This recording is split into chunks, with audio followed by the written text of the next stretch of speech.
Sir, very happy afternoon to all.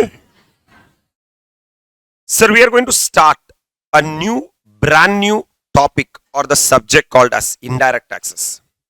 If you see this subject, my dear lovable students, out of 100 mark in paper number 3, we are having 50 mark for direct tax and 50 mark for indirect tax, right, sir? In that, sir, GST is one of the easiest topic or the easiest subject to handle. Just get the structure how to study the subject first. First of all, we have to study the basics of the GST, which is talking about section 7. Section 7. Section 7 is a backbone. Section 7 talks about supply. Section 7 is talking about supply. Sir, from that section 7, we can understand that there are two types of supply are there. One is composite supply and mixed supply. That's what section 8. If a supply has become composite supply or mixed supply, what should be the tax rate? That's what section 8, tax rate for composite and mixed supply. Then obviously question arises, for what and all GST has to be collected? That's what section 9, levy and collection of the CGST. Levy and collection of the. Then we are having alternate routes under the GST, section 9 route and section 10 route. Section 9 route and section. In direct tax, we are having presumptive taxation and normal route, right? Similarly, we are having section 9, levy and collection of CGST, and section 10 is a composition levy. Section 10 is the.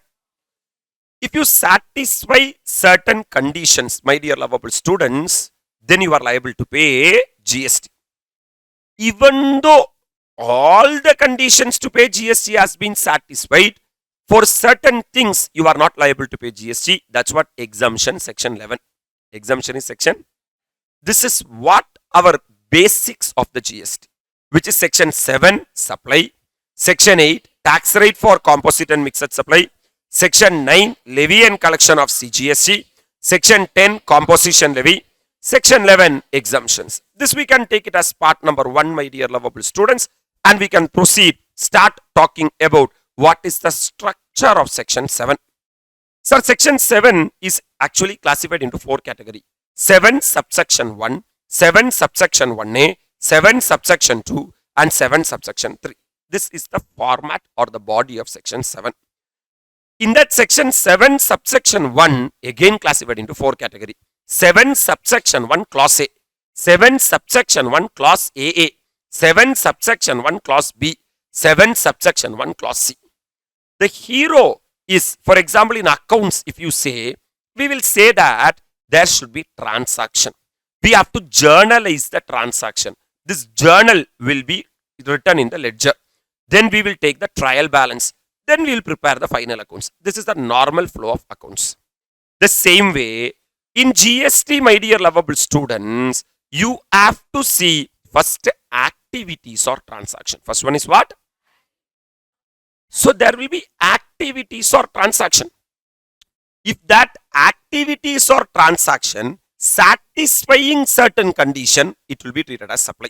It will be treated as. That means, sir, supply means all forms of supply of goods or services or both. That means either you supply goods or you supply services or you supply both. That means the hero of this GST is either goods or services or both. How and all you can supply either by way of sale, barter, transfer, exchange, license, lease or disposal. Made or agreed to be made for a consideration by a person in the course or furtherance of business. That means I should be a supplier. What I should supply? Goods or services or both. Such as blah blah blah blah blah. Sale, barter, transfer, exchange, license, lease, rental or disposal. How you have to supply? Made or agreed to be made for a consideration. That means consideration is must. Consideration is, sir, by a person. First of all, you should be a person. And it should be in the course or furtherance of business. That means if all the conditions has been satisfied, an activity or transaction will be called it as supply. So in order to call it an activity or transaction as a supply, you should supply either goods or services or both. Such supply of goods or services or both, my dear lovable students, should be in the, sir, should be for a consideration by a person and in the course or furtherance of business. Comfortable? Sir, if all these parameters or the conditions are satisfied, then only that activities or transaction will be treated as supply. But even though any one of the parameters are missing, still those activities or transaction will also be treated as what only? Supply only. That's what exception to section 7 subsection 1 clause A. There are 3 exceptions are there. 7 subsection 1 clause A, 7 subsection 1 clause B, 7 subsection 1 clause C. Sir, 7 subsection 1 clause AA is saying that any activities or transaction, that's what our discussion, right? By a person other than an individual, that means a supplier should not be an individual. Supplier should be other than individual to its members or constituents or vice versa, either for cash, defer payment or other valuable consideration is a supply. For example, my dear lovable students, there is a, sir, club. Sir, is the club an individual? No. But club, Rotary Club is there. They will be having members. Are you really with me? If the club provide any service to the members or members provide any service to the club for a consideration, then it will be treated as a supply. Look at here, activities or transaction by a person other than an individual. That means supplier should not be a individual. To its whom? Members or constituents or what? Vice versa. For that, the supplier should get cash or he has to get the consideration in defer payment or he has to get something in return. Because you should not have a thought that, sir, club and the members are one and the same, sir. Club is providing service to members and members are providing service to the club. So this is not a supply. Like that, you should not say. Even that is also a supply. Number 2, the second exception, importation of services. What of services?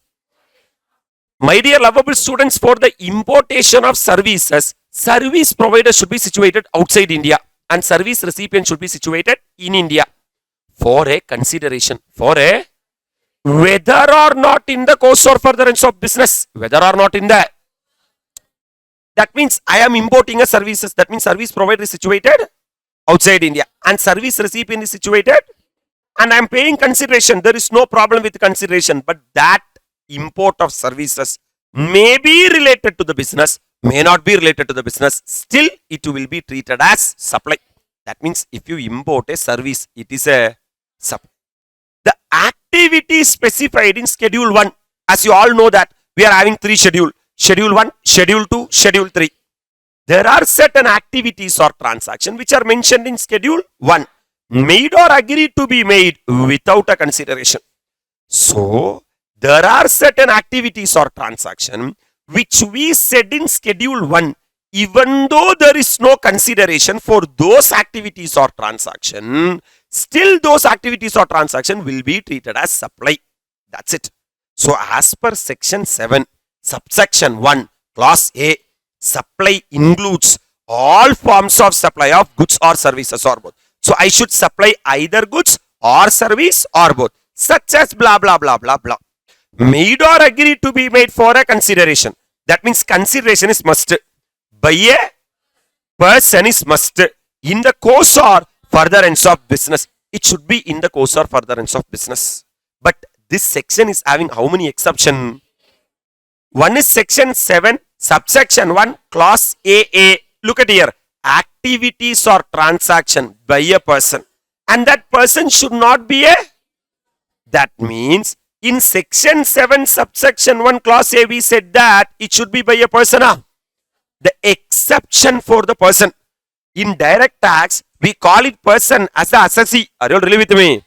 That's what they are saying. Assessee, assessee. That is the exception. 7, subsection 1, clause AA. Hello, sir. Sir, dash of services.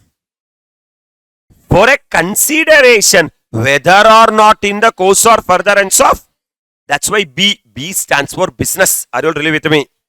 Sir, the activity specified in what one? Schedule 1. Made or agreed to be made without a, that's what C stands for consideration. Are you all really with me? So, as per section 7, subsection 1, clause A, only an activity or transaction involving supply of goods or services or both for a consideration by a person in the course or furtherance of business is a supply. But as per section 7, subsection 1, clause AA, or as per section 7, subsection 1, clause, or 7, subsection 1, clause, even though certain elements are missing, still those activities or transaction will be treated as, that's it, sir. So, if an activity or transaction falls either under 7 subsection 1 clause A or 7 subsection 1 clause AA or 7 subsection 1 clause B or 7 subsection 1 clause C, still it will be treated as what only? Supply only. Are you really with me? Now, once it has classified as supply, that supply should be classified either as supply of goods or as supply of services. That's what 7 subsection 1A. Where certain activities or transaction will constitute a supply. Certain activities or transaction will become what? Supply. In accordance with the provisions of subsection 1.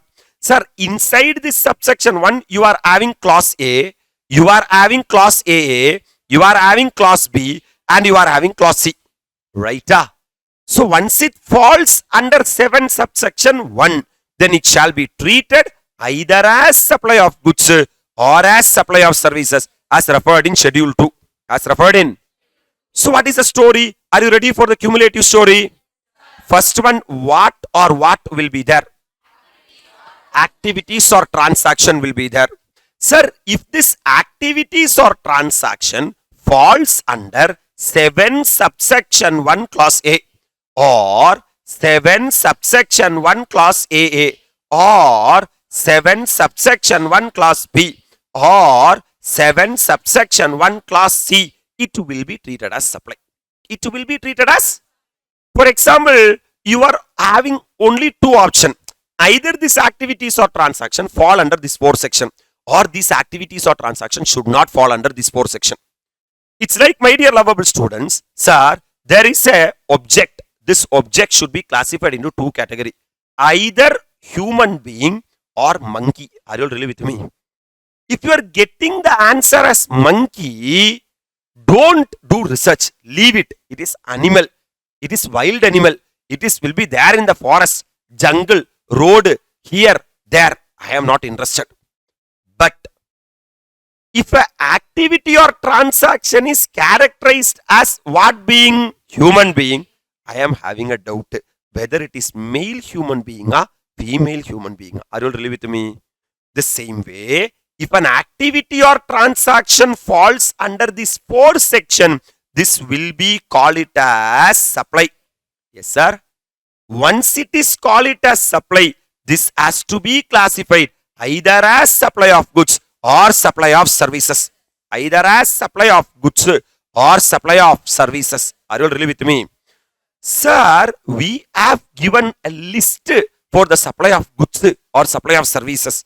That you go and see in schedule 2. That you go and see in. So, if you see the what to schedule 2, you can understand that, okay, these activities or transactions are supply of goods. Okay, these activities or transactions are supply of. That's what they are saying. Where certain activities or transactions, chila activities or transactions will become supply in accordance with the provisions of which section? Subsection 1. Inside that subsection 1, how many sections are there? 7 subsection 1 clause A, 7 subsection 1 clause A, 7 subsection 1, 7 subsection. They shall be treated either as supply of goods or as supply of services as referred in schedule 2. So, we have prescribed in schedule 2 what are the activities or transaction will be treated as supply of goods.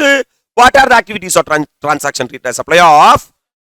That's it. Dandanaka done with regard to 7 subsection 1, 7 subsection 1A. Coming to 7 subsection 2 of the what Act? CGST Act. 7 subsection 2 is having two classification. 7 subsection 2 class A, 7 subsection 2 class B. What this class A saying that notwithstanding anything contained in subsection 1. That means there is an activity or transaction which is a supply of goods or supply of services or both for a consideration by a person in the course or furtherance of business. Then it has to be treated as 7.2 is saying that please don't treat it as supply. Please don't treat it as notwithstanding. That means whatever we talked in 7 subsection 1, put it on dustbin.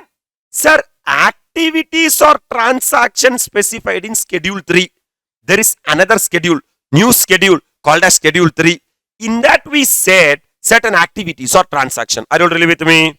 Such or number 2, such activities or transaction undertaken by what government? Central government, state government, local authority, in which they are engaged as public authority, as may be notified by the government on the recommendation of the council.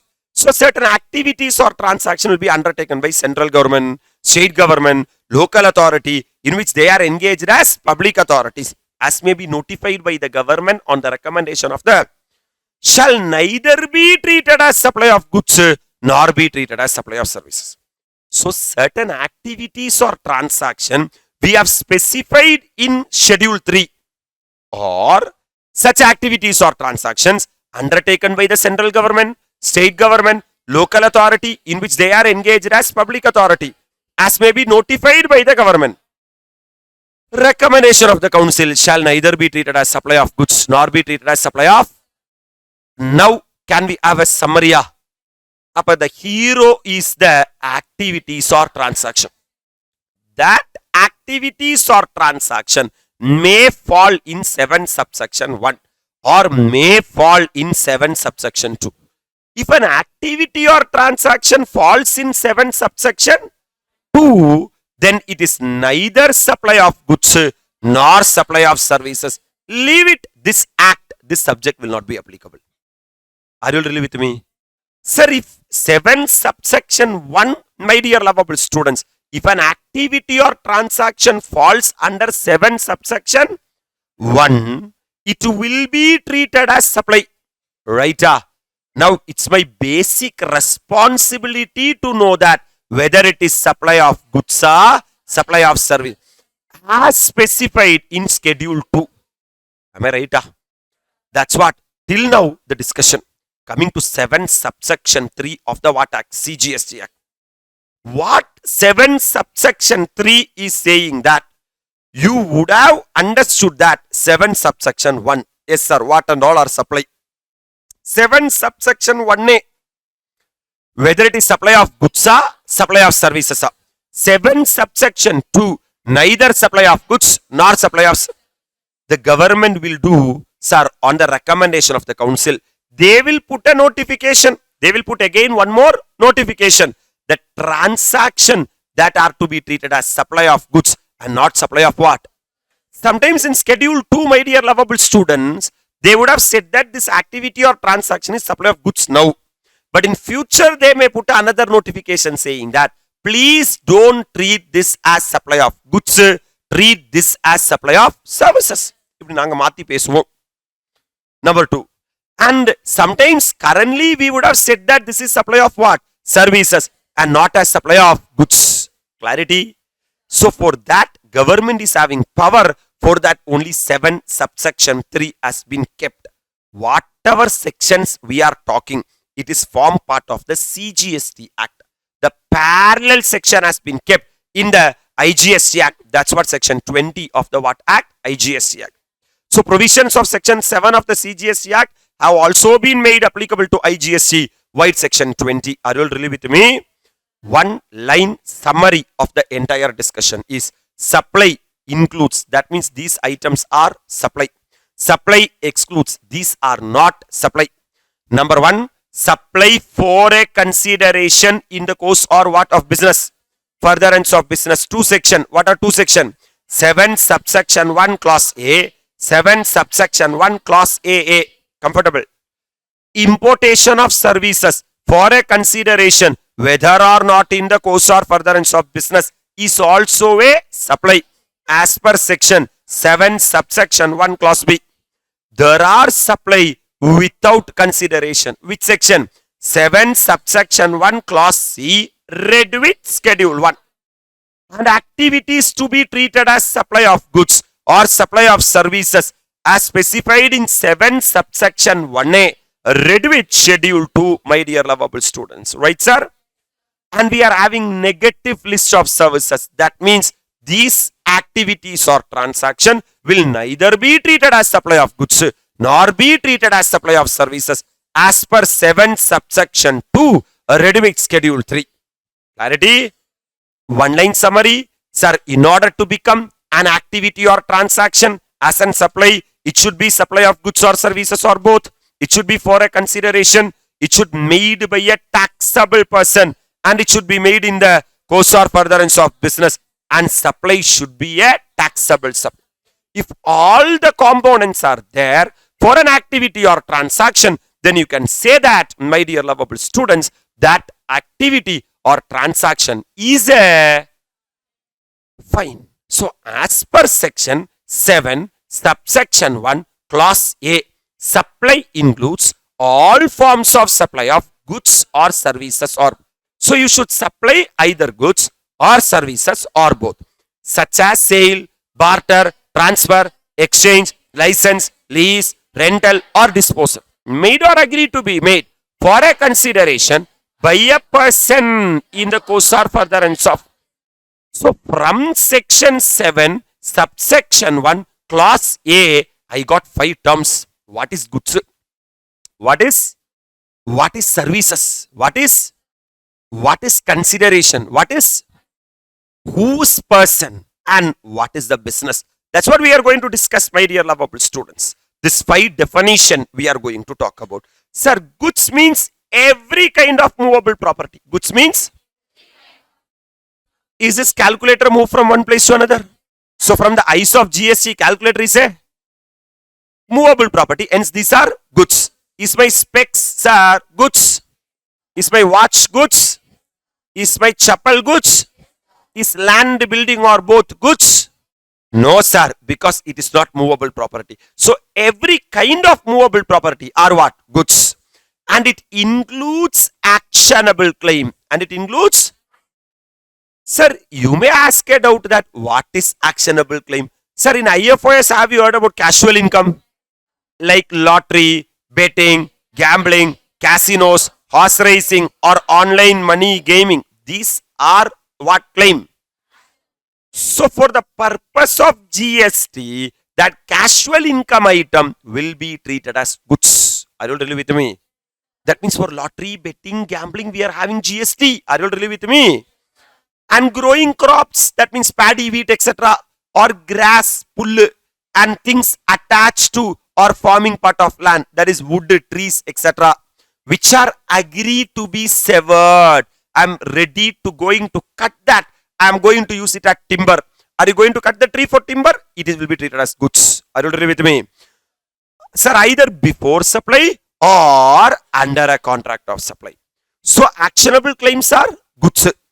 What are the actionable claim? Example, lottery, betting, gambling, casino, horse racing and online money gaming.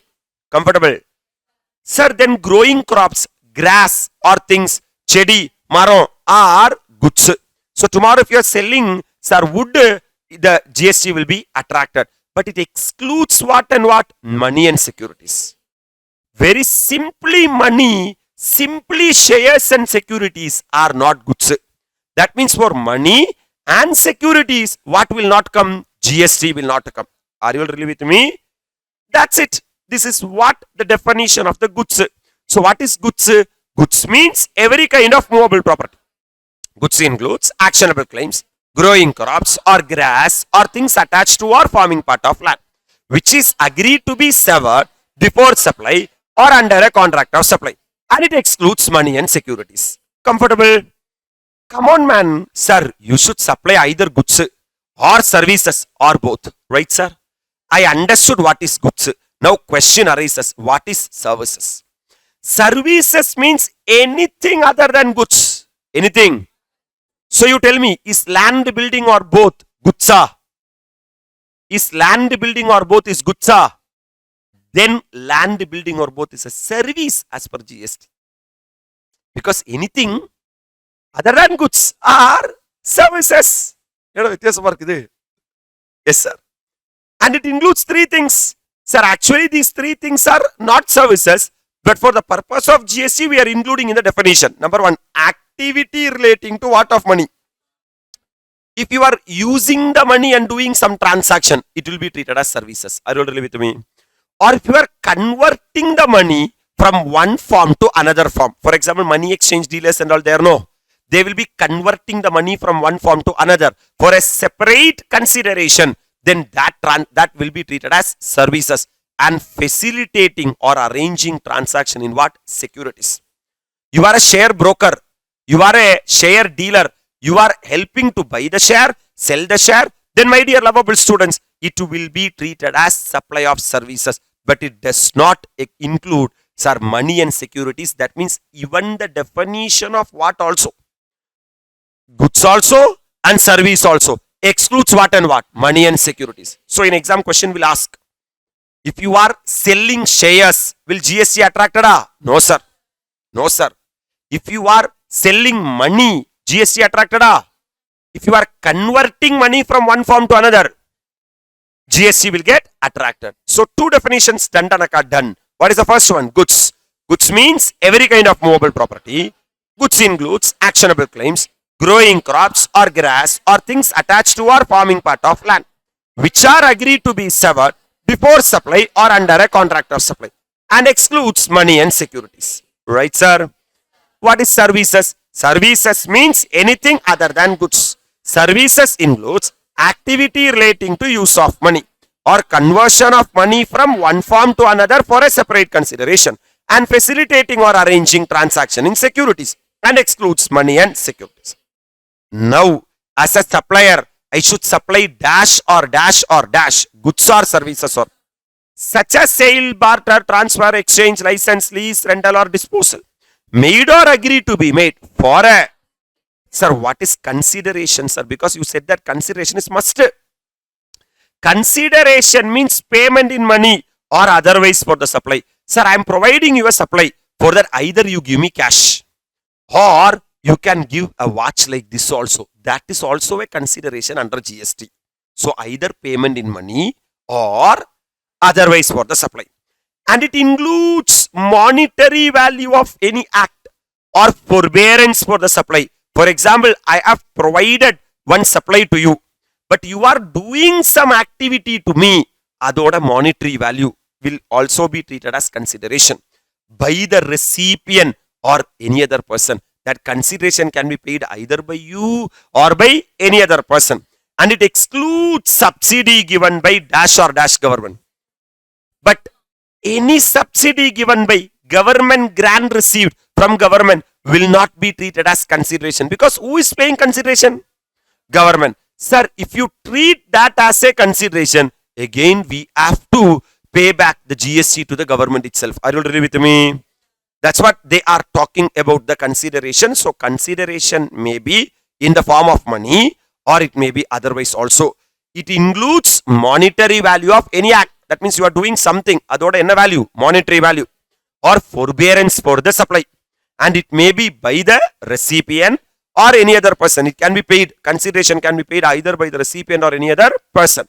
But it excludes subsidy given by the central or, sir, that means someone should do the activities or transaction. Am I right? For a consideration by a, we are having already a person definition in Income Tax Act. Am I right? The same type of definition are there in the GST also. Sir, individual, HUF, AOP, BOI, partnership firm and LLP is a person. Or company, corporation, body corporate, society, cooperative society is a person. Central government, state government, local authority, trust and AJP is a person. Are you really with me? Typically, the definition of the assessee in the Income Tax Act has been borrowed to indirect tax also. Are you really with me? That means a supplier who are doing the activity or transaction, maybe individual, HUF, AOP, BOI, partnership firm, LLP, company, corporation, body corporate, society, cooperative society, central government or state government, local authority, trust or AGP. So supply includes all forms of supply of either goods or services or both, such as sale, barter, transfer, exchange, license, lease, rental or disposal, made or agreed to be made for a consideration by a person in the course or furtherance of business. Sir, what do you mean by business, sir? What do you mean by? Sir, business, my dear lovable students, business includes, sir, if you are doing these activities, it will be called it as business. These activities and all will be treated as business. Are you doing any trade, commerce, manufacture, profession or vocation? Then it will be treated as business. Sir, are you, sir, provision of facilities by club or association? Yaru or yaru? That's what we discussed in 7 subsection 1 clause AA. If any service has been provided by club to its members or constituent or vice versa, either for cash or for deferred payment or other valuable consideration, will be treated as supply. Am I right? Or activities provided by race club, that is horse. You are going for race club, where license to bookmaker in such club, that is also a business. Or admission for consideration to any premises. Sir, anywhere you are taking ticket and going, that is a what? Business.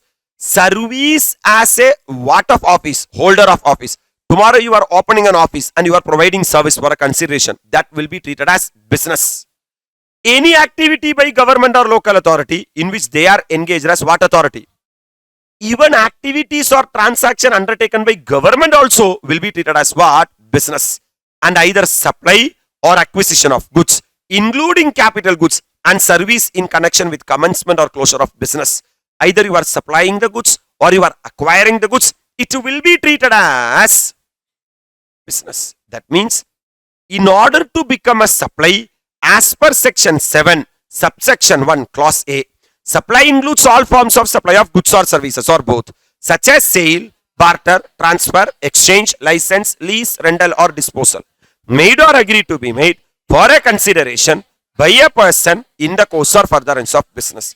We understood 5 definitions. Number 1, what is goods? Number 2, what is services? Number 3, what is consideration? Number 4, person. And number 5, goods means every kind of movable property. Goods includes actionable claims, growing crops or grass or things attached to or forming part of land, which are agreed to be severed before supply or under a contract of supply. Goods excludes money and securities. Comfortable?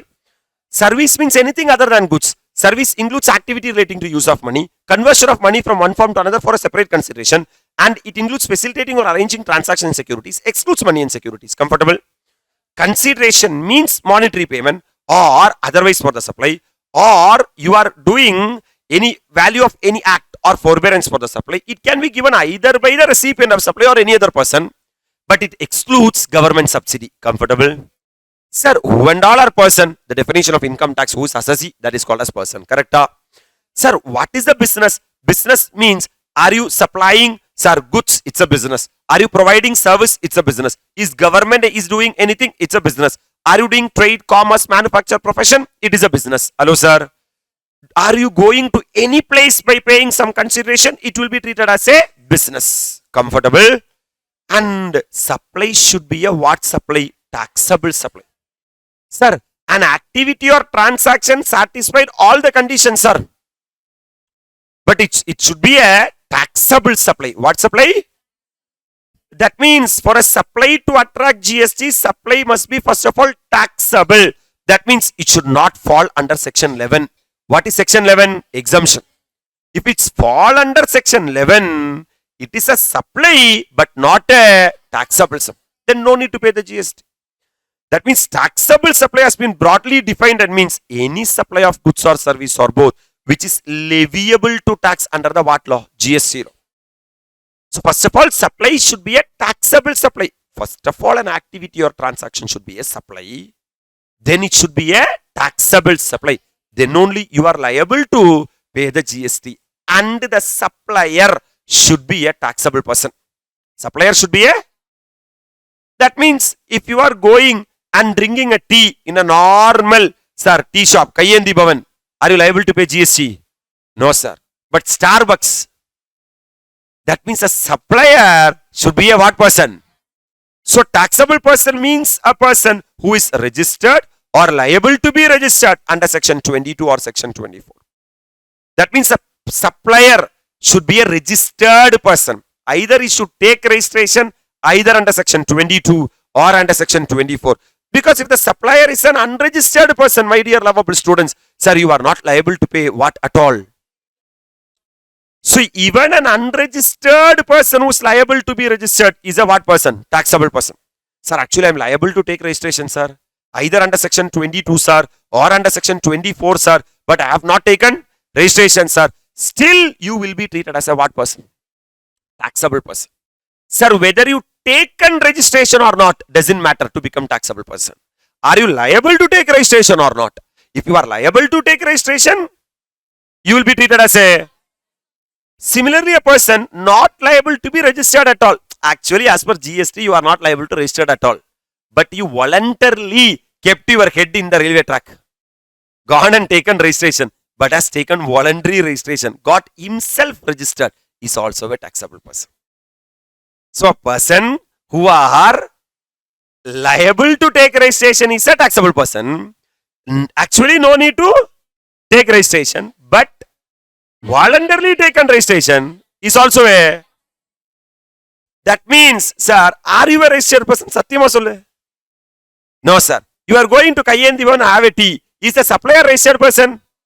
There is no question of GST at all. Hence, a supply between two non-taxable person does not constitute taxable supply under GST. Further, there is no condition that supply to be made to another person, even in certain circumstances, supply made to self are also taxable. If I made supply to myself itself, it is liable to GST. That I will talk you in schedule number 1. Even though there is no consideration. For example, if a branch is supplying goods, head office is supplying goods to its branch. Hello? They are liable to levy GST. Are you all ready with me? So, my dear lovable students, what is the frame we are going to talk about? This is a structure of supply. Section 7 classified into 4 categories. 7 subsection 1, 7 subsection 1A, 7 subsection 2 and 7 subsection. 7 subsection 1 again classified into 4 categories. 7 subsection 1 clause A, 7 subsection 1 clause AA, 7 subsection 1 clause B, 7 subsection 1 clause C. 7 subsection 1 clause A supply includes all forms of supply of goods or services or both, such as sale, barter, transfer, exchange, license, lease, rental or disposal, made or agreed to be made for a consideration by a person in the course or furtherance of business. Right? So, in order to be a supply, an activity or transaction should be goods or services or both for a consideration by a... That person means taxable person. That's what we discussed. And in the course or furtherance of business. Sir, even though one of the elements, some elements are missing, these 3 are exception to 7 subsection 1 clause AA. Clause A. Clause AA is assessee, right sir? Clause B is business, which is importation of services. Clause C is consideration, which is schedule 1 items. Comfortable? That means 5 things are very important, man. Number 1, goods, services, consideration, person, and the... Sir, you just break here for 15 minutes. You revise up to this what we have done. Then in the coming slot, my dear lovable students, we will be talking about 7 subsection 1 clause AA in detail. What is 7 subsection 1 clause AA? Where certain activities or transaction provided by any person other than an individual to its members, constituent or vice versa for cash or deferred payment or the other valuable consideration will be treated as... That's it. Then we will be talking about 7 subsection 1 clause B, importation of services for a consideration whether or not in the course or furtherance of business will be treated as... And we are having one related definition also. Then we'll be talking about, sir, deemed supply, that is schedule 1. That is activities or transaction constitute a supply in accordance with schedule 1, even though there is no... What are those activities or transaction will break? Then we'll be slowly adding the contents in the supply. I hope that you are getting the introduction to the supply. I am comfortable, sir, from your heart. Anybody is there? Where is a grand clap? Sir, very happy morning to all. Sir, In slot number 1, yesterday we have done one session for the introduction to the chapter subject indirect tax. My dear lovable students, this is the basics. We are in basics. Section 7 is the supply, that is the backbone, correct? Section 8 is tax rate for composite and mixed supply. Section 9, levy and collection of CGST. Section 10, composition levy. Section 11, exemptions.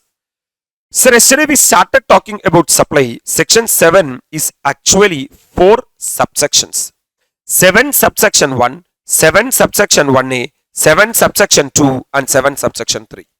In that we are going to analyze 7 subsection 1. It is again classified into 4 categories.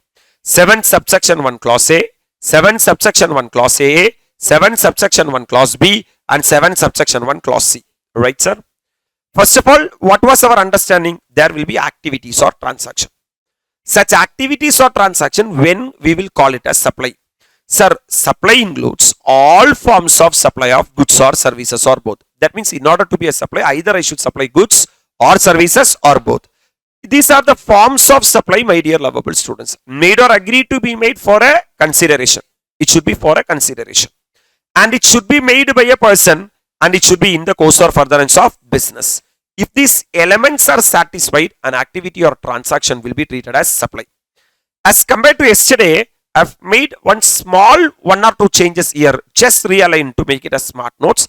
That means from the definition we can understand that in order to be a supply, sir, it should be supply of goods or services or both. Right, sir? And consideration is mandatory, man. Then only we can say it as an activity or transaction as a supply. And it should be made by a what person? Taxable person. That means a supplier should be a taxable person. What is taxable person? Yesterday we gone through. That is either he should be a registered person or person who are liable for registration. Right? And the supply should be in the made in the course or furtherance of business. And the supply should be a taxable supply. If these conditions or parameters are satisfied, an activity or transaction will be treated as supply. Sir, first of all, what is supply should be a taxable supply? That means it should not be an exempt supply. It should be leviable to GST. Then an activity or transaction will be called it as taxable supply. And supply should be by a what person? Taxable person. Taxable person means the supplier should either be a registered person or person who are liable for registration. Now, we understood that an activity or transaction of supply of goods or services or both having consideration by a taxable person made in the course or furtherance of business will be treated as supply. Even if, my dear lovable students, certain elements are missing, these are exception. 7 subsection 1 clause AA, 7 subsection 1 clause B and 7 subsection 1 clause C. What is 7 subsection 1 clause AA? If an activity or transaction by a person other than an individual to its members, constituents or vice versa for cash or other deferred payment or other valuable consideration will be treated as a supply. That means if a club is providing any services to its members, it will be treated as a supply. Next one, sir, if you are importing services from outside India to India by paying a consideration, whether it is in the course or furtherance of business is a supply. Sir, 7 subsection 1 clause C, there are certain activities or transaction which has been mentioned in schedule 1. Even if there is no consideration, such activities or transaction will be treated as supply. So, if an activity or transaction falls under 7 subsection 1 clause A or it falls under 7 subsection 1 clause AA, 7 subsection 1 clause B or 7 subsection 1 clause C, such an activity or transaction is called as supply. Are you settled? Once it falls as supply, it has to be treated as either supply of goods or supply of services as referred to in schedule 2. This is as per section 7 subsection 1A. As per section 7 subsection. So first of all, it should be a supply. Once it is a supply, it has to be treated as either supply of goods and supply of. Now, what is the language of 7 subsection 2? It is saying that we are having a list called as what 3? Schedule 3. Or there are certain activities or transaction undertaken by the central government, state government or local authority in which they are engaged as public authorities. They may be notified by the government on the recommendation of the council. Those activities or transaction are neither supply of goods nor supply of services. Comfortable? So an activity or transaction may fall under 7 subsection 1 or 7 subsection 2. If it is falling under 7 subsection 2, it is neither supply of goods nor supply of services. But if it is falling under 7 subsection 1, it is a supply. Then we have to classify as either supply of goods or supply of services as specified in schedule 2. As specified in what 7 subsection 3 is saying that today an activity or transaction may be supply. Today that activity or transaction may be supply of goods. But tomorrow we may come and say that it is supply of goods and not supply of services. Tomorrow we may come and say that it is a supply of services and not supply of goods. By this we are having power. We may put notification in the official gazette. Are you agree with me? That's what 7 subsection 3. That means the parent is 7 subsection 1 clause A. Am I right? What is the language of 7 subsection 1 clause A? The main section. Supply includes all forms of supply of goods or services or both, such as sale, barter, transfer, exchange, license, lease, rental or disposal, made or agreed to be made for a consideration by a person in the course or furtherance of. So from the parent we got goods, we got services, we got consideration, we got person and we got business. This we have gone through last class, right? Sir, first of all, in order to be a supply, it should be either supply of goods or services or both. Am I right? So, in order to be a goods, it should be movable property. It should be every movable item in the GST, it will be treated as goods. And actionable claims. Basically, actionable claims means lottery, betting, gambling, casinos, online money gaming, etc. Sir, horse races, etc. will be treated as goods from the eyes of GST. And growing crops or grass, chedi, maram, timber, etc. will also be treated as goods from the eyes of, whereas money and securities will never be treated as what man? Goods. This excludes money and securities. Comfortable? My dear lovable students, coming to services means we understand that movable items are goods. That means other than goods are what? Services. Anything other than goods. Anything other than goods. And it includes activity relating to what of money? Use of money. We know that money is not, sir, neither goods nor services. That means if you are supplying money, no need to pay GST. But if you are using the money and doing a transaction, you are liable to pay GST. Or you are converting the money from one form to another for a separate consideration. My dear lovable students, you are liable to pay what? GST. Or if you are facilitating or arranging transaction in securities, that means you are a share broker, you are a stock broker, you are getting commission or brokerage. For that GST is there. But for shares and securities, there is no what? GST. And it excludes money and securities. Right? If there is no consideration, there is no GST.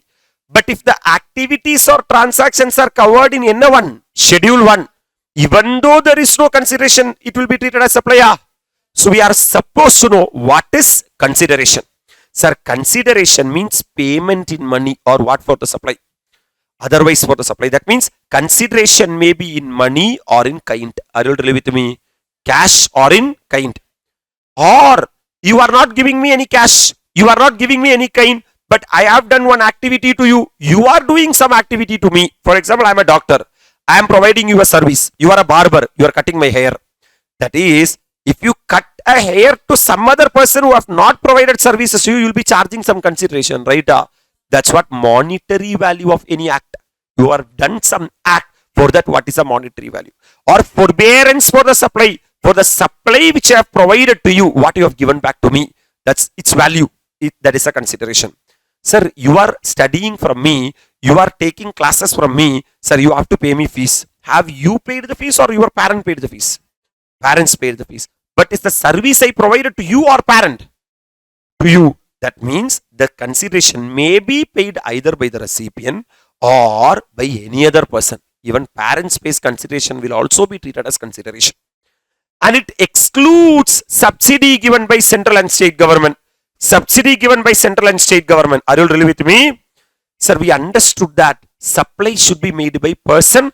Person means the income tax definition person. Nothing more to discuss. I slightly changed the definition of the business.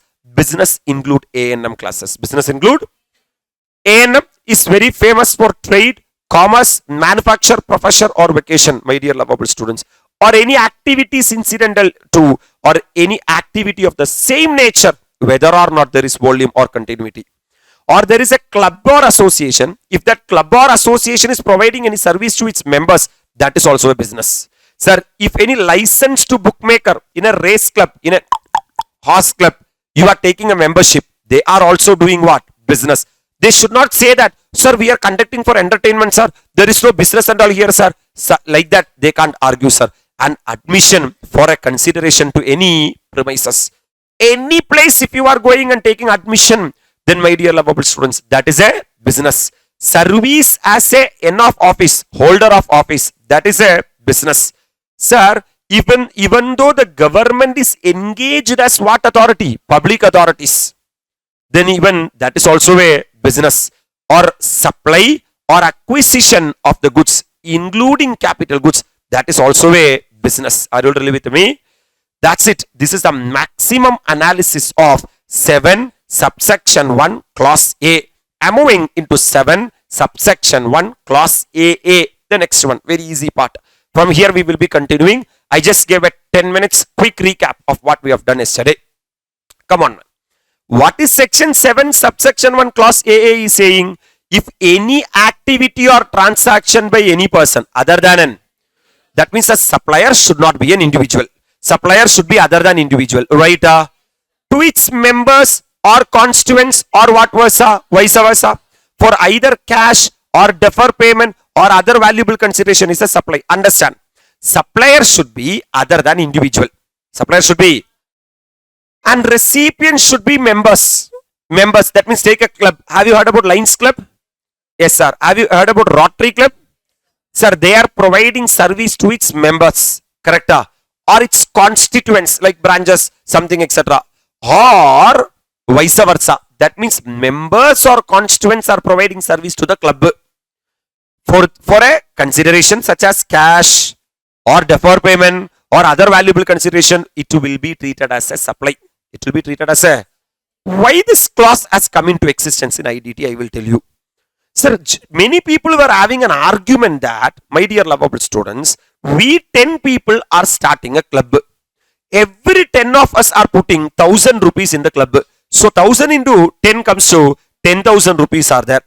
And we are buying, sir, mixture, sir, not bottle and all, sir, some snacks. And we are seeing CSK versus, sir, RCB match. Are you all really with me? Very famous one. We are saying that, sir, this 10,000 is our money, sir. We are spending for ourselves, sir. For that, why we have to pay GST? Hello, sir. Sir, Act is saying that 7 subsection 1 clause AA. You don't spend individually. You have, sir, started a body called as club. You put the money into the club and club is providing services to the members. Then, sir, it should be treated as a supply. For example, in a resident welfare association in Chennai and all, 100 flats will be there. Always water will not come in the flat. And there will be a lot of people saying that I am the president, I am the secretary. Correct, sir? Sir, that resident welfare associations are providing services to the members of that society. So it should be treated as a third party has provided service to the members. So it has to be treated as supply. That is the intention or purpose of this act, this section or this clause. And they have inserted one explanation. It is hereby clarified that notwithstanding anything contained in any other law. For example, tomorrow you are coming with Companies Act, you are coming with Income Tax Act, you are coming with Customs Act, put it on dustbin, all those stupidity. For the time being in force, or any judgment, let the Supreme Court judgment also, or any degree means or any order of any court or tribunal or authority, the person and its members or constituents shall be deemed to be two separate persons. and supply of activities or transaction inter se shall be deemed to be taken place from one person to the other person. Tomorrow if Supreme Court is saying that, sir, club and members are one and the same, no sir. Members only formed the club, sir. They are only putting the money, sir. Then why are you treating them as two separate person? The GST Act is saying that in our eyes, club is different, members are different. Dot. Don't talk more. I am not interested. That's it. Game over. This is the purpose of section 7, subsection 1, clause AA. Coming to 7, subsection 1, clause B. Very important thing, man. The term supply includes importation of services. That means service provider is there and service recipient is there. Service provider is situated outside India and service recipient is situated in India. This is called as importation of services. This is called as for a consideration. For that you are paying some consideration, whether or not in the course or furtherance of business. It may be related to your business. It may not be related to business. Still, it is a supply. For example, with a happy note, we can start. You are going to get married. You are going to get. Now, are you in India or outside India? In India. You are going to bring a beautician from outside India. Service provider is situated outside India. Are you really with me? Examples are Osma Jasmine is going to come from outside India to India for the beautician purpose. So my dear lovable students, service provider is situated outside India. யாருன்னு கேக்குறியா? அந்த ஐ படத்துல வருவாங்களே. Yes sir. Come on, leave it. Sir, service provider is situated outside India and service recipient is situated in India. That means you have imported a services. You have imported the service, man. What a services? Imported a services. Not chumma, for a. Whether or not in the course or furtherance of business. Is your business to get married, divorce, married, divorce, married, divorce? No, sir. So even though it is not in related to your business, it will be treated as a supply. It will be treated as a.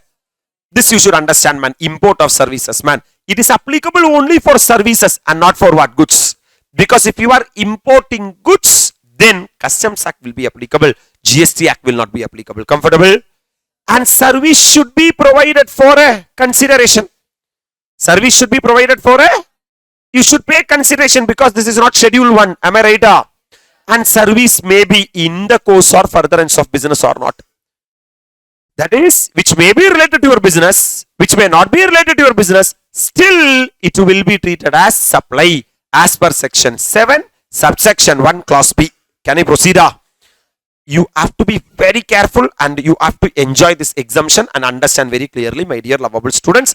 If the service provider is situated outside India and service recipient is situated in India, this is called as what of services? Whether it is in the course or furtherance of business, it will be treated as. But if the service recipient is 4 specified people who are situated in India, then it is exempted. Then it is what? Number 1, recipient number 1. Look at here. The recipient, the receiver of the service is central government, state government, union territory or local authority or governmental authority or an individual in relation to any purpose other than commerce, industry or any other business or profession. Look at here. Rumba simple. Sir, service provider is situated outside India and service recipient is government or local authority or an individual. I can't say this much and all. Government or local authority or an individual.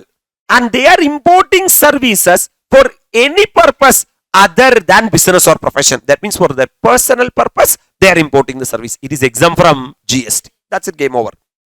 Come on. Come to recipient number 2. If the recipient is second person, any registered charitable trust under section 12AA or 12AB. For what purpose they are importing? For the purpose of providing charitable activity. Then it is exempt from GST. Recipient number 3. Sir, by way of supply of online education journals or periodical to an educational institution. For example, I am an education institution. I am importing online periodicals and journals. I am importing online periodicals and journals. It is exempt from GST. But other than. Other than means for an exemption, we are having exception. That means this exemption will not be applicable. Sir, that education institution is a preschool education and education up to higher secondary. Chota wala. Little flowers. Very small people. Hello, sir. They have not even reached the age of +2. Online lenada pakrani. Adala adik mela pata podum. Nasolla government is saying. Government is saying that if you are preschool education and up to +2, don't study in online and all. Number 2. And education as a part of approved vocational education course. So what is the understanding? If, my dear lovable students, if the online periodicals and journals are downloaded by approved education courses, it is exempt from GST. But that education institution should not be preschool education and education as a approved vocational education course. And the last one, the fourth category, a person located in non-taxable territory. Service provider is situated outside India, and even the service recipient is also situated outside India, then it is exempted in India. Are you all really with me? Sir, there are 4 recipients are there. So what is the story of exemption? Come on. Service provider is situated outside India.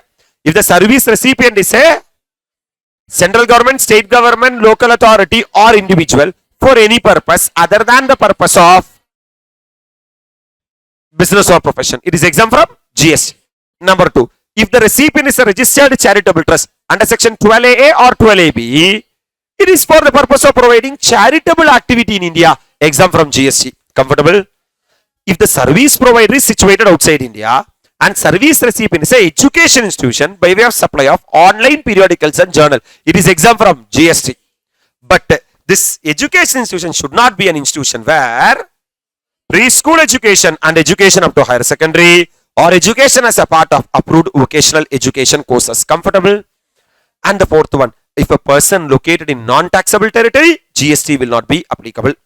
Sir, this is exemption. For this exemption, we are having exception. That means whatever we discussed till now will not be applicable. If the service is OIDAR, what is that? Online information, data, access and retrieval services. If the service imported is OIDAR by class A and class B. What is class A, people? Central government, state government, local authority or individual. Who is class B, people? Registered charitable trust, but not class B or class C. Who is class B? Education institution. What they are importing? Online. That itself is an OIDR services, my dear lovable students.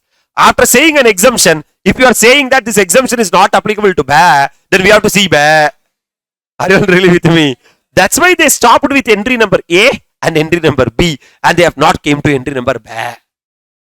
Can I proceed? Simple. So, what is the story till now? As per section 7, subsection 1, clause B, importation of services for a consideration whether or not in the course of furtherance of business is a supply. Correct? For that, what are the conditions? Service provider should be situated outside India and service recipient should be situated in India. That's it, game over. But we are having a specific exemption, specific, under the IGST Act, which is saying that if the service provider is situated outside India and if the service recipient is situated in India, my dear lovable students, if the service recipient is 4 people, it is exempt from GST. No need to pay GST. Government, local authority, individual, registered charitable trust under section 12A or 12AB, online periodicals and journals by education institution, and fourth one, a person who are situated. That's it. I'm continuing with the person liable to pay tax in case of import of services. Fine, sir, I understood, sir. If I am importing services, you are saying that it is a supply. Who will pay the GST in India, sir? Whether the service provider who are situated outside India or service provider who are situated in India. Question arises. My dear lovable students, if you are importing services, you tell me for whom it is very easy to pay the GST. Provider outside India or recipient in India? recipient in India because he is only situated in India, right? That's why the recipient of what services? Imported services. Who is located in India is the person who is liable to pay IGST. Who is the person liable to pay? That is the person who are situated in India. Let him pay GST to the government of India. Comfortable? But if you are importing OIDAR services, online, information, data, access and retrieval services, you have to check that the recipient who are in India is a registered person or an unregistered person. You have to check in India is a registered person or a unregistered person. Are you all really with me? Yes, sir. If the recipient is a what person? Registered person. His name is called as taxable online recipient. Tell me. Taxable online recipient. Taxable. If that guy is an unregistered person, his name is called as, sir, non-taxable online recipient. Non-taxable. Look. What is the service? OIDR service. Recipient may be registered person, or if he is a registered person, taxable online recipient. Unregistered person, non-taxable online recipient. If he is a taxable online recipient, can he simply pay GST in India?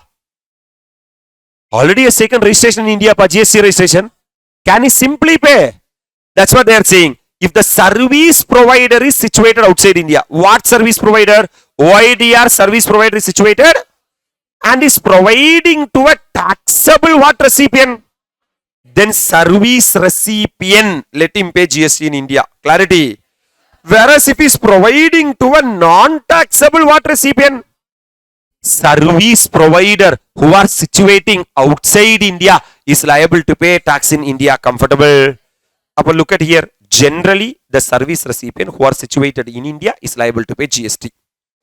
But if the service is a OIDAR services, you have to check that whether the recipient is a taxable online recipient or non-taxable online recipient.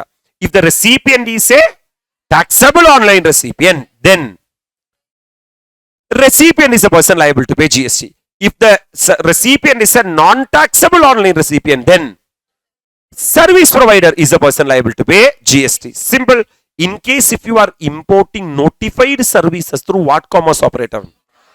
E-commerce operator is liable to pay IGST. Then if you are importing services through ECO is the person liable to pay GST. Comfortable? So I have made a quick analysis, man, only for OIDR services. Be with me. Who is the person liable to pay tax in case of OIDR services? Sir, OIDR services service provider may be situated in India or? Sir, if it is in India, service provider is in India, it is not at all an importer service first. Right? So whether the recipient is an online taxable recipient or non-taxable online taxable recipient, service provider is the person liable to pay GST. Comfortable? Whereas if the service provider is situated outside India and service recipient is situated in India, hello sir, it will fall under the category of importation of services. Once it is importation of services, my dear lovable students, you have to check whether the recipient is a online taxable recipient or non-taxable online recipient. If he is a taxable online recipient, service recipient should pay, or non-taxable online recipient, service provider should pay. Can I proceed? That's it. We are done with 7, subsection 1, clause B. I am coming to deemed supply concept, man. Sir, as we already discussed that, as per section 7, we are having 3 schedules are there. We are having schedule 1, schedule 2, schedule 3. Who is introducing schedule 1? 7 subsection 1 clause C. Who is introducing schedule 2? 7 subsection 1A. Who is introducing schedule 3? 7 subsection 2. Comfortable? Sir, I have given a name to schedule 1 called as deemed supply. What supply? Sir, even though there is no consideration, certain activities or transaction will be treated as supply. That is called as deemed supply. That is called as, sir, once an item is categorized as supply, we have to classify as either supply of goods or supply of services. That is called as classification. N2, schedule 2. And these activities or transaction are neither supply of goods nor supply of services as per schedule 3. That is called as what list? Negative list. So we are going to name like this. Tell me, schedule 1, deemed supply. Schedule 2, classification. Schedule 3, Come on, man. I'm going to start with 7 subsection 1 clause C. Sir, supply includes the activity specified in what one? Schedule 1. Made or agreed to be made without a consideration. So there are certain activities or transaction, even though there is no fillet consideration, that will be treated as supply. Sir, what are those, man? We are having para number 1, we are having para number 2, we are having para number 3, and we are having para number 4. That is 4 activities or transaction. Even though there is no consideration, it will be treated as deemed supply. It will be treated as number 1, permanent transfer or disposal of business asset where ITC has been availed on such asset. For example, ரொம்ப simple, man. Sir, you are a businessman. You have purchased an asset. Okay. After you purchase an asset, you have taken the what? ITC. After you taken the ITC, you have given that asset for free to some other. That is permanent transfer or disposal of a what asset? Business asset where ITC has been availed. So after you enjoyed the ITC, if you transfer any asset to some other person, it will be treated as what supply? Deemed supply. So what is the first one? Permanent transfer or disposal of business asset where ITC has been availed on such asset will be treated as a deemed supply. Or number 2, supply of goods or services or both between related person or distinct person. We are supposed to know who is the related person and who is the distinct person. Are you really with me? For example, a head office is transferring goods to its branch office. They are related person. So supply of goods or services or both between what person? Related person. Or between what person? As specified in section 25. Who are related person, who are distinct person is explained in one section called as section when made in the course or furtherance of business. When made in the... So first activity, even though there is no consideration, will be treated as supply. First activity, permanent transfer or disposal of business asset where ITC has been availed. Second activity, supply of goods or services or both between related person or distinct person as specified in section 25 when made in the course or furtherance of business. Sir, we are having exception. I will come at the appropriate time. Now, only supply of goods by a principal to the agent. By a principal to the... Principal is supplying goods to the agent or agent is supplying goods to the principal without consideration. Still, such activity or transaction will be treated as deemed supply. That's what? By a principal to his agent, where the agent undertake to supply such goods on behalf of the... Or by an agent to his principal, where the agent undertake to receive such goods on behalf of the principal. Comfortable. The last one, importation of services. Just now we talked about importation. As per section 7, subsection 1, clause B. Sir, dash of a services, importation of services. Importation of for a... in order to fall under 7 subsection 1 clause B, there should be consideration. Comfortable. Whereas in order to fall under 7 subsection 1 clause C, without consideration, that means you are importing a services by a person from a what person? Related person or from any of his other establishment. Hello sir. Engirundu? In the course or furtherance of business. In the course or. So if someone is asking, coming and asking that, sir, in order to become an activity or transaction as a supply, their mandatorily consideration should be there. Is there any exception to that? Yes sir. Which we have covered in what one? Schedule 1. How many activity? That's what summary I have given for your examination before day of examination purpose. Sir, supply without consideration. This we are calling it as what supply? Permanent transfer or disposal of business asset where ITC has been availed. Supply between related or distinct person when made in the course or furtherance of business. Supply of goods between principal and agent and importation of services. And importation of... That we are going to do in detail, my dear lovable students. Permanent transfer or disposal of business asset where dash has been availed. ITC has been availed. Look at here, man. Simple, man. For example, you were having a what asset? Business asset. You purchased that business asset. You have taken ITC. You have availed ITC. After availing ITC, You have transferred that asset without consideration. Then it will be treated as what supply? The deemed supply. Sir, I purchased a business asset, sir. I have not taken ITC, sir. Hello, sir. And I have sold without consideration, sir. Then it will not be treated as a supply. That's it. So whether you are taking what or not matter. ITC or not matter. Are you agree with me? If you have availed ITC na deemed supply, not availed ITC na not a deemed supply. Comfortable? Second one, sir, it is supply between dash or dash person. Related or? So supply of, you are supplying either goods or you are supplying services or you are supplying both. Between what person? Related person or distinct person. Who is distinct person is explained in section 25. When made in the course or furtherance of business will be treated as a what supply? Deemed supply. Now question arises, sir, who is what person? Sir, who is what person? Distinct person.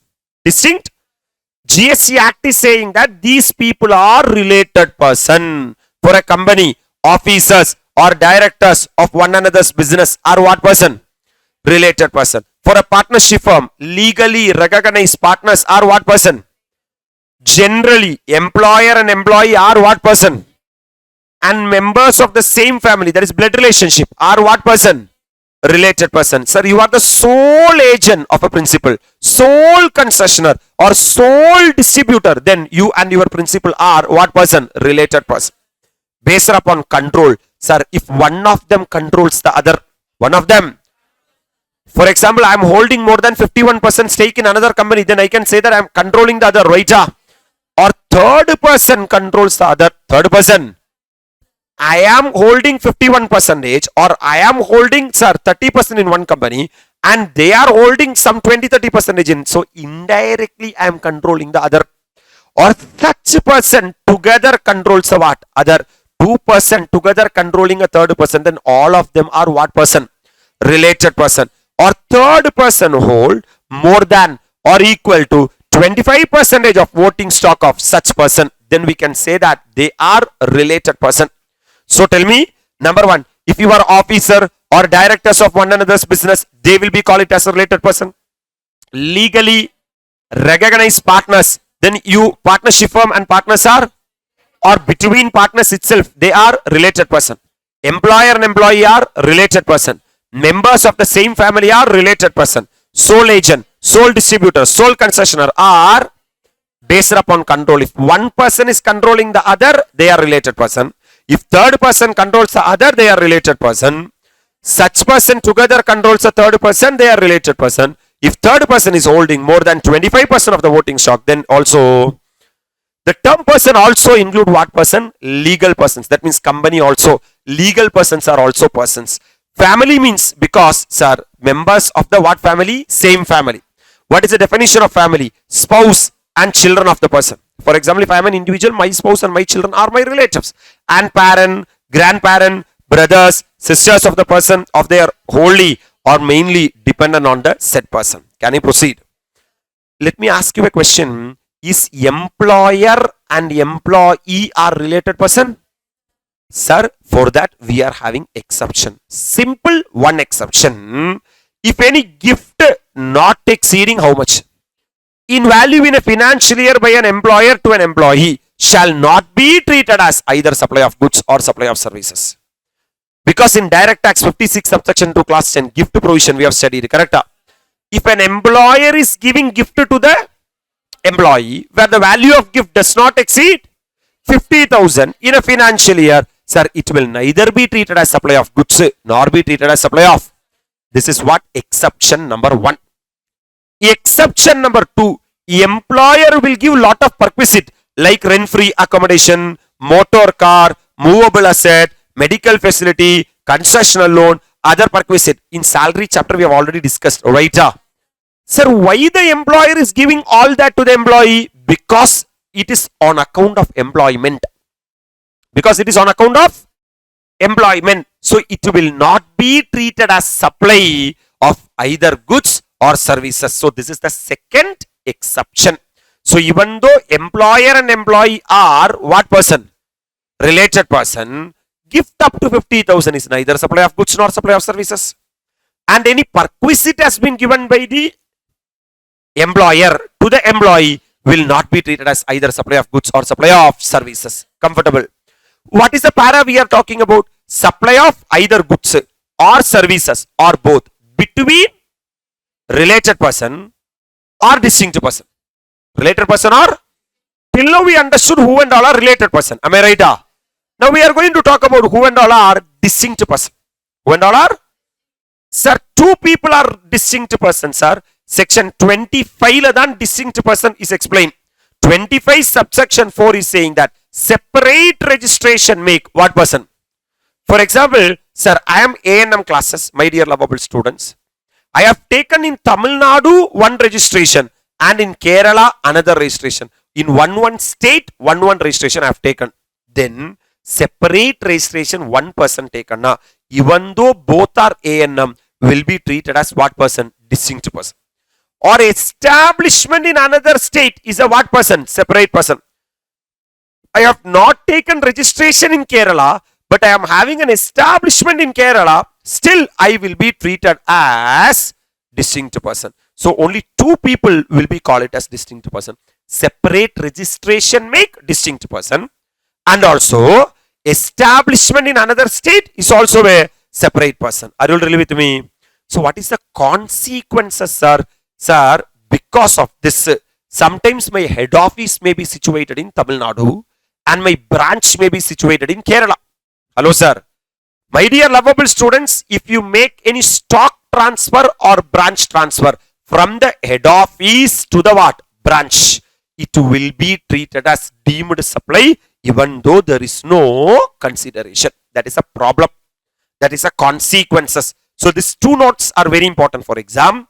If interstate self-supply, that means I am having one head office and I am having one branch. If the head office is situated in Tamil Nadu and branch is situated in Kerala and I am making interstate self-supply.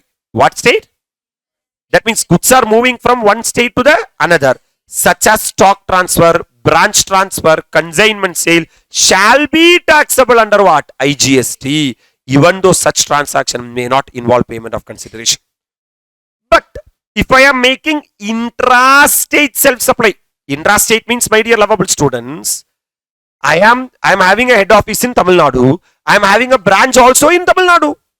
Without consideration, I am supplying goods from one place to another. Is it a, sir, deemed supply? This supply are not taxable. This will not be treated as what? Deemed supply. That means if head office and branch are situated in two states, then what supply? Deemed supply. But if the two people are situated in the same state, sir, if no two registration has been taken, my dear lovable students, it will not be treated as deemed supply. That's it. Second one also done. Come on, first one. Permanent transfer or disposal of business asset where ITC has been availed. Number 2. Supply of goods or services or both between related person or distinct person as specified in section 25. Coming to principal and agent. Sir, now I am going to talk about relationship between principal and agent. Two parties are there. One is principal and other is agent. Sir, principal may supply goods to the agent or agent may supply goods to the what? Principal without consideration. That will be treated as what supply? Deemed supply. Look at here. Supply of goods by a principal to his, where the agent undertake to supply such goods on behalf of the, or by an agent to his principal, where the agent undertake to receive such goods on behalf of the principal. Sir, if agent is supplying goods to principal or principal is supplying goods to the agent without consideration, still it will be treated as deemed supply. Comfortable, sir? But you should be clearly highlight one thing. It is only supply of what? Goods. And it is not supply of what? Read it. Sir, supply of goods by a principal. But in para number 2, supply of dash or dash or dash, goods or services or both. But here service is absent. That's what I have highlighted. Are you really with me? A very important discussion will come in examination. Sir, there is a principal and there is an agent, my dear lovable students. When I can call this guy as my agent? When I can call this guy as my agent? If this agent, my dear lovable students, is having the right to raise the invoice. Right to raise the in the agent name. Whose name? Not the principal name. Sir, goods are mine. Nanda, sir, you are the maplan. Sir, agent should have the right to raise the invoice. Whose goods? Principal's goods. Who is raising invoice? Then he will be treated as an agent. Look at here, man. Sir, in order to determine whether particular principal-agent relationship fall within the ambit of para 3 of schedule 1 as discussed above or not, the deciding factor is whether the invoice for the what supply, further supply, on behalf of the principal is issued by the N or not, agent or. If agent is having the right to raise the invoice in the name of the agent, then agent will be treated as principal-agent relationship. In other words, crucial point is whether or not the agent has the authority to pass or to receive the title of goods on behalf of the what? Principal. Principal should not ask a question to the agent that, how dare you will raise an invoice for my goods? Then you are not my agent. But if the principal has given the right to raise the invoice for the goods of the principal, then that guy will be called it as agent. Are you really with me? This is what further supply, man. When the invoice for further supply is being issued by the agent in his name, then the provision of goods from principal to agent would fall within the fold of para 3. That means if agent is having the right to raise the invoice in the name of the agent, then he will be treated as an agent. Otherwise, he will not be treated as a.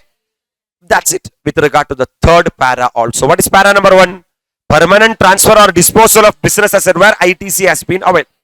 Supply of goods or services or both between related person or distinct person as specified in section 25. Made or agreed to be made in the course or furtherance of business. What is para number 3? Supply of goods between principal and agent. Coming to the last one, importation of services. Sir, you are importing services. Sir, in order to import the services, service provider should be situated from a related person. That means that person, outside India person should be a what person? Or from any of his other establishment which is situated in the course or furtherance of business. In the course or.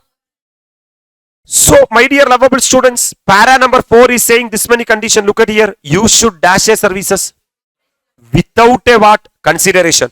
From either what person or what? Related person or establishment outside India. In the course or furtherance of business, then it will be treated as a deemed supply. That means I am importing services. I have not paid any consideration. Why you have not paid any consideration? Because I imported either from the related person or establishment situated. Sir, in such a circumstance, who is liable to pay tax, sir? Supplier who are situated outside India or recipient who are situated in India. So it may be noted that import of service is under what charge? Hence it is the recipient who is liable to make the payment. Look at here, man, summary, beautiful summary I have given. Import of services classified into 2 categories, with consideration and. If it is with consideration, sir, straight away see section 7, subsection 1, clause B. Am I right?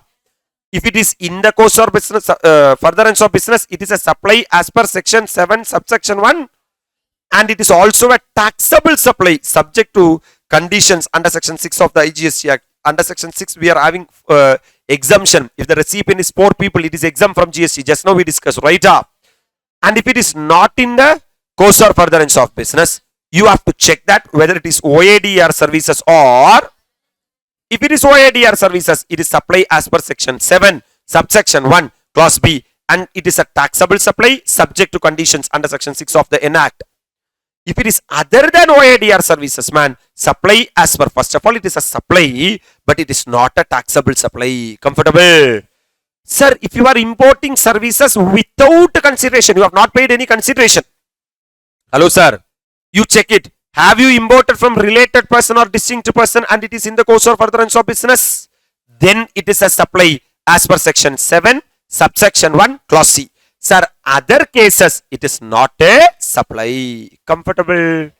So, till now, what we are talking is, first we understand that if an activity or transaction is having consideration, then only it will be treated as supply. But, My dear lovable students, even activity or transaction, even though there is no what?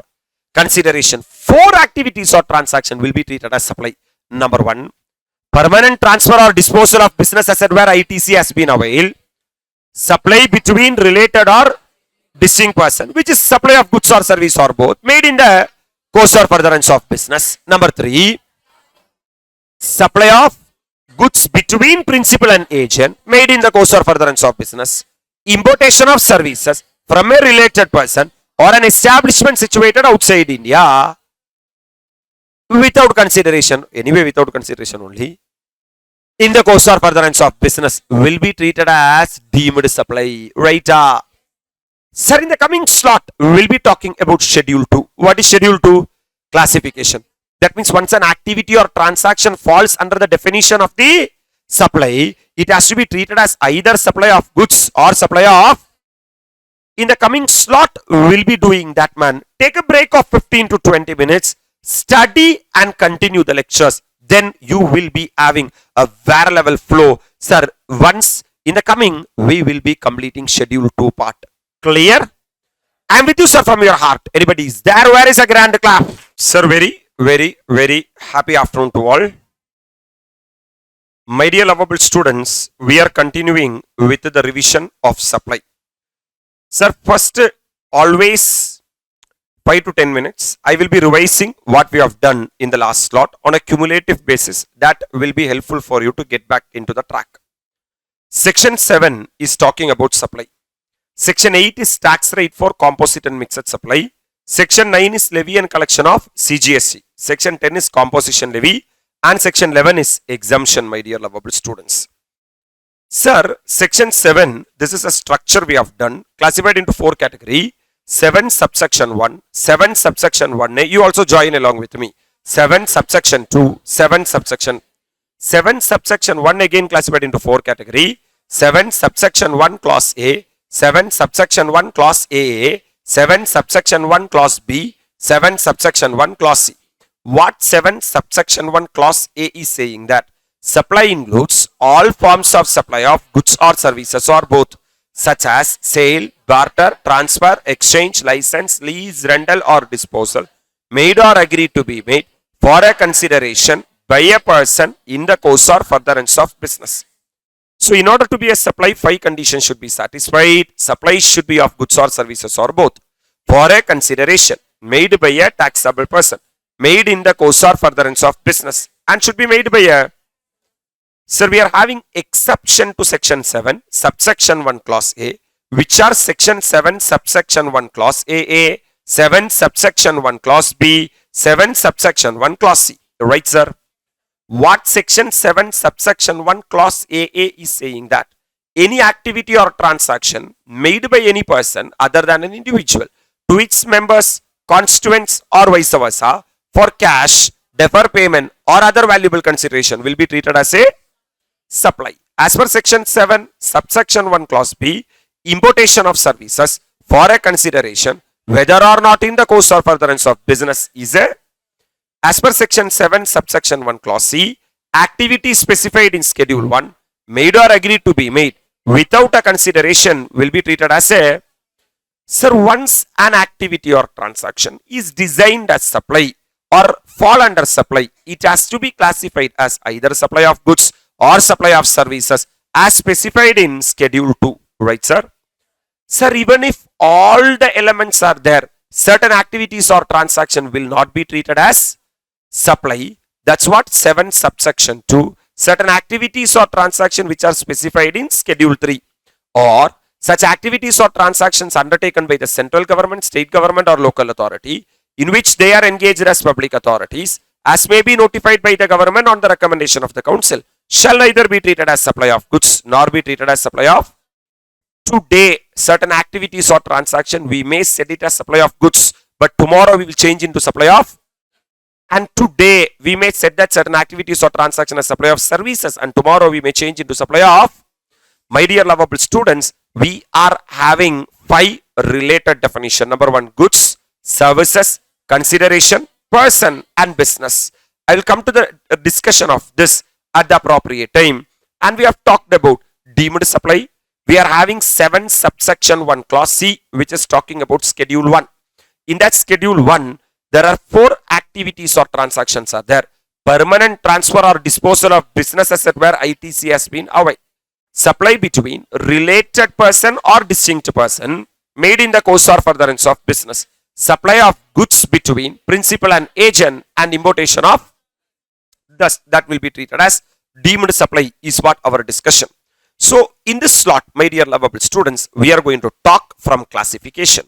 Sir, how the things are working, sir? Simply, sir, there will be activities or transaction. This activities or transaction may fall under 7 subsection 1 or may fall under 7 subsection 2.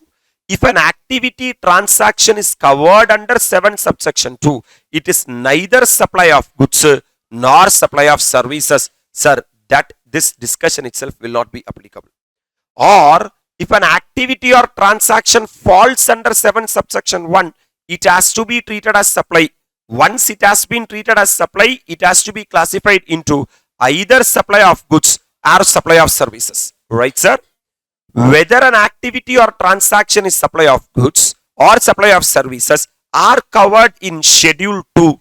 That's why I am calling schedule 2 as classification. Schedule 2 as classification.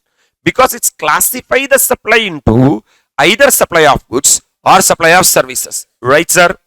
Sir, I will easily tell you what the transaction is all about. For example, I am a seller of calculator. I am transferring the title in goods. I am transferring the title means ownership. If anyone transferring the ownership, it's a supply of goods. That's it. Sir, I am transferring the right to use in the goods. For example, sir, I am a person who are giving this goods on rent, goods on hire.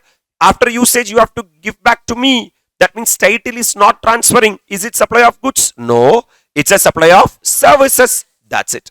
My dear lovable students, I am transferring the title in goods. Don't read further, because any activity or transaction which entitled to transfer the dash of goods, title in goods is supply of goods. That's it. So these are the first category called as transfer. So let me say you have to fill it. Sir, activity or transaction which entitled in title in goods, supply of goods. Right to use the goods, supply of services. Title in goods will be transferred in future, supply of goods. Now the next one is relating to land and building, my dear lovable students. I am going to service providing to land and building. My first question to you is, land and building goods or services as per GST? Services. Because anything other than goods are services. Goods means every kind of movable property. Land and building are not movable property, right, sir? So if you are having land and building, sir, if you are leasing the land and building, giving tenancy right or easement or license to occupy land, it's all our supply of what? Services.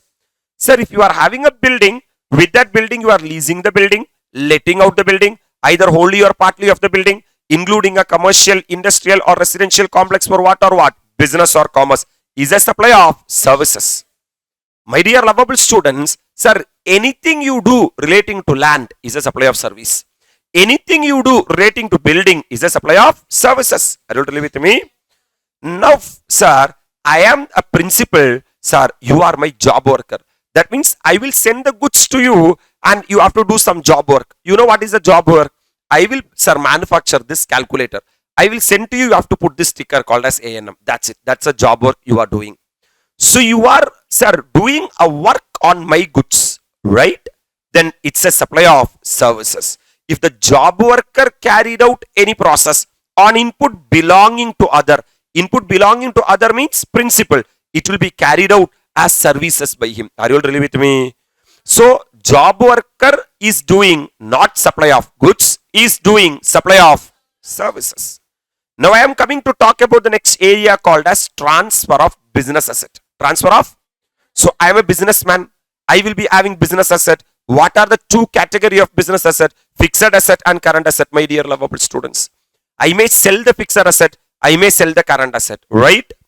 Number one, situation number one, goods forming part of asset of business. There are two assets which will form part of the assets of the business. One is fixed asset and other is what? Current asset.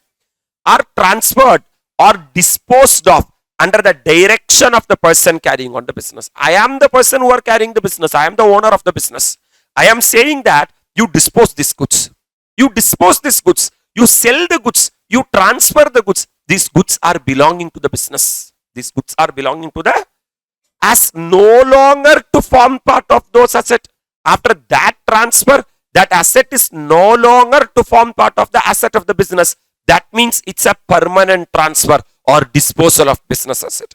It may be for a consideration or may not be for a consideration. If it is for a consideration, it is a supply. If it is not for a consideration, then also it is a supply, right? But it's a deemed supply if there is no consideration. We have already discussed in schedule 1. Comfortable? So question arises whether the permanent transfer or disposal of business asset where ITC has been availed, whether with consideration or without consideration, is a supply of goods or a supply of services. It is a supply of goods. It's a supply of. Sir, I will give you a very quick example, man. For example, you are having a dress shop. You are having, sir, pant, shirt, sari, etc. Like Pothis. You are the owner of the Pothis, Tamil Nadu. Are you really with me? Sir, your friend is coming, best friend is coming to the shop on one particular day. And he or she is having birthday. He, sir, came to meet you and said that, Macha, today my birthday da, Macha. Sir, immediately you are saying that, pack this sari or give this sari or, sir, shirt or pant as the case may be. Hello, sir. Is the stock in trade business asset? Yes, sir. When you purchase that raw material, sir, you would have already taken the ITC. Now you are giving that pant, shirt or sari for gift. First of all, is it a supply? Yes, sir. As per section 7, subsection 1, clause C, read with schedule 1. Permanent transfer or disposal of business asset where ITC has been availed is a supply. Supply. Now question arises whether it is supply of goods or supply of services. Schedule 2 is answering that. Once it becomes supply, it should be treated as supply of goods. Right? But we are having 2 exceptions, my dear lovable students. If business is transferred as a going concern to another person. Business is transferred as a going concern to another person. For example, I am amalgamating ting company. You are amalgamated company. At the time of amalgamation, all the assets and liabilities of the amalgamating company will become the assets and liabilities of the. That means all the assets will be transferred from the amalgamating to the amalgamated company, right? Yes, sir. So, if the business is transferred as a what concern? Going concern. They are saying that don't treat it as supply of goods. That means no need to pay GST. Reason, sir, supplier is transferring the business as a whole to the recipient. Correct, sir? Recipient is going to continue the business. Am I right, sir? Once the recipient going to continue the business, he will sell the stock in trade in his business. Then automatically he will be collecting what? GST. So you are not supposed to scratch your head. Number 2, business is carried on by a what representative? Personal representative. He is deemed to be the what person? Taxable person. For example, father was there, father died, son is going to continue the business. Hello, sir. So automatically son is going to continue the business means son will take care of the business. He will sell the goods or inventory. What is their balance? So automatically no need to treat immediately as supply of what? Goods. Are you all really with me? This is what situation number 1. Situation number 2. Goods held or used for business. That means in business there was a motor car. In business there was a laptop. Are put to private use. That motor car as is using by the MD or are made available to any person for use of any purpose other than business. For their personal driving. That MD managing director for to take her girlfriend, he is using the company's motor car. Hello, sir. Yes, sir. What GST Act is saying that it is a supply of services. Companies providing service to the managing director because officers or directors of a company are related person. Are you really with me? Even if there is consideration or there is no consideration, such a transaction should be treated as supply of services. Supply of. That means what you have to understand from this is, if you permanently transfer the business asset. That means I am saying to business asset that Tata, permanent transfer or disposal of business asset where ITC has been availed, whether with consideration or without consideration, is a supply. It is a supply of goods. It is a supply of, because this is permanent transfer. Am I right? But temporary transfer of business asset, business is having one car, it is allowing to use by the managing director. Is it permanent transfer or temporary transfer? After the usage, he will give back the asset to the business. That means it should be treated as supply of services. So the analysis, sir, permanent transfer, supply of goods. Temporary transfer, I'm moving. The heading itself is supply of services. No need to classify. They themselves giving that these and all are supply of services. Number one, renting of what property? Immovable property. For example, land and building renting is a supply of services. If you are having commercial complex, you just think you will get motivation. You are the owner of EA Mall. You are renting that EA Mall. Then you may have a basic doubt. Then why I am studying this course, sir? Sir, renting of commercial building is a supply of services. Renting of presence of religious place. For example, there is one Kovil. Sir, to that Kovil, then Kalyana Mandapam is there. You are going there for Kalyana Mandapam, Kaduguttu, etc. Sir, then renting of religious presence is a supply of services. Renting of property to an education institution. Yes, this building has been rented out to ANM classes. It's a supply of services by the owner. Sir, permitting use of immobile property for placing, vending or dispensing machine. For example, someone is allowing to keep the machinery in a place, then it is a supply of a very important point, man. Very, very important point. Sir, construction of a complex. You are a builder. For example, you are contractor Nesamani. Sir, you are building a complex or building or civil structure or part thereof, including a complex building intended for sale to a buyer, either wholly or partly, is a supply of service. So, if you are a builder, Casa Grande is a builder, you know, Esanova. Sir, you are contractor Nesamani. Contractor what? Nesamani. Contractor Nesamani will build the building. Are you all really with me? That means we can say that contractor Nesamani is providing supply of services. Supply of. But except, this is important, man, where the entire consideration has been received after issuance of what certificate? Completion certificate. That means, sir, for this building, CC has been received. Completion certificate has been received. That means a local authority, Greater Chennai Corporation, have said that this building has completely completed in all aspects. It's a ready to move property. Just get the key, sir, you can start use the property. After that only you are buying the property. Two types of flat will be there. Now only, sir, they are putting the stone. At that time you can go and book the flat. Hello, sir. Or builder may think that I have completed the construction. Why no one is coming? At that time you are going.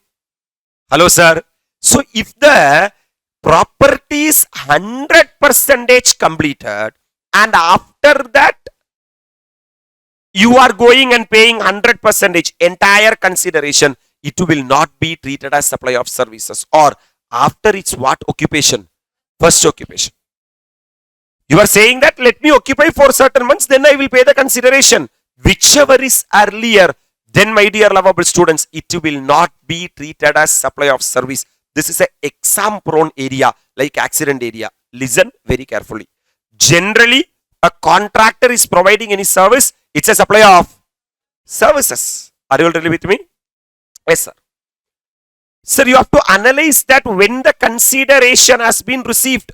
If the consideration has been received before getting the completion certificate or after getting the completion certificate. If the consideration has been received before getting the what certificate? Completion certificate.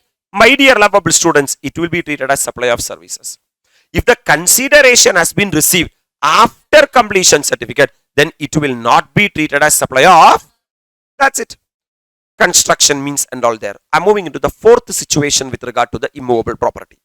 Temporary transfer or permitting the use or enjoyment of intellectual property right. For example, you are having goodwill, know-how, patent, copyright, trademark, license, franchisee, etc.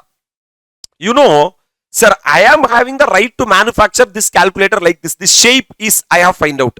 But I am allowing some other company to use that. For that, they are giving me some consideration. It's a supply of services. Situation number 5. You do anything relating to information technology software. It's a supply of service. Whether you can develop it, design it, program it, customize it, adaptation, upgradation, enhancement, implementation, anything you want to do with regard to information technology software, IT software, it's a supply of. Situation number 6, agreeing to the obligation to refrain from an act. You are saying that I will not do one thing. It is a supply of service. Or to tolerate an act. Ni thangikira, sagichikira. It's a supply of what? Services. Or to do an act. Or you are doing something. It's a supply of services. So if you do something, supply of services. If you don't do something, supply of services. Sir, if you are tolerating something, it's a supply of services. Are you agree with me? And transfer of right to use any goods. Right. You are not transferring the title. You are only transferring the what to use. Right to use. If you are transferring the right to use any goods and you are getting the consideration either in cash immediately or deferred payment like hire purchase or any other valuable consideration which is non-monetary, still it will be treated as supply of. So one line summary, renting of immobile property is a supply of. Construction of complex is a supply of. Temporary transfer of intellectual property right is a supply of. Activity or transaction relating to information technology software is a supply of. Sir, I am coming to the next set of discussion called as composite supply. Actually, this involves both supply of goods and supply of services. But government have to take a stand. They have to classify either supply of goods or supply of. For example, works contract. Builder is there. Works contract. You know what is works contract? Works contract means any contract wherein you have to provide both goods and services. For example, we are giving our bike for repair. Correct? They will change the material and they will also provide the what? Labor. Then it has to be treated as either supply of goods or supply of. Government is saying that we will treat it as supply of services. What is works contract? Means a contract for either construction of building or erection, modification, alteration, construction, installation, repair, fabrication, completion, fitting out, maintenance, improvement and renovation of any what property? Immovable property. Wherein transfer of property in goods, that is, sir, is involved in the execution of such contract. If you ask contractor Nesamani to construct a building, it's a works contract services because without material, he can't construct. So, in that service, both supply of goods is there and supply of service is there. So, government have to fix it either supply of goods or supply of services. Government is saying that we will treat it as supply of. Comfortable? Sir, composite supply number 2. Sir, supply by way of part of any service or other manner whatsoever of goods being food. You are going to hotel, you are ordering chicken biryani, you are ordering, sir, veg biryani and you are eating. You tell me, actually the biryani what they are supplying is the material, correct? But they are happily coming and serving to you. That is supply of services, right? For that biryani, from where the biryani rice came, from where the chicken came, from where the adupu came, but this items and all integrated into one place. That is a service they have provided. Are you really with me? So, more than the arisi, more than the rice, more than the chicken, more than the vegetarian, that integration is the supply of services they have provided. So, government is saying that works contract services is a supply of service and restaurant service is a supply of services. Are you really with me? So, first of all, an activity or transaction should not fall under 7 subsection 2. If it fall under 7 subsection 2, class tata bye bye. This subject will not be applicable. This subject will not be, because it's neither supply of goods nor supply of services. But if a transaction or activity falls under 7 subsection 1, then it has to be categorized as supply. Once it categorized as supply, it has to be further bifurcated into supply of goods or supply of services. You may have a doubt. Why this colovery? Simple man, we are having time of supply. Time of supply is section 12, 13, 14. Section 12 is the time of supply of goods. Section 13 is the time of supply of services. If you see place of supply, we are having place of supply of goods and we are having place of supply of services. Are you all really with me? Comfortable? So everything in the act has been bifurcated into supply of goods and supply of services. Then only we can proceed. That's why supply has to be bifurcated into supply of goods or supply of services as per schedule 2. Schedule. What is the cute name for schedule 2? Classification. Why? Because if two things are there, then only we can classify. That's why supply of goods and supply of what? Services. If one thing is there, what to classify? That's why schedule 2 is called as what? Classification. So an activity or transaction should not fall in 7 subsection 2. What is that 7 subsection 2, sir? That is negative list. That is what list? That's a cute name we have given. What is schedule 1? Deemed supply. Schedule 2? Classification. Schedule 3? Sir, notwithstanding anything contained in subsection 1. Subsection 1 na 7 subsection 1. Whatever we said in 7 subsection 1, put it on dustbin. Put it on. Activities or transactions specified in schedule 3. We are having a schedule called as schedule 3. We mention certain activities or transaction there. Even it is supply of goods or services or both. Even there is a consideration. Even, sir, by a person. Even it is in the course or furtherance of business, we will not treat it as supply. Number 1, A stands for actionable claim. A stands for? B stands for board. B stands for? C stands for court. C stands for? D stands for district court. D stands for? E stands for employer-employee relationship. E stands for? F stands for funeral. Sethupoid. Sir, G stands for ground. G stands for? G stands for? H stands for holds a position. H stands for? That's it, man. These are the primary part number 1 item. Number 1, sir, actionable claims. Number 1? Sir, what are you saying, sir? We said that as per section 7, subsection 1, clause A. Are you remembering? Supply includes all forms of supply of goods or services or both. Dot. In that definition of goods, goods means every kind of movable property. Goods includes what claim? You said that actionable claims are goods. Actionable claims are? And now you are saying that actionable claims are covered in what 3? Schedule 3.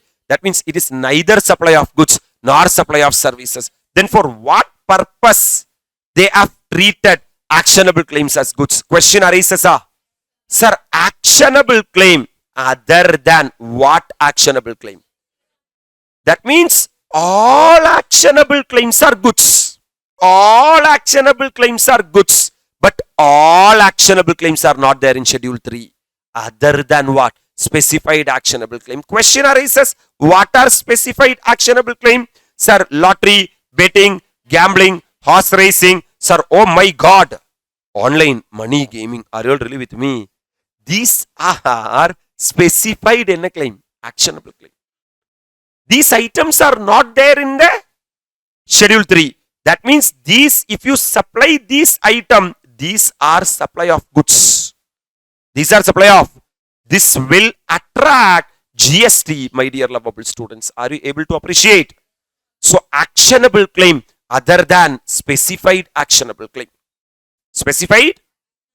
And my dear lovable students, what are specified actionable claim? Betting, lottery, gambling, casinos, sir, horse racing, online money gaming. Let me ask you a question. You have that clarity.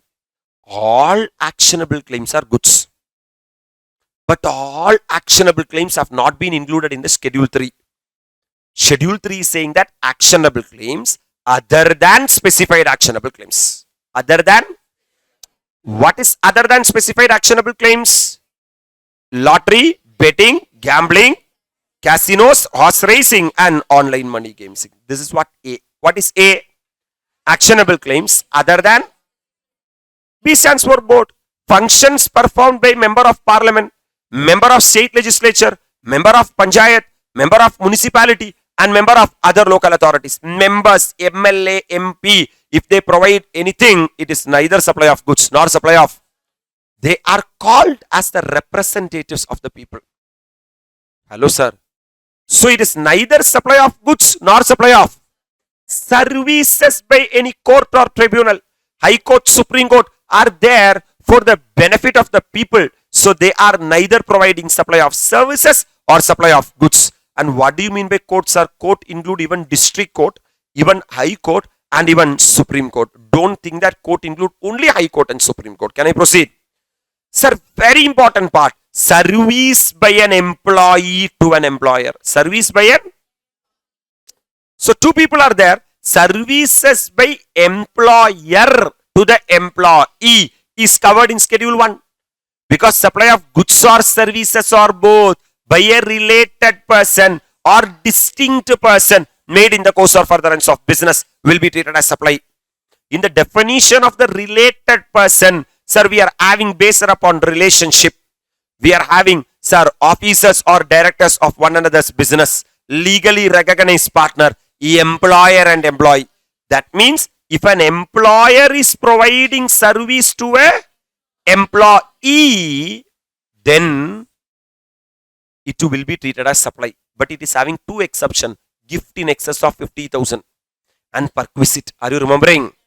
And employee to the employer is covered in what 3? Schedule 3. That we already covered in the heads of income. Number 1, income from salary.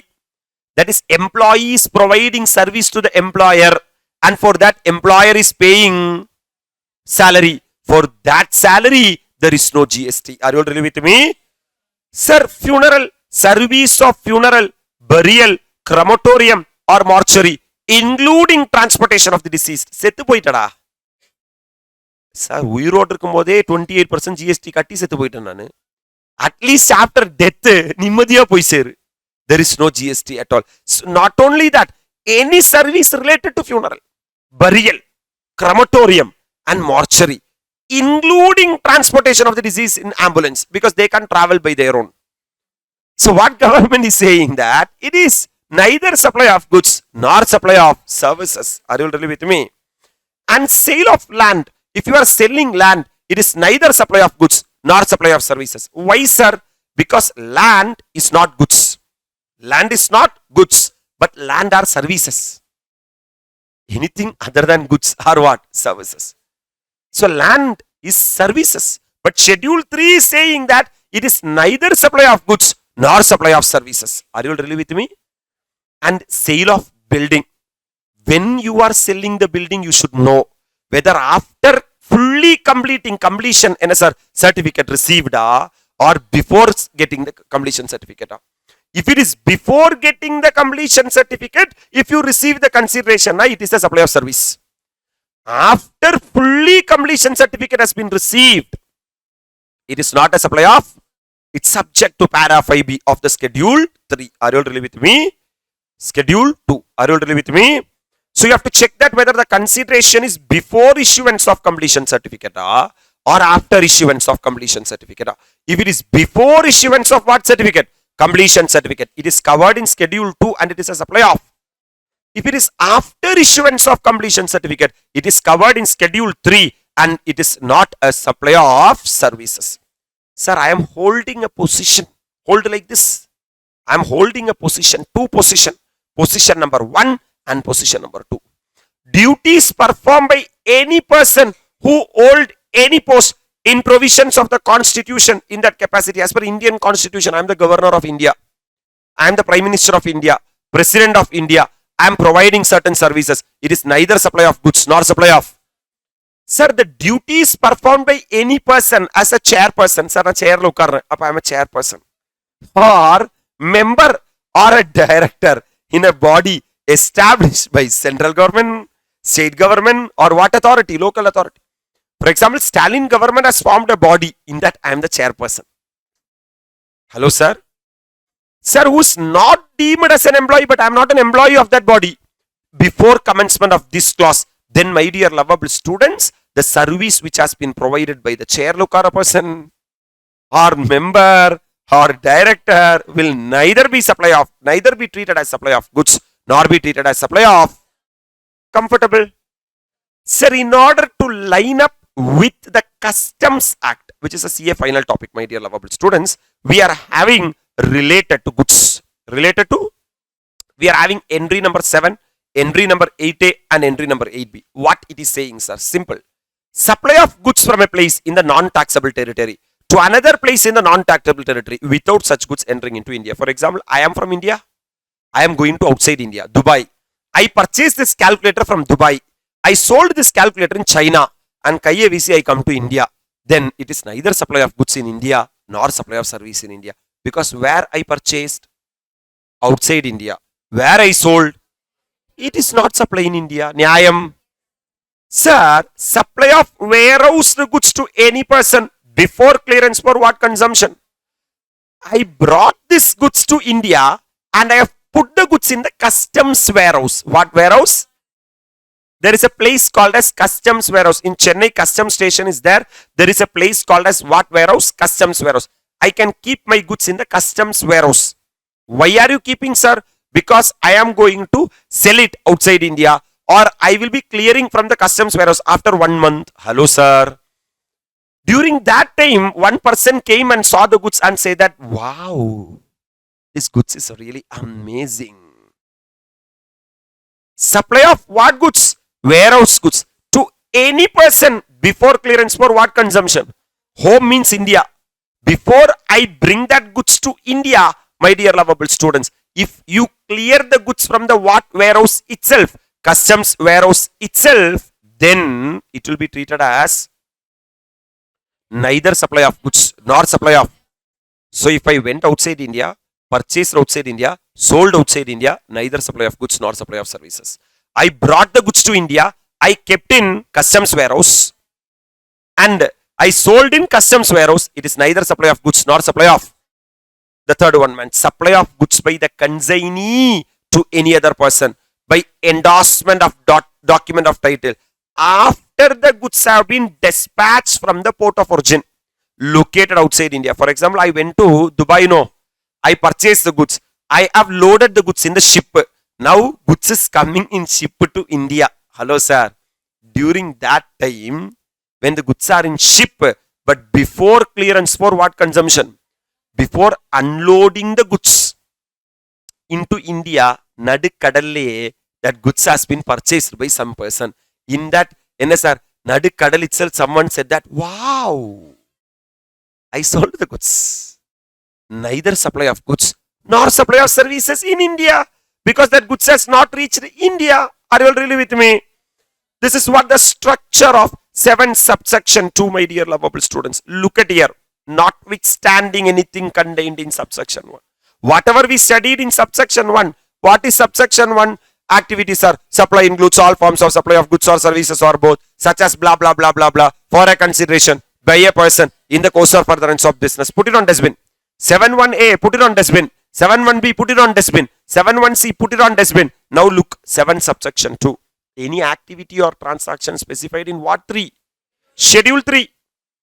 What are the items covered in Schedule 3, my dear lovable students? A stands for actionable claims other than specified actionable claim. B stands for board. C stands for court. D stands for district court. E stands for employer-employee relationship. F stands for funeral. G stands for ground. H stands for wholesale position. Are you all really with me? Unrelated to goods. You purchase goods outside India, sold outside India. You purchase goods outside India, sold Nadukadal. You purchase outside India, bring to India and sold in the customs warehouse. Sir, it will neither be treated as supply of goods nor be treated as supply of. I am coming to the part number 2 of the discussion, 7 subsection 2. Sir, notified activities or transaction undertaken by government or local authority in which they are engaged as what authority? Public authorities. For example, when we study or discuss the definition of the business, sir, any activity or transactions undertaken by the government or local authority is also business. But there are certain activities or transactions undertaken by the central government, state government or local authority in which they are engaged as public authority. We will notify. Those notified things will neither be treated as supply of goods nor be treated as supply of. Sir, such activities or transaction will be undertaken by who? Central government, state government, or in which they are engaged as may be notified by the on the recommendation of the council, shall be treated neither as supply of goods nor as supply of. You may have a doubt that, sir, any notification has been passed. Yes, government said that any statutory function, tell me, any statutory function entrusted to a panchayat under 243G or statutory function entrusted to a municipality under Article 243W. For example, I will tell you, man, municipality and panchayat will be there. Sir, they are having lot of statutory functions. For example, காலையில வந்து குப்பை பெருக்குறாங்க. That is a statutory function. Hello, sir. Corporation water they are giving. That is a statutory function. EB they are supplying. That is a.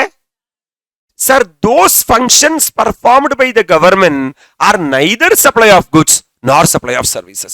So, statutory functions, those, what are their statutory functions? Which are covered in Article 243G and Article 243W. Those activities, if panchayat or municipality have been done, it is neither supply of goods nor supply of. And very important notification, man. Sir, service by way of grant of alcoholic liquor license, one of the main duty of government. Sir, in order to make growth of the country India as a whole, the respective state government will issue liquor license. Hello, sir. For that, the state government will get consideration for every license. That is neither supply of goods nor supply of services. Because of that, if you treat it as supply, automatically we have to levy GST. Correct? எந்த குடிமகனுமே கஷ்டப்படக்கூடாது. Are you all really with me? So, giving or grant of alcoholic liquor license against consideration in the form of license fee or application fee and government taking care by whatever name called. The central government is collecting is neither supply of goods nor supply of. So there are two notifications, my dear lovable students. Sir, statutory function entrusted to a municipality under Article 243W or statutory function entrusted to a panchayat under Article 243G will neither be treated as supply of goods and nor be treated as supply of, or granting of liquor license by state government for a consideration will not be treated as supply of goods or supply of what? Services. Many people started interpreting that, oh, any license given by state government is neither supply of goods or nor supply of services. Government said that, chi, like that, and all I have not said. I said that only for all the other license we want GST because that is business. Correct? There should not be any disturbance for the liquor. Others and all. Hey, do you really want to work hard and come forward in your life? Pay the GST. Die. Sir, do you want to have liquor? Yes, sir. Grant of liquor license by state government is neither supply of goods nor supply of services. Are you all really with me? Such a classification has been given by the government. And we are having different types of supply, my dear lovable students. A supply may be exempt supply, supply may be non-taxable supply, supply may be taxable supply, supply may be inward supply, and supply may be outward supply.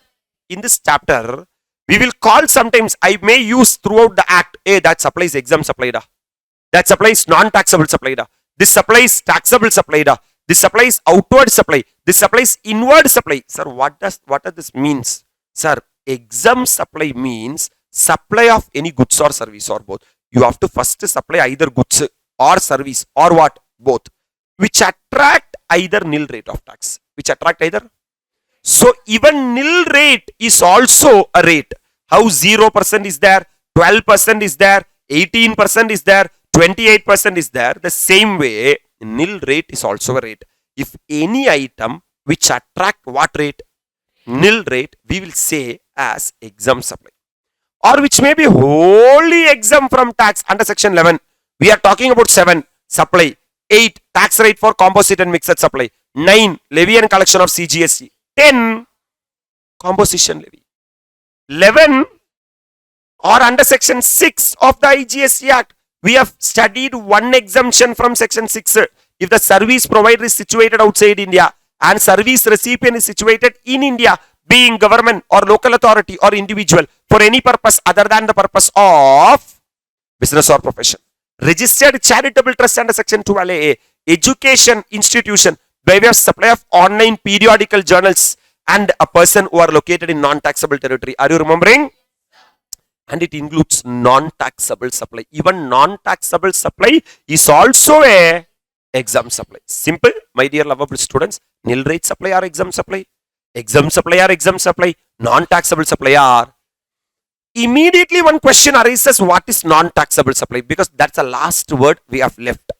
Sir, non-taxable supply means a supply of goods or services or both. Even that is also a supply only, but which is not leviable to tax under this act or under the IGST act. Hello, sir. For example, we are having human consumption. Right, sir? Hello, sir. That is not leviable to what? GST. Is not leviable to what? GST. That means it's a dash taxable supply.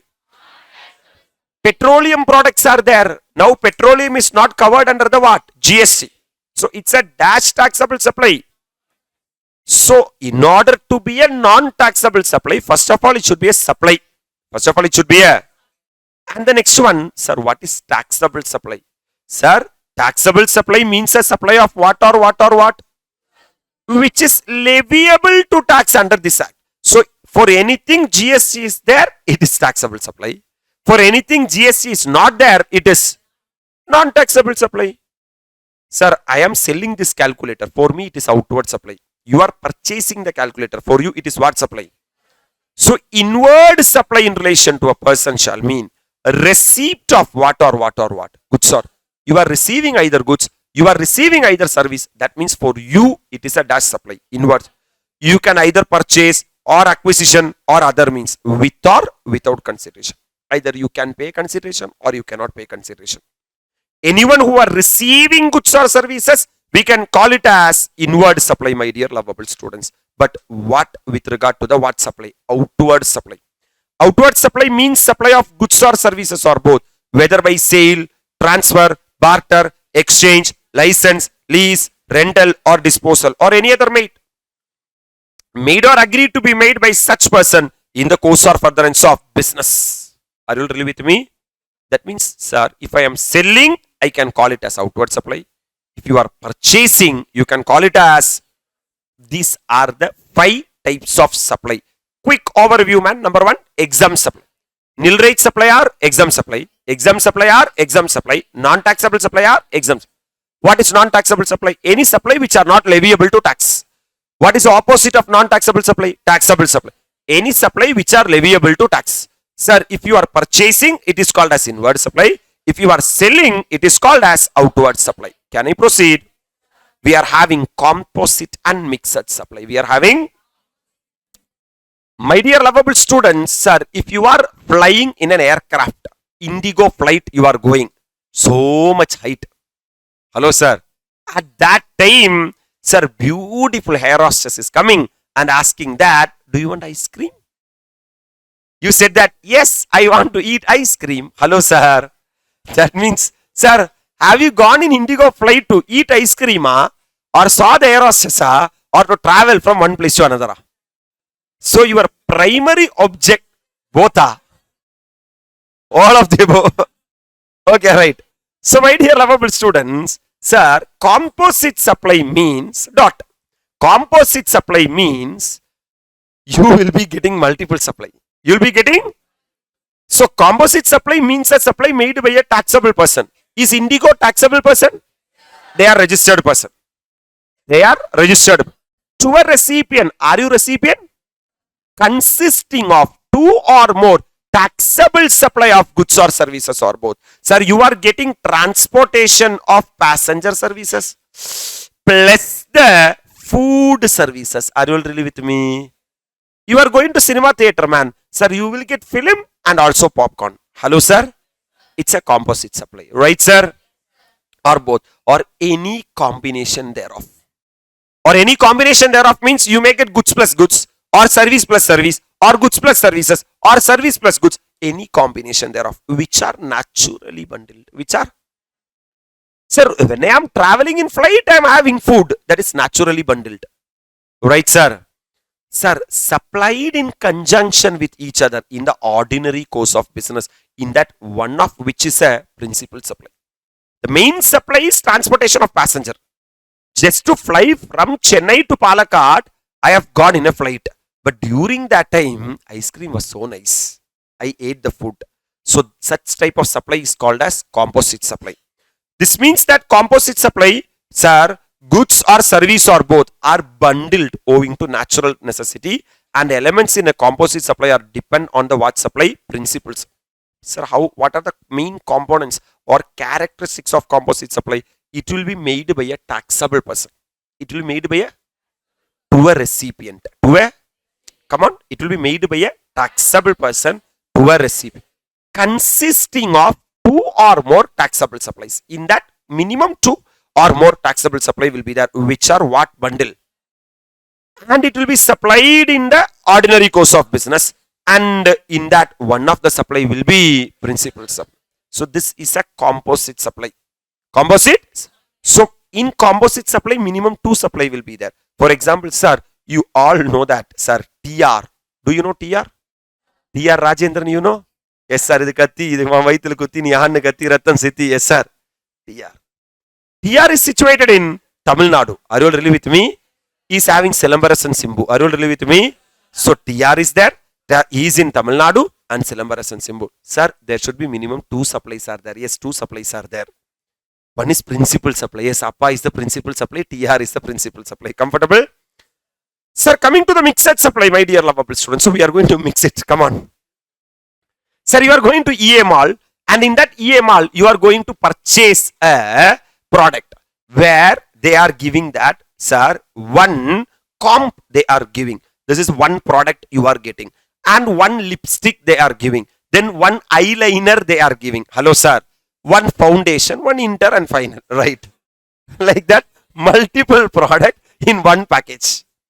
Multiple product in one package. Hello, sir. For that, you are paying 5,000 rupees, my dear lovable students. Hello, sir. Yes, sir. This is a mixed supply. Sir, are you buying lipstick because of, sir, comp? No. Hello, sir. If you want comp, you can purchase separately, which are not naturally bundled. Which are not naturally. That means, what is mixed supply? 2 or more individual supply of goods or services or any combination thereof, made in conjunction with each other by a what person? Taxable. For a single price. That is bundla vikanu. Where such supply does not constitute a composite supply. So first give importance to the composite supply. If it is not a composite supply, park it under what? I will give you a table, you have to answer me. Naturally bundled. In composite supply, yes, no? Yes, sir. Mixed supply. Supply together. Both are yes, yes. Yes, yes. Can be supplied separately. Composite supply, no. Mixed supply, yes. Then it will not be a mixed supply, first of all. Then it will be a separate supply. Correct? One is predominant supply for recipient. Composite supply, yes. Whereas mixed supply, no. Sir, when you are traveling in Indigo, is the food important? The food is important. Why are you going in that much height? In case after. Correct? Other supply is not aim in itself of the recipient. Yes, I don't have much aim with the food. My main purpose is to travel from one place to another. Yes, here it is no. Each supply priced separately. No, no. Both the case it should not be no. Correct? All supplies are goods. Yes, yes. All supplies are services. Yes, yes. Any combination thereof. Yes, yes. Because, sir, both composite supply and mixed supply can be any combination thereof. In future, after you become chartered accountant, one person will come and say that I am providing supply of goods and also supply of services at the same time. So you may categorize that as either composite supply, or if that is the case, section 8 will be applicable. Section 8 is saying that if you finalize a supply as a what supply? Composite supply. It comprises of 2 or more supply, in which one of which is a what supply? Principal. Shall be treated as supply of such what supply? Sir, Indigo is providing two things. Number one, transportation of passenger and food services, right sir? Assume for transportation of passenger 5% is the GST rate and for food 18% is the GST rate. Assumption I am saying. What is the principal element in this supply? For entire value of supply, for example 5,000, you have to collect only 5%. Don't collect 18%. Comfortable? That means if the supply is a composite supply, what rate applicable to the principal supplies rate will be applicable to the composite supply. Come to the mixed supply. In that mixed supply, one basket is there. You are having combo, you are having lipstick, eyeliner, foundation, inter, final. Hello sir. See which item is the most highest rate. A mixed supply comprising of two or more supply shall be treated as supply of that particular supply which attract the highest rate of tax. For example, sir, for that foundation 28% is the tax rate. Then for the entire value of supply, 28% will be the tax rate. Are you all really with me? That means section 8, tax liability of composite and mixed supply. If it is composite supply, rate of tax of principal supply will be applicable. Whereas for mixed supply, supply which attract highest rate of tax will be applicable, my dear lovable students. Are you all really with me? With this, we can proudly say that we are through with the first two sections, section 7 and section 8 of the GST. Are you comfortable? I am with you, sir, from your heart. Anybody is there? Where is a grand clap? You know what you are supposed to do? Take a 20 minutes break, revise the entire supply. Sir, one big chapter we have done, my dear lovable students, and we will be moving into the next part and we will be creating the more concepts. I am waiting for your quick 30 minutes revision and come back to me. We will be doing the next part. Sir, very happy morning to all. So we are doing the IDT. In the last slot, we have completed the supply. Sir, section 7 is what talking about supply. Section 7 classified into two categories, 7 subsection 1 and 7 subsection 2. An activity or transaction falls under 7 subsection 2 is neither supply of goods nor supply of services. Neither supply of goods nor supply of services. Am I right, sir? But if an activity or transaction is falling under 7 subsection 1, it will be treated as supply. Once an activity or transaction is falls under supply, then it has to be treated as either supply of goods or supply of services as specified in schedule 2. As specified in, this is what our discussion.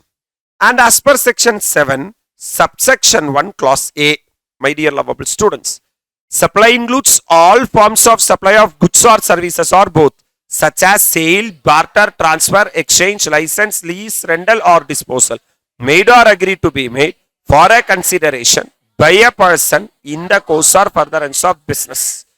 That means in order to be a supply, first of all, supply should be a taxable supply. Supply should be a, in order to be a taxable supply, it should not fall in 7 subsection 2. It should not fall in, and it should not fall in section 11 or section 6 of the CGST or IGST Act, as the case may be. Correct? Because if it is fall under exemption, my dear lovable students, then it is not a taxable supply. It will be treated as an exempt supply. It will not be treated as a taxable supply. It will be treated as a... These are the way in which we are going to talk about exemption. A stands for agriculture and art related services. A stands for, B stands for bridge. B stands for, C stands for cab. C stands for, D stands for diplomatic mission. D stands for, and E stands for electricity. And E stands for, my dear lovable students, sir, there are two ways in which you have to look into the exemption. This exemption is the biggest topic in the entire IDT, which will come for 5 mark in exam. Sir, it is like, sir, more time, less return chapter. We have to spend nearly 10-15 hours to get the control over the exemption, and a standalone 5 mark question will be coming from the exemption. And when you do the computation of GST payable, in between one line they will keep that whether the taxability and exempted. By that way also they will be checking. Hello sir. So two way, ரொம்ப simple. Understand what the exemption is. That is the easiest way of studying the exemption. Okay, this activity or transaction are exempt from. That is the way we are going to follow. First one, A stands for agriculture. A stands for? Generally agriculture will be done by farmers, correct? Any activity or transaction done by farmers should be exempt from GST, but government said that not all activities are exempted. Certain specified activities or transactions are exempted. Number one, supply of farm labor. Number one, for example, for the purpose of doing agriculture, you are supplying the farm labors and you are getting some consideration. That is exempt from. For example, the same way if you are supplying the securities, for example, outside building and all, so blue color dress code securities will be there, correct? If you are supplying those people, it is liable to GST. But if you are supplying the farm laborers, then it is exempt from. Next one, sir, basic agricultural operations. Tell me basic. You are doing the basic agriculture operations like cultivation, harvesting, threshing, plant protection or testing. From that activity or transaction, if you are getting any consideration, that is exempt from GST. So supply of farm labor is exempt from GST. Basic agricultural operations are exempt from. Next one, process carried out at agricultural farm. Sir, you tell me, at agricultural farm we will do only agriculture activity, correct?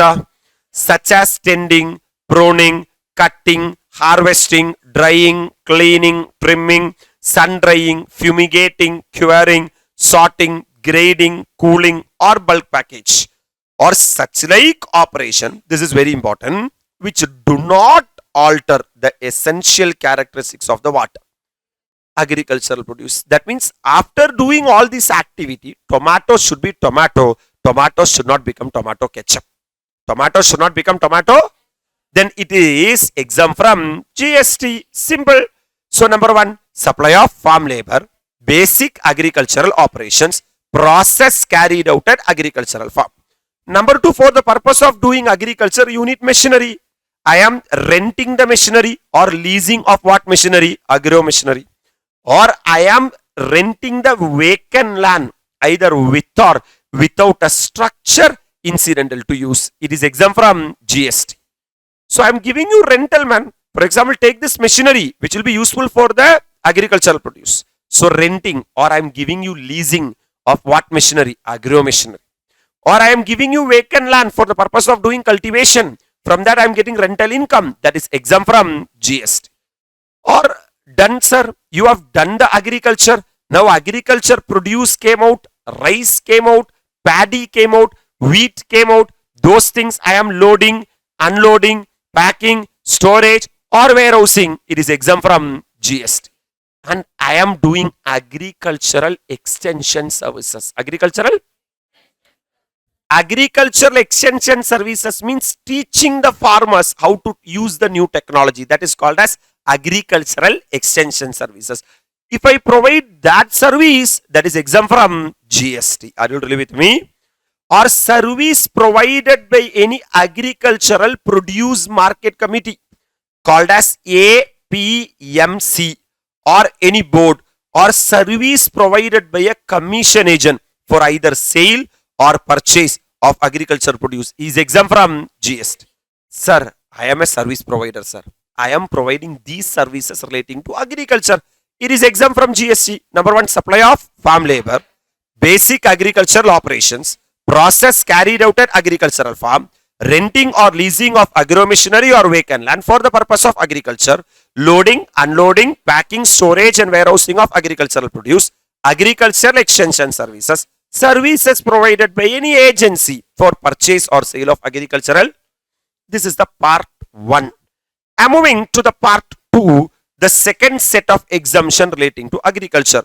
Service by way of warehousing of minor what produce?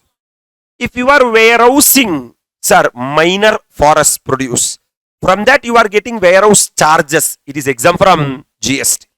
Service by way of artificial insemination of livestock, breeding of the animals, and by that you are getting some income. It is exempt from.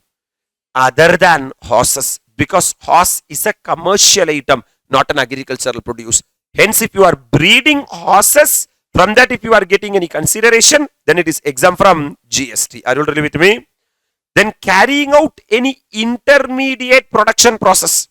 So at the time of agriculture, you are doing some job work. You are doing some job work. You are a job worker in relation to cultivation of plant or rearing of all life form of animal like adu, madu, koli, except the rearing of horses, because horses are not agricultural produce, either for the purpose of food or fiber or fuel or raw material or other similar or agricultural produce are exempt from GST. This is an amendment, not now, sir, 1 or 2 attempts back. Service by way of fumigation in a warehouse of agricultural produce. Earlier, if you provide any service relating to fumigation, fumigation in the sense means taking care of the warehouse. Eli varame, rat varame, insects varame, paathukiradhukaga I will put fumigation. That was exempt earlier, but now government said that it become taxable.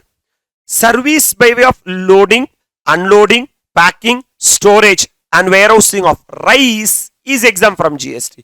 Many people said that only paddy is an agricultural produce. Rice is not an agricultural produce. Yes, rice is really not an agricultural produce. Hello, sir. Because a converted form of paddy is only what? Rice. Rice is a commercial item, whereas paddy is not a commercial item, right? But government come up with a notification that even with regard to rice, we don't want GST. Let the people eat it. If you are doing loading, unloading, packing, storage and warehousing of rice, and storage and warehousing of cereal, pulses, fruits and vegetables are exempt from GST. How you have to proceed with this? Lot of exemptions will be there. If you try to by heart, if you try to recall, nothing will come. Understand what is every transaction. I am a service provider, man. I am supplying farm labor. I am getting consideration. It is exempt from. I am a service provider, man. I am providing service relating to agriculture. That's what, sir, agricultural related services. Hello, sir. Exempt from. Sir, service provided or process carried out at an NF farm, agricultural farm, are exempt from. Sir, renting or leasing of what machinery? Agro machinery. Or what land? Vacant land for the purpose of agriculture are exempt from. Sir, I am loading, unloading, packing, storage and warehousing of agricultural produce are exempt from. Agriculture extension service, that means teaching the farmers how to use the new technology. If I am such a training institute, if I am getting any fees, that is exempt from. That's it. Sir, I am an agency like APMC. What is APMC? Agricultural Produce Marketing Committee. What I will be doing? I will be helping the farmers to purchase or sell the agriculture produce. For that I will get commission. That commission is exempt from. That's it, game over. Can I proceed? Service by way of warehousing of minor forest produce. Sir, I am having a warehouse. You can, sir, warehouse the minor forest produce. For that I will be getting the warehouse charges. That is exempt from. Sir, I am engaged in the artificial insemination of livestock. Breed பண்ணிட்டு nanu. Except horses. I am getting consideration for that. Exempt from. Sir, I am acting as a job worker, which is carrying out a intermediate what process? Production process. As a what worker? Job worker. It is exempt from. Earlier, fumigation in a warehouse was exempted. Now, taxable, taxable, taxable. Comfortable? Loading, unloading, packing, storage and warehousing of rice are exempt from GST. If you are warehousing of cereal, pulses, fruits, vegetables, from that if you get any consideration, it is exempt from. That's the first exemption, agricultural related exemption. Comfortable? Moving to the second exemption, man. A stands for art related services. A stands for? My dear lovable students, you may be an artist. In the sense means you may perform in folk or classical art form, in music, dance and theatre. Sometimes you may be a Kathakali, Kuchipudi, Bharatanatyam, Carnatic singing, all this, and you are giving performance. Hello, sir. If the consideration charged for such performance is not more than 1,50,000, what government is thinking that, can you play Kathakali? No, sir. Can you, sir, sing a song Carnatic music? No, sir. If you do all that, people will not listen. Only people who are skilled can do all this. And the people, the recipient will enjoy this. They will be feeling very cool and composed to see Kathakali, Kuchipudi, Bharatanatyam, Carnatic and all. So what they are saying is if the consideration per performance is 1,50,000, since this is an art form, let everyone play the art form. It is exempt from. However, exemption shall not apply to service provided by such artist as a what ambassador. Sometimes Virat Kohli is coming and he is the brand ambassador for so many brands. Sachin Tendulkar is the brand ambassador for so many brands. And MS Dhoni, he himself is a brand. Are you really with me? My dear lovable students, if Kathakali, Kuchipudi, Bharatanatyam, Carnatic sing, all these people are performing as a brand ambassador. That means to promote a brand that is commercial in nature. This exemption will not be. But pure talent I am exhibiting, that is exempt from. Sir, performance like Western dance, modern theatre, performance of actors in film or TV serial would be taxable because, sir, even though they are having lot of skill, they are making the people who are seeing to cry. Serial paathu kadari aludittu irukan. What government is saying that liable to GST, pay the GST. Are you really with me? Yes, sir. So Western dance, modern theatre, sir, everything are taxable. That means if you are an artist, if you are performing folk or what form, classical art form, either in music, dance or theatre, are exempt from GST. If you are exhibiting your pure talent, if you are make the crowd enjoyable, up to 1.5 lakh rupees, it is exempt from GST. Comfortable? That's it. A stands for agriculture and art related services. Coming to B stands for bridge, my dear lovable students. For example, when you travel from one place to another, you will pay toll charges. Have you heard about toll charges? Sir, only people like, sir, wealthy people will travel in road or everyone will travel in road. So, service by way of access to road or bridge on payment of toll charges is exempt from GST. That means what they are trying to say, my dear lovable students, is if you are paying toll charge, it will be generally availed by general public. It is exempt from, because road, water, transport and all common, let everyone enjoy it. We are not interested to burden the general public by levying 18% GST. Are you really with me? So toll charges paid to access road or bridge are exempt from. Sir, C stands for cabman. Now you are in that, after taking toll ticket, you have to travel from one place to another, no? So you are engaged in the transportation of passengers. For example, Indigo is there. Indigo flight is transporting passenger from one place to another. Sir, some routine buses are there. Can you say the most famous bus? Red bus. They are taking from one place to another the customers. Right, sir? Yes, sir. Auto rickshaw is there. Right, sir? So you can travel in various way. So I am classifying that into three parts. Part 1, Part 2 and Part 3. Part 1, metered cab or auto rickshaw, including e-rickshaw, are exempt from GST. You tell me, people does not have more money will only travel in what? Metered cab or auto rickshaw. Sir, they are saying that if an auto driver is providing service, transportation of passenger from one place to another, if the means of transport is metered cab or auto rickshaw, it is exempt from GST.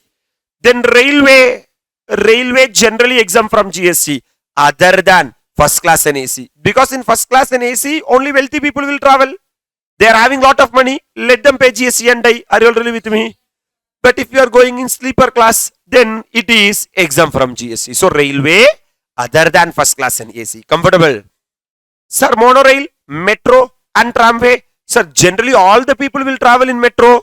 Sir, the another name or the another way of transport is what? Monorail and what? Tramway. Even that is also exempt from GST. Inland waterways. Inland waterways means small ship. Sometimes how we are having roadways in certain places will be fully surrounded by water. So there and all they will use only what waterways? Inland waterways. Small boats basically. that is their public transport system, then it is exempt from. And public transport, general public transport, other than predominantly for tourism purpose. If you are going for tour, you are going to enjoy. You are having lot of money. Pay the GST and enjoy. In a vessel na patrama? No, sir. Ship. Between places located in India. For example, in a ship you are going from Chennai to Mumbai, exempt from GST, because how you are going in a train, how you are going in a bus, the same way you are going in ship, it is exempt from GST. But you are going in a, sir, for tourism purpose, liable to what? GST. Are you really with me? So if you are providing transportation facility in these modes and all, exempt from GST. Number one, metered cab or auto rickshaw, railway other than first class and AC, monorail, metro, tramway, inland waterways, public transport other than predominantly for tourism purpose, in a vessel between places located in India. Comfortable? Come on, come to part number 2. Still lot of are there. That's why I have classified as part. Sir, simple sir, there is a state transport undertaking. What undertaking? For example, Tamil Nadu Bus Transport Corporation is there. It is called as TNSC, SCC, STC. Okay, right. TNSTC, Tamil Nadu State Transport Corporation. Alright, sir? Sir, after you become chartered accountant, you will be having lot of money. You should have lot of money. Are you really with me? Same like Suryavamsam Sarthakumar. You are purchasing 15 buses. Sir, can you drive the bus? For that, why are you revising this much? Become a bus driver, correct? So what you are doing now, 15 buses you are giving to hire to Stalin government. What government? So Stalin government is paying you rental. What they are saying is, it is exempt from. Because central government is saying that you are helping my Thambi. Hello sir. Because it's state government, man. Service by way of giving on hire. Giving on hire. To a state transport undertaking. A motor vehicle, that means bus, meant to carry more than 12 passengers are exempt from GST. That means you are the service provider. You are purchasing a bus and you are giving that bus on hire to a state transport undertaking. For that you are getting rental income. It is exempt from, come on man, number 2 man, service provided to central government. So you are providing service to the central government. Now earlier you provide service to the state government. That itself is exempted. Now central government should not be taxable. Yeah. What service? By way of transportation of passenger. You are transporting passenger from one place to another. With or without accompanied belongings. Sometimes passenger may only be there or goods may also be there. Like baggage will also be there. By what? Air. Not by water and all. By what way? Airway. Embarking or terminating at a regional connectivity scheme airport against consideration in the form of viability gap funding are exempt from GST. For example, from Chennai airport, you are taking the passenger to the Bangalore airport. Sir, these are 2 areas, correct sir? Sometimes government will say that to have more passenger on travel, don't collect entire ticket value. For example, if 5,000 rupees is the ticket value, just collect 2,000 rupees from the passenger and the remaining 3,000 we will pay to you. This is called as viability gap funding. What funding? So who is the service provider? The service provider is Indigo. The service provider is, sir, Air Flight, Air Jet or Air India. Such people are providing service to the central government, because they are taking passenger from one place to another.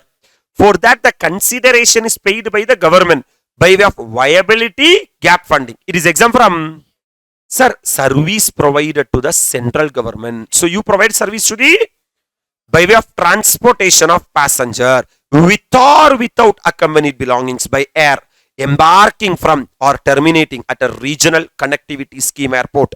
It should connect to region. That airport should connect to region against consideration in the form of viability gap funding are exempt from GST. Comfortable? The last part, transportation of passengers. Sir, exemption number 1. Air embarking, that means air embarking in an economy class. It should not be a business class, very important. Either embarking means starting, or terminating means stopping in an airport located in the state of Arunachal Pradesh, Assam, Manipur, Meghalaya, Mizoram, Sikkim, Nagaland, Tripura and Bagdodra. That means any aircraft either starting or ending from these states. What are the states? Arunachal Pradesh, Assam, Manipur, Meghalaya, Mizoram, Sikkim, Nagaland, Tripura and Bagdodra are exempt from. So, if you are going from Chennai, taxable exempt. Taxable. Sir, Arunachal Pradesh. Sir, you are going to land in Meghalaya. Exempted. You are going to start from Bagdodra. That's it. That's the game. Number 2 is what? Non-AC contract carriage. Non-AC? We are having 2 carriage, man. Number 1, stage carriage is there and contract carriage is there. For example, daily normal buses are there, no? That is called a stage carriage because it will stop in every stage. Every stop they will stop it. That's what stage carriage. In Chennai, do we have AC buses? Taxable. Because who will travel? Rich people. Let them pay GST. Sir, normal. Sir, window open பண்ணிவிட்டுட்டு அதே ஒரு AC மாதிரி போயிட்டு இருக்கிற வண்டி. Exempted. Because it's other than what, man? AC. Exempted. Like what? Contract carriage. Contract carriage in the sense means if it start from Chennai, it will stop at Palakkad. Such buses are there. That is what contract carriage. There also 2 type of buses are there. What? AC contract carriage, non-AC contract carriage. AC contract carriage, taxable. Non-AC contract carriage, that's it. So non-AC contract carriage, other than what taxi? Radio taxi. Ola, Uber and all is there. They are radio taxi. Even though the Ola driver, Uber driver did not put the AC, pay the GST. Are you all really with me? For transportation of passenger excluding tourism. That means if it is for tourism or conductor tour or charter or hire, then liable to GST because sogus. Are you all really with me?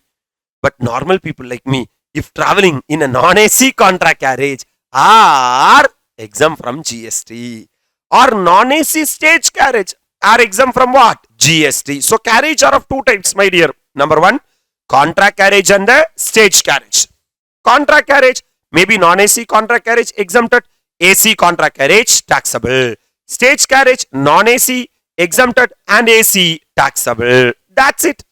So, if you are a service provider who are providing transportation of passenger service from one place to another, if the means of transport are these, exempt from GST, metered cab or auto rickshaw, railway other than first class and AC, monorail, metro, tramway, inland waterways, public transport for other than tourism purpose in a vessel which is situated in India. That's it. Set number 1 comes to an.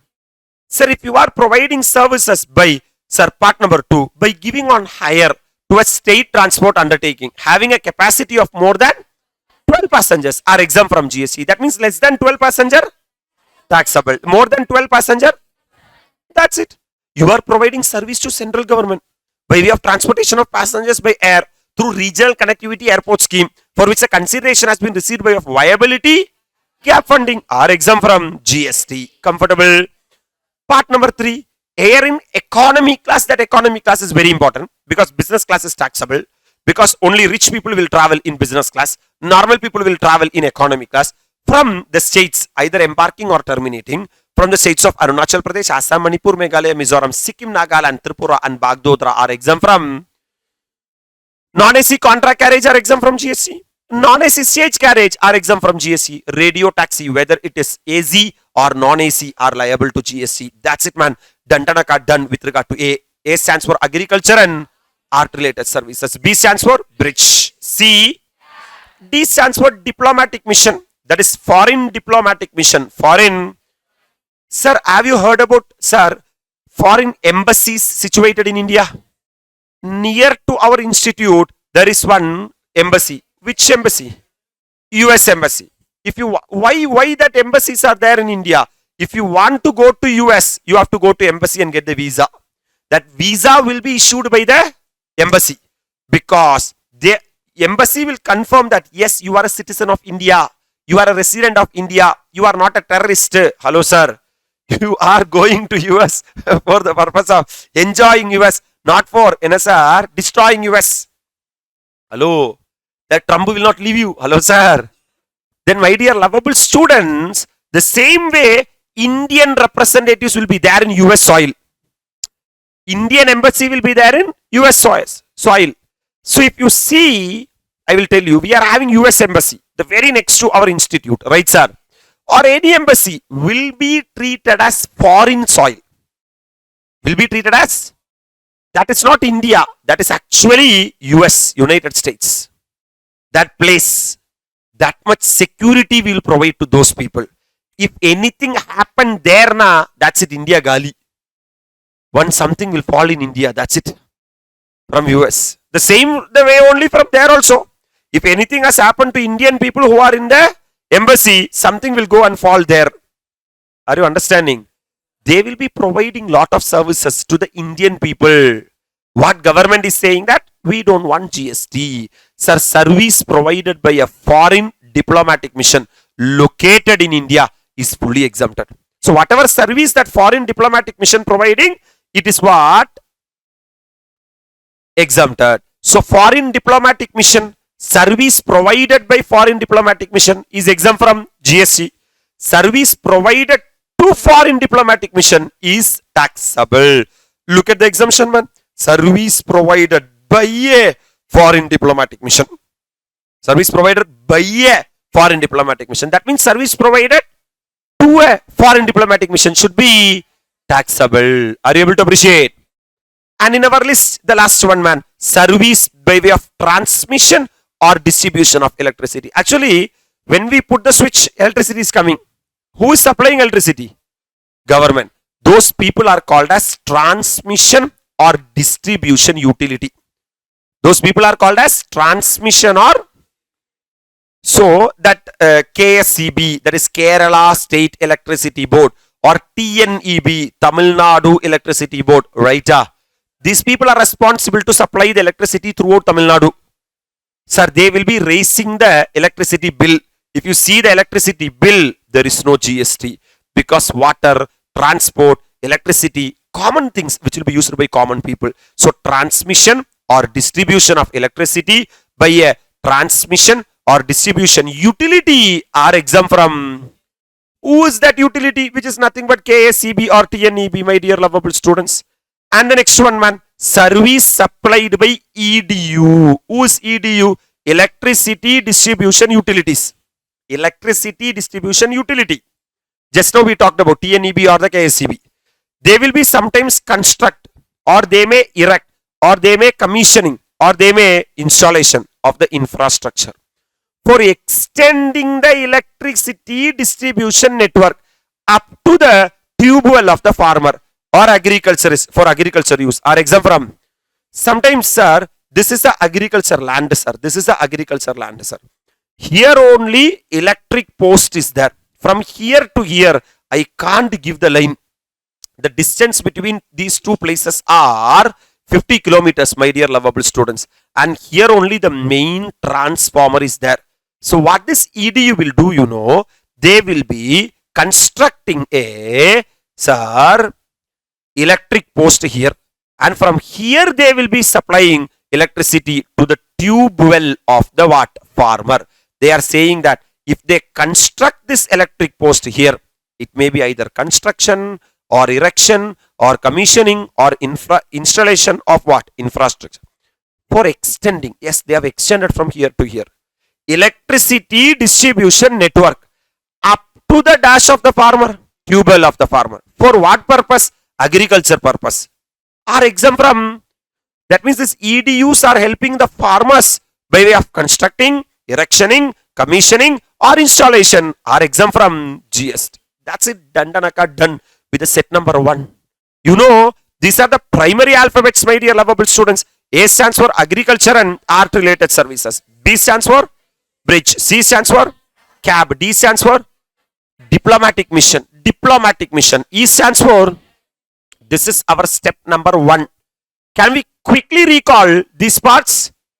If you are a service provider relating to agriculture, supply of farm labor, basic agricultural operations, process carried out at agricultural farm, renting or leasing of agro-machinery or vacant land for the purpose of agriculture, loading, unloading, packing, storage and warehousing of agricultural produce Agriculture extension services, services provided by any agency for purchase or sale of agriculture produce are exempt from.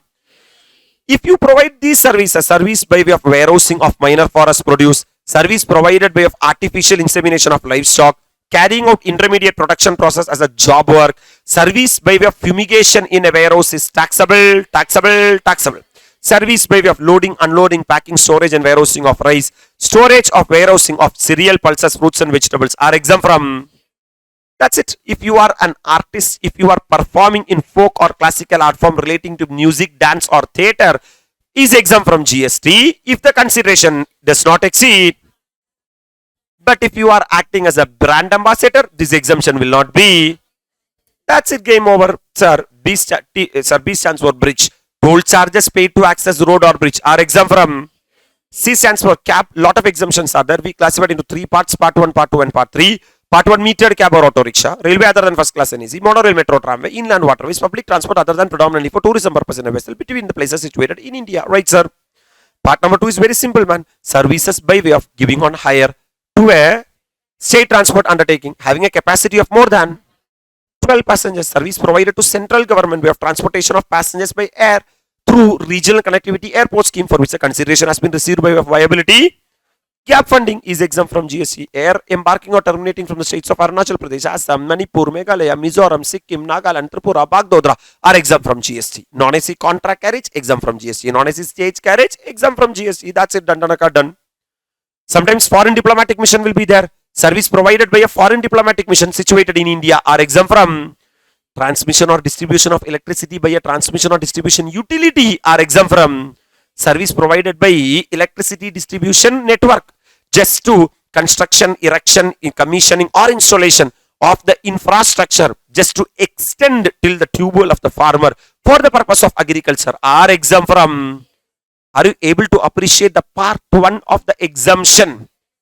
I would have maximum, sir, talked about 30 minutes from part number 1. If you are spending your 15-20 minutes of time and getting a grip over this part and come back, I will be adding part number 2 from the exemption part. Are you clear? Just take a 15-20 minutes of study time, study along with me, come back, we'll be moving into the second part. I'm with you from your heart. Anybody is there? Where is a grand clap? Sir, very, very, very happy morning to all. So we are doing the exemptions part. This is how we have classified the exemption discussion. Set number 1 is the first 5 exemption. A stands for agriculture and art related services. B stands for bridge. C stands for cap. D stands for diplomatic mission. E stands for electricity. Now in this slot, we are going to see the set number 2. F stands for financial services. F stands for. G stands for goods, GTA and courier agency. Goods, GTA and. H stands for healthcare services. H stands for. I stands for immovable property and insurance. Immovable property and. J stands for jungle. J stands for.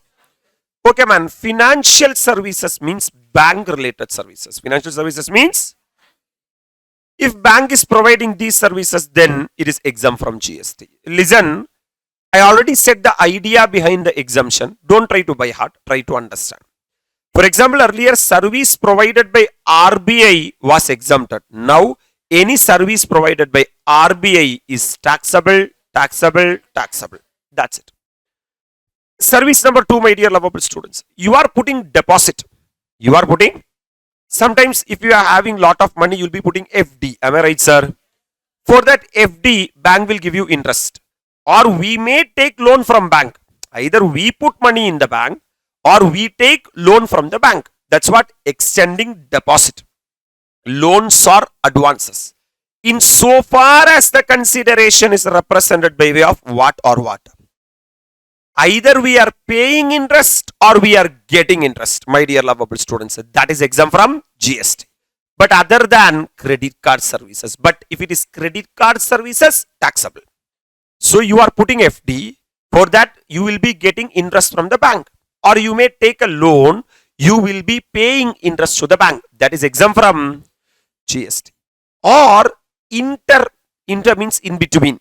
Purchase or sale of foreign currency. Either you are purchasing foreign currency or selling the foreign currency between bank or authorized dealer of foreign exchange or among bank, and such dealers are exempt from GST. Between two bank are purchasing and selling foreign currency, or one bank or the authorized dealer is purchasing and selling foreign currency, or between two authorized dealers they are purchasing and selling the foreign currency, that is exempt from GST. So what is the first exemption? Services provided by RBI is taxable. Services by way of extending deposit, loans or advances, in so far as the consideration is represented by way of, that means if the consideration is either interest or consideration is discount, then it is exempt from GST. Or inter purchase or sale of what currency? Foreign currency, between bank, authorized dealers, or banks and authorized dealers are exempt from GST. Next one, my dear lovable students, if you go for any shop, you will be having a debit card or credit card, and the shop will be having one point of sale machine, correct? If you swipe the card, the money in your bank account will be transferred to their bank account. That means between two bank, one bank is providing services to the other bank, right sir? What they are saying, that if the swipe amount per transaction is up to 2000, it is exempted. Hello sir. So service provided by an acquiring bank, that means the service provider is the acquiring bank, to any person in relation to settlement of an amount up to how much? 2000 in a single transaction transacted through either debit card, credit card, charge card or other payment card service is exempt from GST. That means I am swiping only 1000, but still from one bank account money is going to another bank account. Correct. Even for that, one bank will charge commission to the other bank, but on that commission there is no GST because swipe amount does not exceed 2000. But if you are swiping for 5000, sir, I am not saying that for the goods what you purchase does not have GST. That is having GST. But between the bank, one bank is providing service to another bank. Yes, sir. Then, my dear lovable students, for the commission charged by one bank to the another bank, there is no GST. It is exempt from GST. Come on, exemption number 4. This is a, sir, international exemption. Service provided by a IFSC, that is intermediary of financial services, located in multi-services SEZ. Have you heard about SEZ? Special Economic Zone. In that SEZ, Special Economic Zone, you are an intermediary. Intermediary means between two people. That means you are going to help someone. You are going to help to a customer located where? Outside India. That means you are situated in multi-services SEZ and you are going to help a customer who are situated outside India in currency other than what currency? Indian currency. That means you are going to deal with what currency? Foreign. So there will be bank or there will be agent who will be situated inside SEZ and they will be helping the non-resident who are situated outside India. In what currency? Foreign currency. That is exempt from GST. What government is saying, that please help the non-resident. Let them invest in India. Let them buy and sell in India. Let them give the foreign currency in India. That service is exempt from GST. Service provided by a banking company, general banking company. We are having SBI, RBI, etc. To basic savings bank deposit. Tomorrow, if you are starting a normal savings bank account, not the current account, business people will start the current account and normal people will start the savings account. Under Pradhana Mantri Jan Dhan Yojana are exempt from GST. Because this Yojana is saying that everyone in India should have bank account. So based on that, if you are starting a bank account, bank has to provide service to general people, correct? It is exempt from. Look at what are the 5 exemptions which are talked in financial services. Services provided by RBI is taxable. Very important exemption. This is very important for examination. Services provided by way of extending deposit or loans or advances for which the consideration has been represented by way of interest or discount. But this exemption is not applicable to credit card services. Either purchase or sale of foreign currency among bank, authorized dealers or among the banks and authorized dealers are exempt from GST. Service is actually provided by one acquiring bank to transfer the money from one bank to the another, where the consideration does not exceed 2000 are exempt from GST. Service is provided by an intermediary of financial services located in the multi-services SEZ with IFSC status. They are transacting with a non-resident who are situated outside India. In what currency? Foreign currency are exempt from GST. And service provided by normal bank. They are, sir, doing basic savings bank deposit account under the Pradhana Mantri Jan Dhan Yojana are exempt. That's it. These are the 5 bank related, financial related services. Let me ask you a question. Service provided by RBI. If you are putting FD, you are getting interest. Exempted. You are taking loan, paying interest. You are going to a shop swiping where the swipe amount is 4000. Are you talking about the GST liability for the goods or the commission charged by one bank? Commission charged by one bank. Right, sir? You are just opening a normal savings account. Exempted. Are you really with me? Come on, man. Sir, I have already transported the passenger from one place to another. Now I am going to transport the goods from one place to another. Can we transport the goods from one place to another? That means service by way of transportation of by goods by road. If you are transporting goods by road, it is exempt from what? GST. That means if you are transporting goods by air, taxable. If you are transporting goods by rail, taxable. But if it is by road, exempt from GST. Except these 2 things. Number 1, GTA and courier agency. GTA and, that means if you are transporting goods by GTA, even by road, they are liable to pay GST. Or courier agency is transporting goods from one place to another through road, it is liable to what? GST. Generally, what GST Act is saying that if you are transporting goods by road, it is exempt from. But even through road, 2 people are transporting goods. Number 1, GTA and courier agency, it is exempt from. Are you all really with me?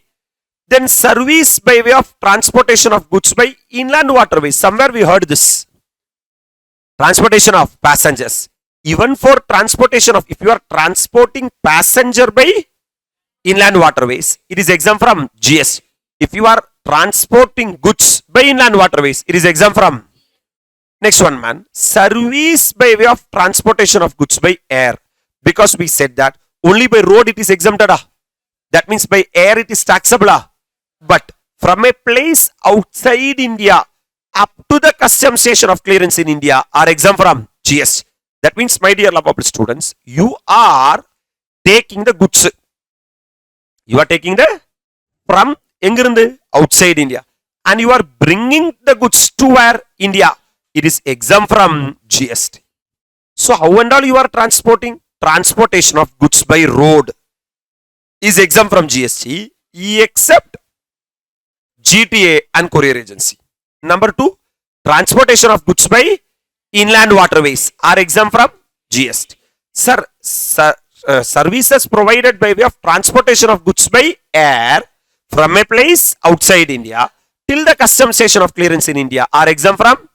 That means through air I am taking the goods from outside India to the India are exempt from GST. Comfortable? Now you are transporting goods by rail or vessel. You are transporting goods by, not by road, not by air. I am coming to the next one. Through what or what? Rail or vessel. From one place in India to another place in India. What are the goods you are transporting? You know, relief material. What material? To the affected areas and all, we may give relief material. Yeah, it is exempt from. Railway equipment is taxable. Railway equipment is, earlier railway equipment was exempted. Now they have made railway equipment as taxable.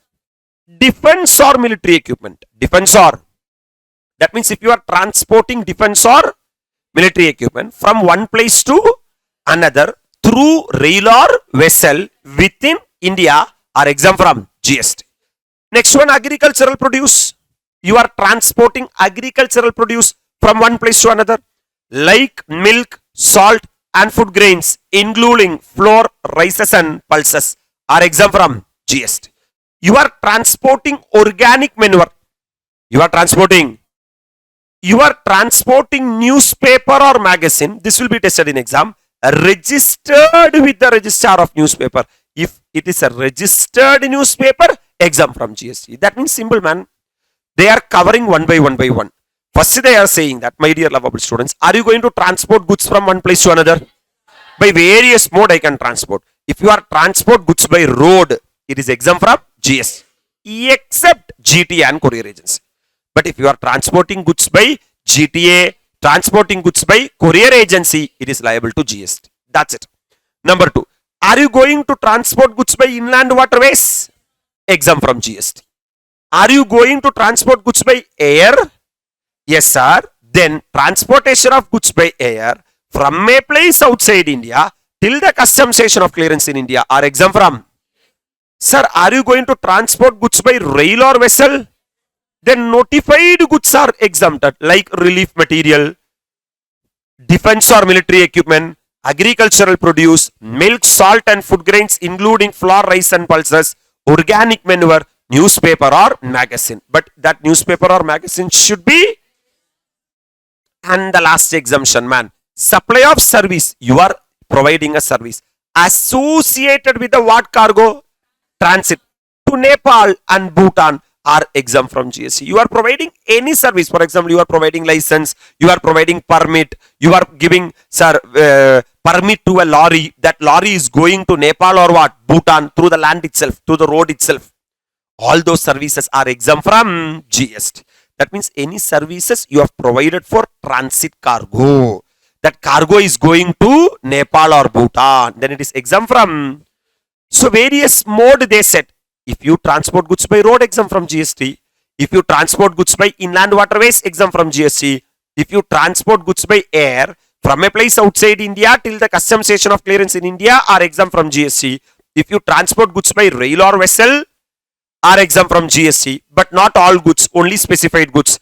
If you are providing service relating to transit cargo to Nepal and Bhutan are exempt from GST. Comfortable. Then now what we understood, if you transport goods by road, it is exempt from except GTA and courier agency. That means if GTA is transporting goods through road, it is liable to GST. That's what we understood. Even for GTA, we are having exemption. Even for GTA, we are having. Sir, even though we said that, if you transport goods by road, it is exempt from GST, except GTA and courier agency. Correct, sir? Sir, what is the meaning of it? If you are transporting goods through GTA, it is liable to GST. Yeah. But Act is saying that even for that GTA, certain exemptions are applicable. Sir, first one, who's the supplier of service, man? GTA. And if the recipient of the service, if the what? Recipient of the service is a factory, society, cooperative society, or any registered person under the GST, or body corporate, partnership firm, whether registered or not, or any casual taxable person located in the what territory? Taxable territory. That means the service provider is GTA. Service provider is, and service recipient is 7 specified person. Tell me 7 located in the taxable territory. Located in the, who are the 7 specified person? Factory, society, cooperative society, registered person, body corporate, partnership firm, whether registered or not, or casual taxable person. Correct, sir? And, sir, the 7 specified person located in the taxable territory is the person liable to pay GST on a reverse charge basis. On a what charge basis? Who's the service provider?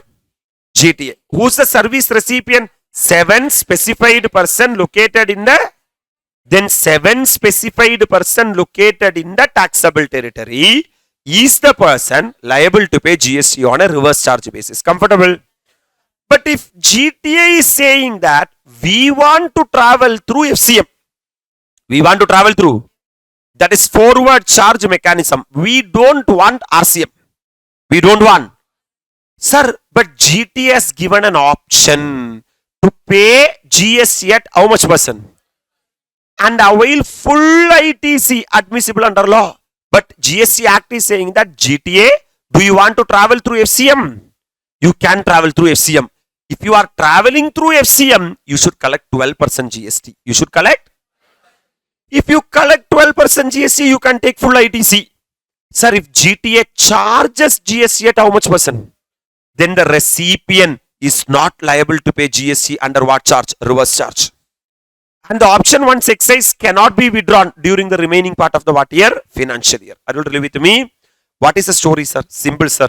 Sir, if the service provider is GTA, if the service provider is GTA, and if the service recipient is 7 specified person located in the taxable territory, is the person liable to pay tax on a reverse charge basis? Comfortable? But if GTA is saying that, no, we want to travel through the FCM, then FCM provisions will be applicable. Clarity. Exception to RCM. Exception to. That means, my dear lovable students, there are 7 specified persons are there. Number 1, who and all are factory, society, cooperative society, registered person. POS, registered person. The recipient is a registered person. Recipient is a. Sir, look at here. Nothing contained this RCM will apply if service is provided by GTA. That means if the service provider is a GTA and the recipient is a registered person. What registered person? Either they are department or establishment of central government, or they are local authority, or they are governmental authority which has taken registration under the CGST Act only for the purpose of deducting what? TDS. Sir, they are registered persons, sir, but they have taken only TDS registration. They have taken only yare recipient. Then RCM will not be applicable. This is the first exception. And person liable to pay freight is a what recipient? Service recipient. Sometimes I may book the consignment, but the person who are paying the freight, the person who are paying the consideration is the service recipient. With regard to GTA, who is booking the consignment doesn't matter. Who is getting the consignment doesn't matter. Who is paying the freight is the service recipient. Are you all really with me? We are having one amendment. If GTA has excised the option to pay tax under what charge? Forward charge. Can GTA travel through forward charge? For a particular financial year, it shall deemed that option as excised for the next and the future financial year. Lifetime, that will be applicable. Unless GTA files a declaration that it want to revert to the RCM.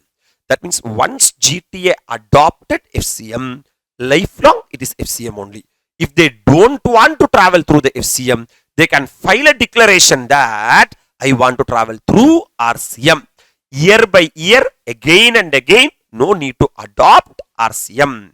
No need to adopt FCM. Once they choose FCM, lifelong it is FCM. Comfortable? So man, this is the overview. I will tell you man. Sir, be with me.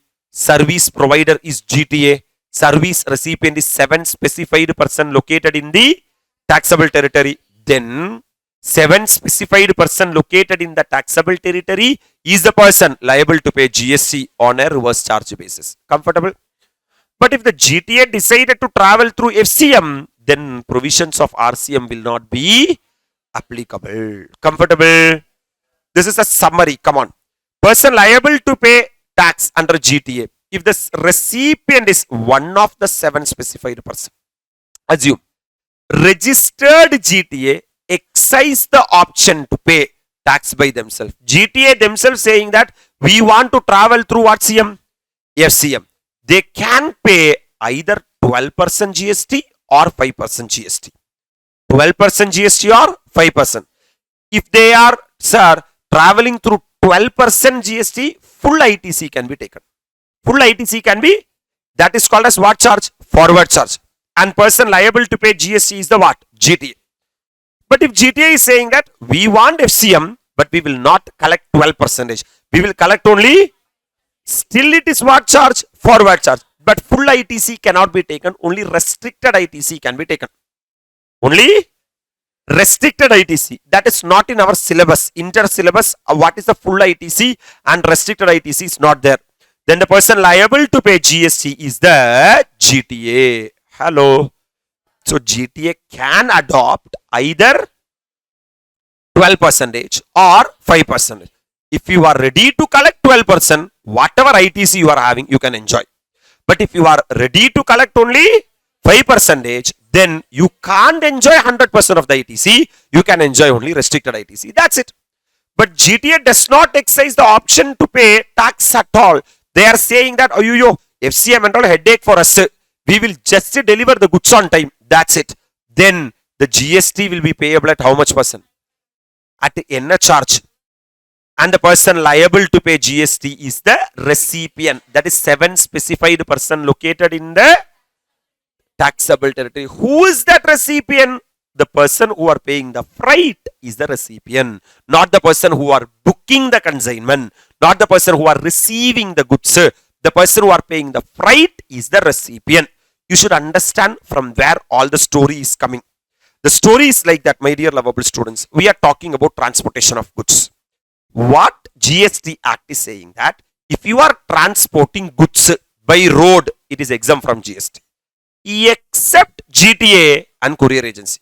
That means if you are transporting goods by GTA or courier agency, is taxable. So we understood that, if GTA is transporting goods from one place to another by road, it is liable to GST. But section 11 is saying that not all services provided by GTA are taxable. There are certain exemptions even applicable to GTA also. Comfortable? One more question arises. In case of GTA, who is the person liable to pay tax? GTA is the service provider. There is 7 specified person located in the taxable territory. That 7 specified person is the person liable to pay tax. But if GTA is saying that no, we will pay tax on FCM, then FCM will be applicable, RCM will not be. Can I proceed? Now I am coming to the exemption, man. Exemption under section 11. Now these are the exemptions applicable to whom? GTA. These are the exemption applicable to the, because we said that transportation of goods by road are exempted except GTA and courier agency. So we understood that any services provided by GTA are taxable. It's not like that. Even for GTA also exemptions are there. So service provided by GTA by way of transportation of goods in a what carriage? Goods carriage. Sir, GTA Goods Transport Agency are carrying relief material. What material? From one place to another. Defense or military equipment. Agricultural produce. Milk, salt and food grains including flour, rice and pulses. Organic manure. Newspaper registered with the registrar of newspaper. The same exemption we studied. If these specified goods are transported by rail or vessel are exempt from GST. Now they are adding one more person called as what? GTA. Are you all really with me? So this is the first exemption applicable to GTA. Hey, are you GTA? Are you transporting specified goods? Exempt from GST. Number 2, man. Exemption number 2. Service provided by a GTA to a unregistered person. To a, because we are having 7 specified person. Am I right? Yes, sir. Factory, society, cooperative society, registered person, body corporate, partnership firm, whether registered or not, casual taxable person. Hello? But this GTA is providing service to a unregistered person. In a person? Unregistered person. Hello, sir. Including a unregistered casual taxable person. Including a unregistered casual taxable. Are exempt from GST. Are exempt from. Simple. I am GTA. You are an unregistered person. Including unregistered casual taxable person. Are exempt from. But if factory is an unregistered person, If society is an unregistered person, if cooperative society is an unregistered person, if body corporate is an unregistered person, if partnership firm is an unregistered person, if casual taxable person is already registered, then they can't enjoy this exemption. That means whether factory registered or not registered, they are liable to pay tax at RCM. But I am an individual. I am an unregistered person. I got service from GTA. Then my dear lovable students, it is exempt from GST. If the service provider is whom? GTA. And if the service recipient is unregistered person or unregistered casual taxable person, it is exempt from. But this unregistered person or unregistered casual taxable person should not include factory, society, cooperative society, body corporate, partnership firm or casual taxable person. Even though these people are unregistered, this exemption will not be. That means they are compulsory liable to pay tax at RCM. If you are not registered, take the compulsory registration. Take the exemption number 3, which are going to applicable to GTA. Sir, GTA is a service provider, sir. And the service recipient is 7 specified person. Service recipient is person. In that, one of the 7 specified person is a registered person. If the registered person has taken registration only for the purpose of deducting what? TDS, then RCM will not be applicable. And that service is exempt from GST. That service is exempt from. The next one, man. Service by way of giving on hire. We have discussed. One bus, if you are giving on hire to a state transport undertaking, it is exempt from GST. One lorry, you are giving on hire to a GTA, is exempt from GST. Appa bus, state transport undertaking vaade kuta exempted. Lorry, GTA vaade kuta exempted. And a cross na taxable. Comfortable. Appa service by way of giving on hire to a GTA means a transportation of goods are exempt from. Okay, man, you have to make the frame. Sir, we are talking about transportation of goods. The entire story, connecting story, I will make you, sir, revise for you. Come on. If you are transportation of goods by road, first understand, I am transporting goods by road. It is exempt from. But if that transportation has been made by GTA or courier agency, it is taxable. Pakka? Sir, I am transporting goods by inland waterways. Exempt from GST. Sir, I am transporting goods by air from a place outside India till the customs station of clearance in India are exempt from GST. Sir, I am transporting goods by rail or vessel within India and the goods are specified goods or notified goods are exempt from. Sir, I am providing a service relating to transit cargo which are going to Nepal or Bhutan. It is exempt from. That's it. G, sir. Transportation of goods comes to an end. So I understood that if the transportation of goods by road is made by GTA or courier agency, it is liable to tax. Adhikka exception irukku. First of all, if the service provider is a GTA and service recipient is 7 specified person located in the taxable territory, is the person liable to pay GST on a reverse charge basis. Comfortable? But if GTA want to pay tax on forward charge, they can adopt the option of FCM, then RCM will not be. Pakka? Or if the GTA provides service to a registered person who has taken registration only for the purpose of deducting TDS under section 51, then RCM provisions will not be applicable. That's it. This is the overview chart of GTA. Service provider may be GTA. They may adopt FCM and they can say that I will collect 12% tax or I can collect 5% tax. If they collect 12%, they can enjoy 100% ITC. If they are not collecting 12%, they can enjoy only restricted ITC. Comfortable. If the service provider being GTA, if they are not adopting FCM, then always RCM will be applicable. The recipient is the person liable to pay GST on a reverse charge basis. My dear lovable students, we are having exemption, correct? We studied that transportation of goods by road is exempted, except GTA and courier agency. That means that transportation of goods by GTA are liable to GST, but it is subject to these exemption. What are the exemption? If the GTA are transporting notified goods, it is exempt from GST. If the GTA is providing service to an unregistered person, including unregistered casual taxable person, it is exempt from GST. Comfortable? Comfortable? But this benefit cannot be enjoyed by factory, society, cooperative society, body corporate, partnership firm, whether registered or not, or casual taxable person, registered casual taxable person. These people compulsory liable to pay GST on an RCM. Can I proceed? Sir, if GTA is providing service to a registered person who has taken registration only for the purpose of deducting TDS under section 51, then it is exempt from. Sir, if there is a lorry, if that lorry has been given on hire to a GTA and you are getting rental income, that is exempt from GST. Now I am moving into the one more part called as what agency? Courier agency. Because transportation of goods by road is exempt from GST, except what and what? So we understood that service provided by GTA is taxable. Yes, it's true, but it is subject to certain exemption. Understood?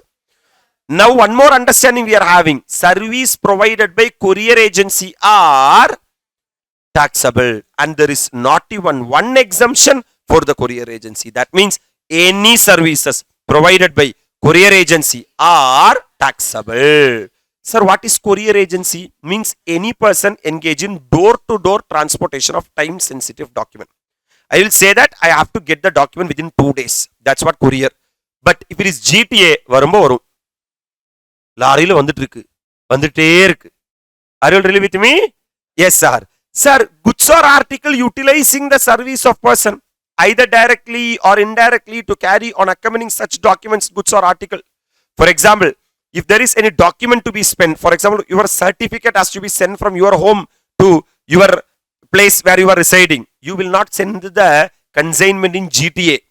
You will send through what agency? Courier agency. Pa courier anupanna solvani. Correct?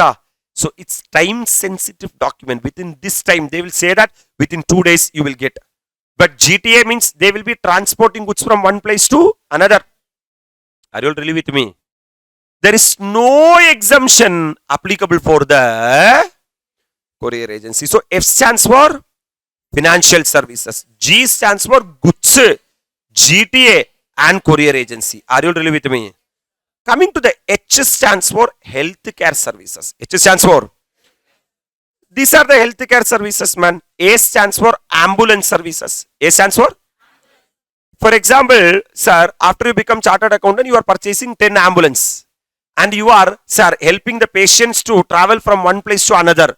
For that you are getting consideration. Government is saying that you are helping the needy people. Exempt from. Sir, biomedical waste treatment, taxable. Now they have made it as taxable. Cord blood bank services, taxable. Are you really with me?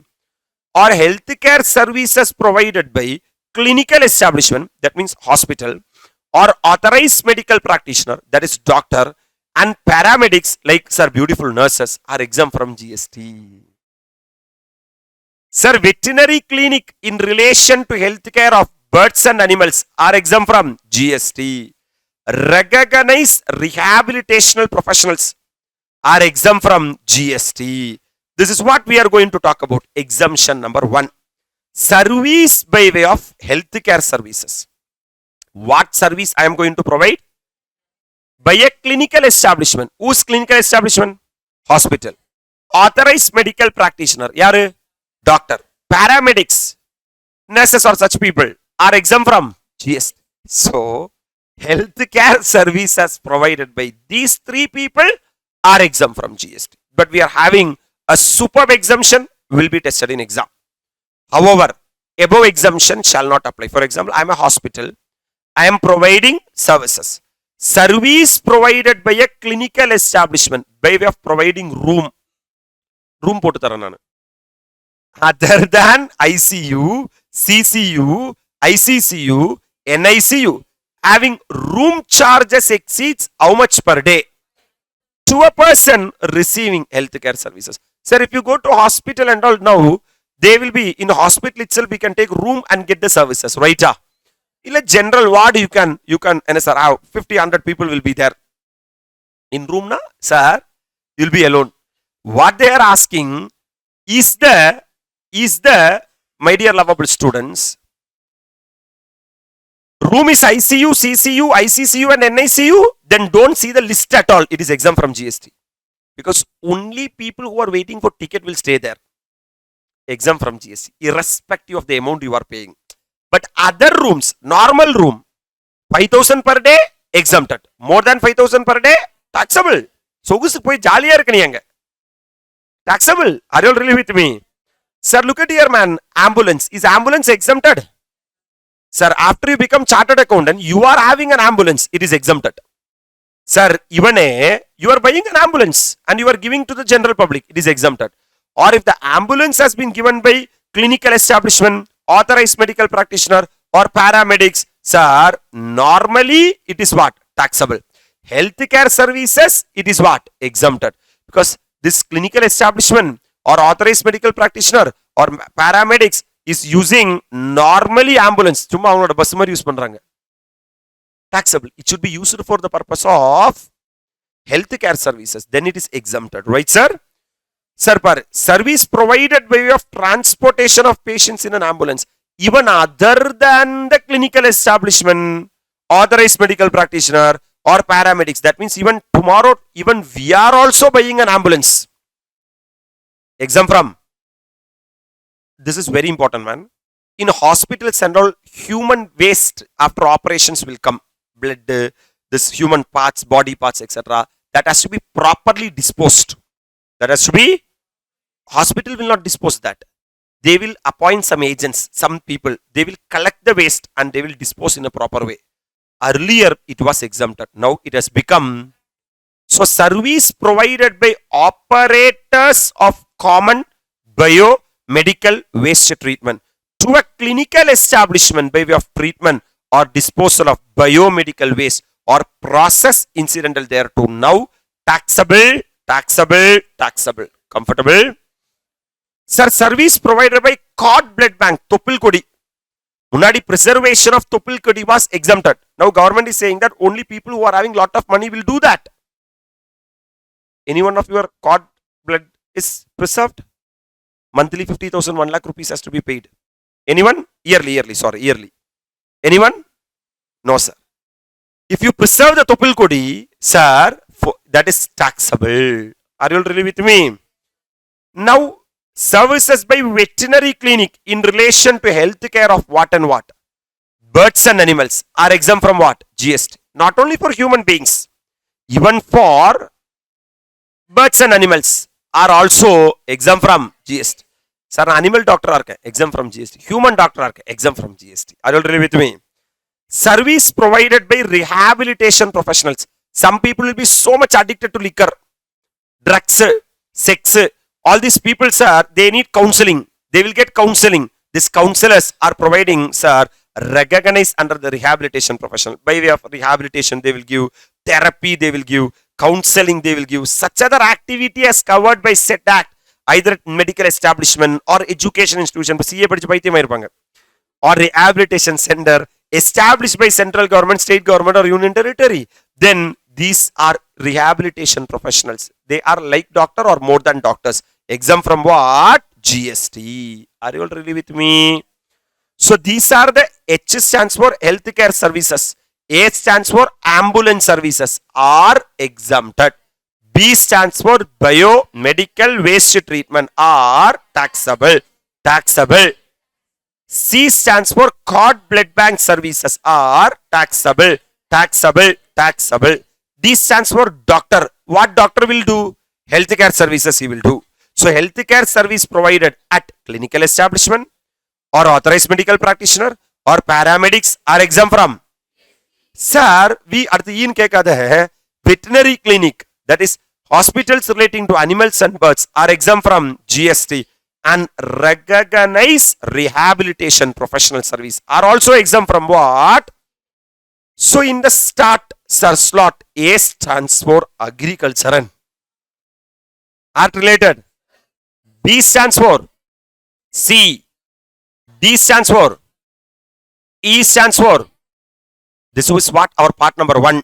In part number 2, big part, correct? Because of goods GTA confusions and all. Sir, F stands for financial services. G stands for goods, GTA and courier agency.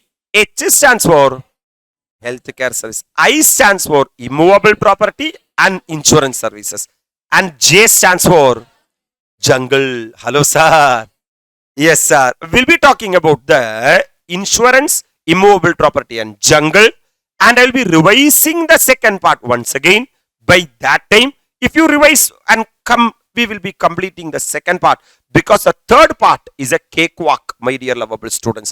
We can finish it off the second part and the coming third part with that up to 3, because knowledge will take 1 or 2 minutes. Legal services may take 2 or 3 minutes. MECA will take 1 minute. NCCD 1 minute. Other events may take 1 or 2 minutes. That is the coverage of the set number 3. Hello, sir. What you are supposed to do is revise set number 1 once again. You will feel so much comfortable. And go through set number 2. You will get the flow. Come back. I will be doing once again set number 2 for your understanding. And we will be completing set 2 and we'll enter into set number 3 and complete set number 3 in the coming slot. Sir, I am getting a good flow in exemption, sir. From your heart, anybody is there? Where is a grand clap? Sir, very, very, very happy morning to all. So we are into the second chapter of our IDT revision. In that part 1 has been completed in the last class. A stands for agriculture and art related services. B stands for bridge. C stands for cap. D stands for diplomatic mission. E stands for electricity. Right, sir?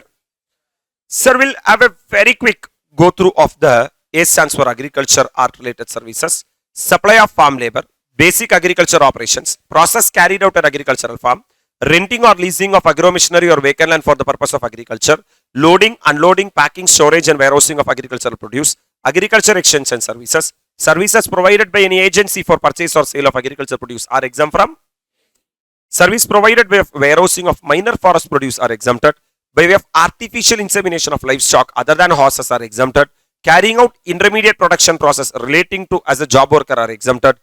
Now, service provided by fumigation in a warehouse of agricultural produce are taxable, taxable, taxable. If you are providing any service relating to loading, unloading, packing, storage and warehousing of rice are exempted, and warehousing of cereal, pulses, fruits and vegetables are exempt from GST. Again, one more A we are having called as art related services.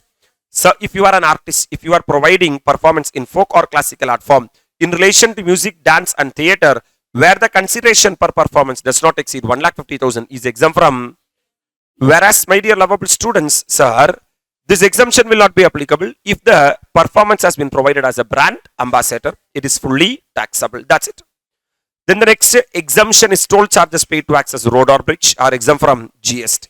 Sir, if you are engaged in providing service by way of transportation of passenger, metered cab or auto rickshaw, railway other than first class NAC, monorail, metro, tramway, inland waterways, public transport other than predominantly for tourism purpose are exempt from GST. Part number 2, you are providing services. What service? By way of giving on hire to a state transport undertaking having a capacity of more than 12 passengers are exempt from. You are providing services to the central government by way of transportation of passenger by air through regional connectivity airport scheme for which a consideration has been received by viability gap funding are exempt from. Air embarking or terminating from the states of Arunachal Pradesh, Assam, Manipur, Meghalaya, Mizoram, Sikkim, Nagaland, Tripura, Bagdodra.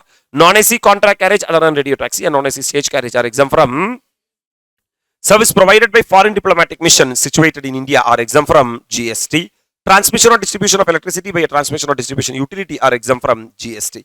Service provided by EDU either by way of construction, erection, commissioning or installation of infrastructure for extending the electricity distribution network up to the tube well of the farmers for the purpose of agriculture are exempt from GST. This is what our set number 1 I have just, sir, summarized within 2 minutes. Are you really with me?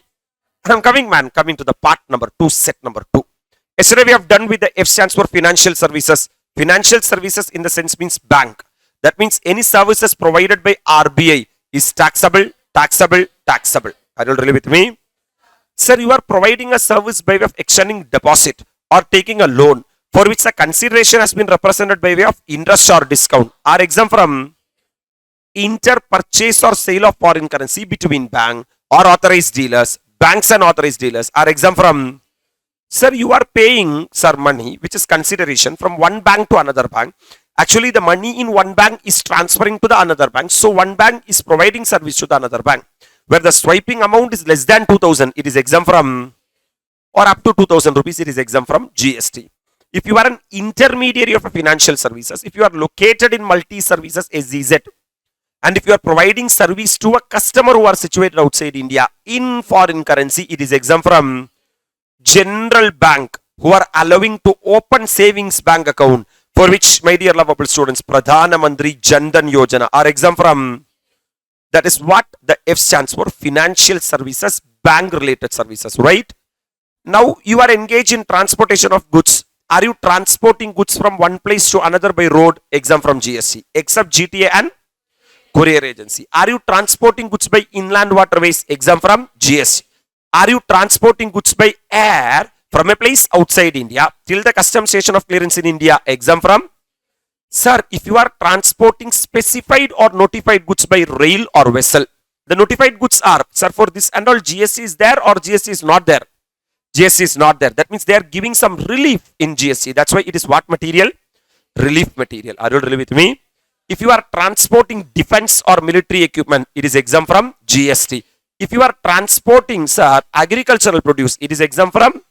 Sir, what are the examples of agricultural produce? Milk, salt, food grains, sir, flour, pulses and rices. Yes, it is obvious, sir. Instead of eating agricultural produce like milk, salt, food grain, including flour, rice and pulses, if you are eating organic manure, your photo will come in newspaper. Are you really with me? That were registered newspaper, my dear lovable students. That's what they are trying to say. If you are trying to provide any services relating to transit cargo, giving license, giving permit, etc. to Nepal or Bhutan, because both are landlocked countries which are exempt from. So, prima facie, we have understood that if the transportation of goods by road are exempt from GST, except GTA and courier agency. That means if GTA or courier agency are transporting goods from one place to another, it is liable to GST. But even for that, we are having exception. This is RCM, my dear lovable students. This RCM, anyway, I will be doing in the RCM chapter. So this I am skipping for the time being. And I am coming to the, sir, GTA overview. Simple man, this is RCM. I am coming to the exemption part. Can I? And that part I will be removing from the exemption part and I will be again discussing in the RCM part. Are you really with me? Yes, sir. Sir, exemption number 1. What they are saying that, are you a GTA? Are you transporting goods from one place to another? Yes, sir. If you are transporting this notified goods, then it is exempt from. Same notified goods, relief material, defense or military equipment, agriculture produce, milk, salt and food grains, including flour, rice and pulses, organic manure and newspaper and magazine. Sir, are you a GTA, my dear lovable students? Are you providing service to an unregistered person, including an unregistered casual taxable person? It is exempt from GST. But this exemption cannot be enjoyed by a factory, society, cooperative society, body corporate, partnership firm and casual taxable person. Registered casual taxable person, right? Even these people are unregistered. They are compulsory liable to pay tax on reverse charge basis by taking the compulsory registration under section 24. Can I proceed? Sir, are you a GTA? Are you providing transportation of goods? Yes, sir. To a registered person who has taken registration only for the purpose of deducting TDS under section 51 are exempt from. Sir, do you have any lorry? Are you giving that lorry on hire to a GTA? And you are getting, sir, hiring charges. It is exempt from. Sir, if you are transporting goods by a courier agency, it is liable to GST. And under section 11, there is not even one exemption applicable to what agency? Are you really with me? That's it. I'm coming to the next exemption called as H stands for healthcare service. Ambulance services are exempted, right, sir? Sir, biomedical waste treatment are taxable, taxable, taxable. cord blood bank services are taxable, taxable, taxable. Right, sir. Any healthcare services provided by hospital, that is what clinical establishment, or authorized medical practitioner, that's what doctor, or paramedics like nurses, etc. are exempt from. And if you are providing service relating to animals or birds, that is veterinary clinic in relation to animals or birds, are exempt from. And any service has been provided by recognized rehabilitational professionals are exempt from. That's it. That's what we have discussed with regard to H stands for healthcare services, right? I have to move into continue with the I stands for immovable property, my dear lovable students. This is what your exemption number 1.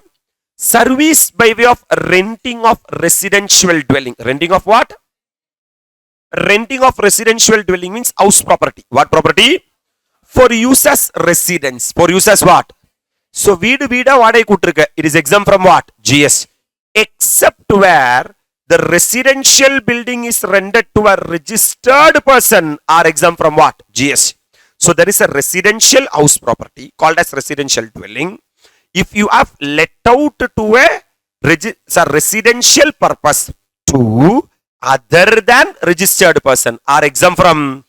So, residential building for residential purpose can be given to a dash person, registered person, then it will be taxable. And if a residential dwelling has been rented to an unregistered person, it is exempt from. Simple man, I am having an house and I have let out that property. Are you a registered person? Unregistered person. Registered person, liable to GST. Unregistered person, exempt from GST. Are you really with me? But this explanation plays a major role, will be tested in examination. For the purpose of exemption under this entry shall cover service by way of renting of what dwelling? Residential dwelling. To a what person? Registered person. Where? That means I am having a residential house property and you are a what person? Registered person. Then if the registered person is the proprietor of a what concern? Proprietorship concern. And rent the residential dwelling in his what capacity? For use as his own resident. And such renting is his own account and not that for the partnership concern. Hello, sir. Sir, what they are saying, for example, I am the owner of ANM classes. Hello, sir. I have came from Kerala. Now I am in Chennai. I am taking classes for CA. Hello, sir. Sir, for my personal staying, I have taken a rent. For my personal staying, I am taken a rent. Sir, ANM classes may be a registered person. Hello. But I have not taken the house property for the ANM classes. I have taken house property for my family. That is exempt from GST. Are you really with me? That means if the registered recipient has taken the rent for the business purpose, RCM will be applicable. Whereas if it is for the personal purpose, RCM will not be. Look at here, man. For the purpose of exemption under this entry covers service by way of renting of what dwelling to a dash person registered. So even though the recipient is a registered person, but that registered person has taken the residential dwelling for his personal purposes, it is exempt from GST. Comfortable? So service by way of renting of residential dwelling for residents where residential dwelling is rented to a registered person is liable to GST under what CM? RCM. This RCM anyway we will be covering in the RCM chapter. Comfortable? This is what exemption number 1. So what is exemption number 1? They are saying that if service by way of renting of residential dwelling. So I am having residential dwelling. I have rented out the residential dwelling. For what purpose? Residence purpose. Except where the residential building is rented to a registered person. Are exempt from? That means residential dwelling rented to an unregistered person are exempt from GST. If the recipient is a registered person, it is liable to GST. Comfortable? But if the recipient is a registered person and he has not taken the residential dwelling for the business purpose, it is for the personal purpose, still it is exempt from GST. Clarity? Coming to exemption number 2. Earlier and all, for hotel, inn, guest house, campsite, club, etc. Hello, sir. Only if the value exceeds 1,000 rupees, it was exempt from GST. But now, sir, no OYO rooms pandra vela thanga mudiyala, sir. Now they are renting out even on an hourly basis also. Are you really with me? Vaanga vandu 2 மணி நேரம் என்ன போங்க ரெண்டு கொடுங்க. So what GST Act is saying that irrespective of the value of supply, it is NSR taxable. Are you all really with me? And service by a person by way of conduct of any religious ceremony. For example, Kalyan Narthra Pusari. Or, sir, any religious ceremony. Kadu Uttu Pandranga. Sir, that person of all his service are exempt from. Exemption number 4. Service by a person by way of renting of presence of what place? Religious place. Meant for general public. For example, there is a Kovil. Near to the Kovil, there is a Kalyana Mandapam. Sir, will you get Kalyanam? At that time, you will be taking Kalyana Mandapam, right? Yes, sir. If that Kalyana Mandapam is owned by a registered charitable trust under section 12AB, exempt from GST. Trust or institution registered under section 1023C, exempt from GST. A body or an authority covered under 1023 BBA, exempt from GST. So, there is a property called as Kalyana temple. Near to that temple, there is a Kalyana Mandapam. That Kalyana Mandapam is let out. Hello? If that temple is owned by registered charitable trust under section 12AB or trust under section 1023C series organization or 1023 BBA, it is exempt from GST. But, my dear lovable students, sir, nothing contained this exemption will be applicable where the renting of room, where charges are how much or more per day? 1,000 or more per day. That means, for a single day, sir, Tirupati Devasthanam is charging 1,500 rupees. Even though Tirupati Devasthanam is a registered charitable trust under section 12AB, it is liable to what? GST. Number 2, renting of premises, community hall, Kalyana Mandapam, open area, where the charges are how much rupees or more per day? 10,000 or more per day. Sir, there are certain Kalyana Mandapam, even though it belongs to a Kovil, daily 50,000 rupees they will charge. Correct? What government is asking that the person who are going to get Kalyanam is having lot of money. That's why he is taking all for 50,000. Pay the what also? GST also. Because if you are rich, we want GST. If you are poor, less than 10,000, single day, you be happy. We are also happy. Hello, sir. Rent of shop or other space. Sometimes this mosque, church, temple, etc. may own shop and they may let out the shop. Or the business or commerce where charges are how much rupees per month? 10,000 rupees per month. So what is the one line summary, my dear lovable students? Simple. Sir, if there is a religious presence means presence. If it has been let out to a general public, which is owned or managed by registered charitable trust under section 12AA or 1023C series organization or 1023 BBA are exempt from GST. But if the per day rent is 1,000 or more, or per function rent is 10,000 or more, or monthly rent is 10,000 or more, it is taxable. This exemption will not be applicable. Comfortable? Now you are having an immovable property like hotel. You tell me what is there any limit for hotel now? No, sir. Is there any limit for Kalyana Mandapam? Yes, sir. Are you really with me? Yes, sir. Is there any exemption available for residential house property? Residential house property. If you let out a residential house property to a unregistered person, exempted. To a registered person, taxable. But if that registered person has not taken the house property for the business purpose, it is exempt from GST. Clarity? Tomorrow this house property, immovable property may get damaged. Please take the insurance. Please take the. Just have a read is enough, man. If you are taking these insurance, it is exempt from what? GST. Service of what insurance? Life insurance. What insurance? You are taking life insurance policy under the national pension system. Under the what? And this insurance will be issued by the Pension Fund Regulatory and the Development Authority of India. For example, you will get pension. Who will get pension? Employee will get pension. Correct? So, employee is taking a life insurance under the Pension Fund Regulatory and Development Authority of India. Who is owning this pension fund? Government. It is exempt from. Under the Pension Fund Regulatory and Development Authority are exempt from GST. Second, life insurance. Are you taking life insurance provided or agreed to be provided for Army people, Navy people, Air Force Group Insurance Fund to the members of Army, Navy, Air Force respectively? under the group insurance scheme of the central government are exempt from GST. Sir, sometimes group insurance scheme for all the Navy people put together, they will take all the Army people put together, it is exempt from GST. Life insurance business number 3. Service of what insurance? Life insurance provided or agreed to be provided by naval group insurance under the group insurance scheme of the central government are exempt from GST. Generally for Navy, Army people and all, life insurance are exempt from. That's it.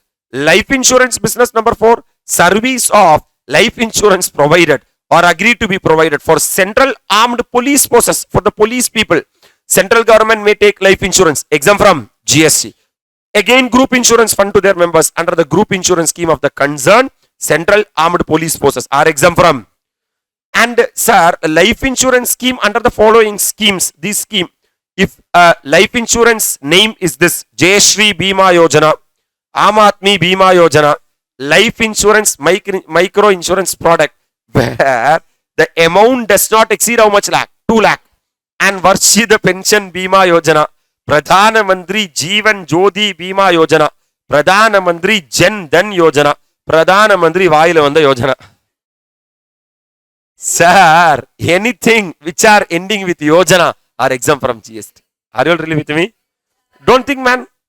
That's it. Don't read from start and all. Yojana, Yojana, Yojana, Yojana, Yojana, Yojana. There is no Yojana. Sir, Yojana is exempt from GST. Are you all really with me?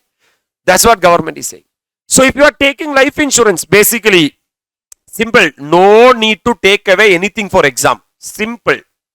Are you taking life insurance under national pension system?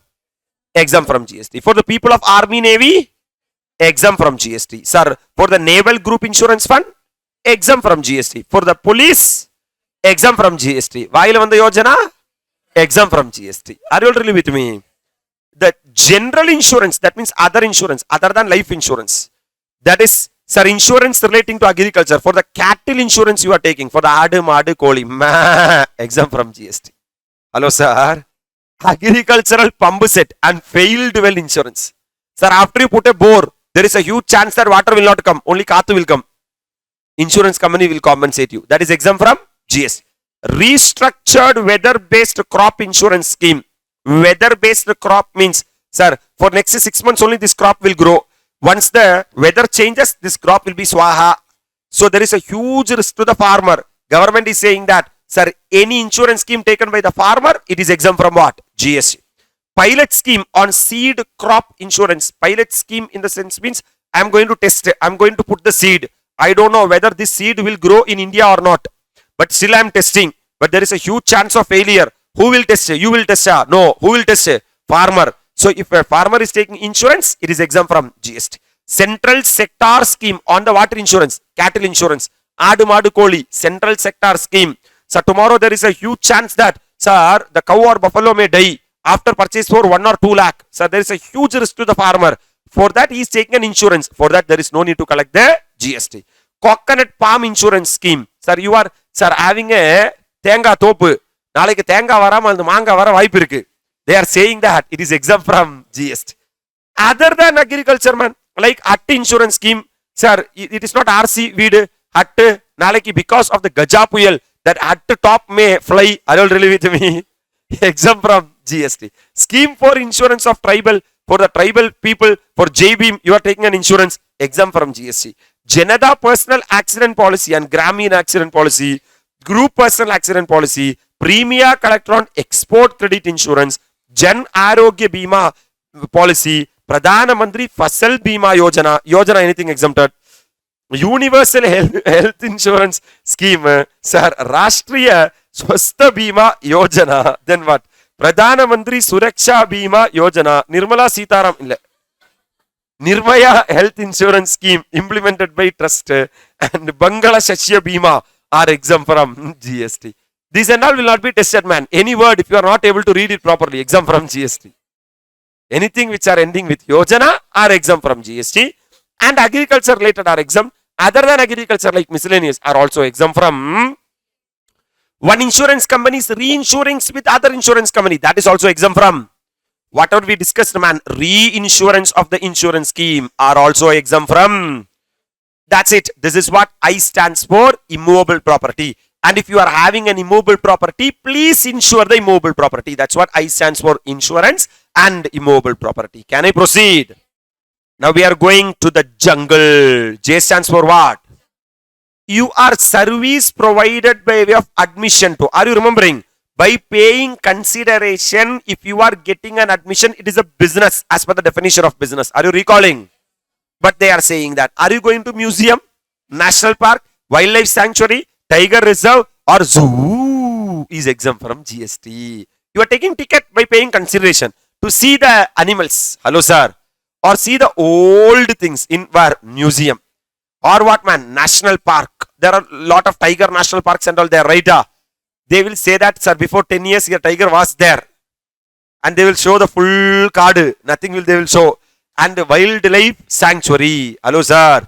Big caves will be there. Some 1 or 2 animals is there. And they will say that, no, the animals don't have mood. Next one. Enna reserve. Tiger reserve. Or zoo are exempt from. You see the ticket. All these places GST won't be there. Because it is exempted. Go to Andalur Zoo and see the ticket, man. GST will not be there. Right, sir? Or already discussed service by a veterinary clinic in relation to healthcare of what and what? Animals and birds. Sir, the birds or animals is having fever. There is animal doctors, right? Sir, they whatever service they provided are exempt from GST. General, every people is asking a doubt. If healthcare services are provided by clinical establishment, authorized medical practitioner, paramedics are exempt from GST. Correct? We are taking care of health of the birds and animals. They are also exempt from GST. Earlier, man, service way of slaughtering of animals was exempted. Now it has become taxable. Hello, sir. Taxable. Are you really with me? Now slaughtering of animals is taxable. Comfortable? Set number 2 also comes to an. Come on, man. What is A stands for? Agriculture and art related services. Ambulance. B stands for bridge. C. Cab. D. E stands for F. Financial services. G. Goods. GTA. Courier agency. H stands for healthcare services. I stands for immovable property and insurance. J stands for jungle. Can I move into the third slot of the discussion, sir? Service relating to the knowledge. Service relating to the service by way of collecting or providing news. Either you are collecting the news or you are providing the news by an independent journalist. Tomorrow, if you become a journalist, you will be getting some salary. Correct? It is exempt from GST. Or the Press Trust of India. They are the authority or the body like SEBI, like RBI. They are responsible for any news. So Press Trust of India service are exempt from. And United News of India, they are also central body, agency, their services are exempt from. That's it, man. So if you are if you are collecting or providing news by an independent journalist, Press Trust of India or United News of India are exempt from. Next one, service by public library. Sir, have you ever gone to any library? Or at least have you ever heard of any library? There you will get book. Are you really with me? They will be lending of books, various publication or any other knowledge enhancing content or material are exempt from GST. So tomorrow if you are going to any library to get a book, they will only collect consideration. 10 rupa kudutuko, book edutuko. Hello sir. For that they will never ask the GST. Sir, service way of providing information under the Right to Information Act after your CA, sir, inter is over. If you want to see your paper once again, you are putting RTI 10 rupees, right? They will not ask 18-28% GST because it is exempt from GST. Right, sir? These all are knowledge. News is a knowledge. Every day we are, NSR, waking up by seeing the news. Correct, Danelia? Yes, sir. Sir, public libraries is a part of knowledge. RTI is a part of. Hence, these services provided by these people are exempt from. I'm moving into the next one, man. L stands for legal services. L stands for, first of all, understand that 3 people will provide the legal services. 3 people will provide the either arbitral tribunal, either or individual advocate or group of advocate other than senior advocate? Tell me, individual advocate or group of advocate other than or by a senior advocate or by a. So number one, who will provide? Arbitral tribunal will provide. Arbitral. For example, sir, there is a problem, big issue. You are having two options. Either you can go to High Court, Supreme Court, directly go to the court. Hello, sir. Or you can have mediators like me. This is called as arbitral tribunal. Are you really with me? These people may provide service to other than business entity. Other than. It is exempt from GST. If the recipient is other than business entity, it is exempt from. If you are having tomorrow any problem, divorce case, you tell me, is it business entity other than business entity? If you say to that guy that pay GST, then only you will get divorce. He will say that this Amma itself better than that Amma. Okay, I'm going. So they are saying that if the service is provided to other than business entity, exempt from GST. Or this arbitral tribunal is providing service to a what entity? Business entity, whose turnover in the immediately preceding previous year does not exceed the threshold limit for registration. Does not exceed threshold limit for. That means arbitral tribunal has provided service to a what entity? Business entity. But this business entity's turnover in the immediately preceding previous year does not exceed threshold limit for registration. Does not exceed. That means the recipient is a unregistered person. Recipient is a. Their limit has not exceeded the threshold limit. Exempt from what? GST. Or the recipient is central government, state government, union territory or local authority. Then it is also again exempt from what? GST. Government is asking a basic logic question. After collecting GST from us, are you going to pay the GST to us? It is exempt from. That means non-business entity exempted. Business entity whose turnover in the immediately preceding previous year does not exceed threshold limit for registration, exempted. To government or local authority, exempted. Comfortable. Now, I am not arbitral tribunal. I am an individual advocate. That means I will be practicing in court. Coming to the court, you said that. Direct court or group of advocate other than what advocate? So I may be an individual advocate or group of advocate other than senior advocate. They may provide services to another individual advocate or group of advocate. It is exempt from GST. So one individual advocate providing legal services to another individual advocate, or one group of advocate may providing service to another individual or group of advocate. It is exempt from. That is service between the advocate are exempt from G. Or they may provide service to other than what entity? Business entity. That means what business entity? Non-business entity. Exempt from. Or they may provide a service to a business entity whose turnover in the immediately preceding previous year does not exceed threshold limit for registration. Are exempt from. Or they may provide service to government or local authority. Are exempt from.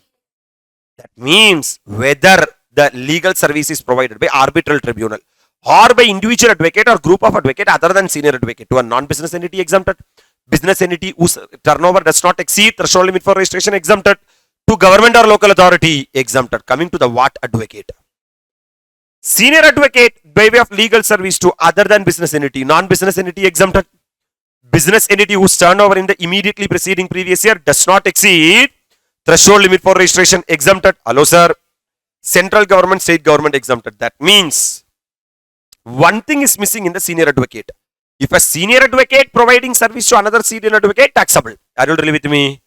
If an individual advocate or group of advocate providing service to another individual advocate or group of advocate, it is exempt from. So, ipdi purinjukunga. Sir, let the legal services provided either by what tribunal? Or by individual advocate or group of advocate other than senior advocate, or by the senior advocate, to a non-business entity, fully exempted. To a business entity whose turnover has not exceeded the threshold limit for registration, fully exempted. To government or local authority, fully exempted. But if the service provider is individual advocate or group of advocate, if they provide service to another individual advocate or group of advocate, then it is exempt from. That's it. The RCM I will be discussing at the appropriate time, because anyway we are having an RCM discussion. This I will be removing from this document itself. Are you all really with me? Yes, man. I'm moving into M stands for Mecca. Are you all really with me? Sir, service by specified organization. There is Hajj committee. Have you heard about it? Muslims used to go to Hajj in Saudi Arabia, right?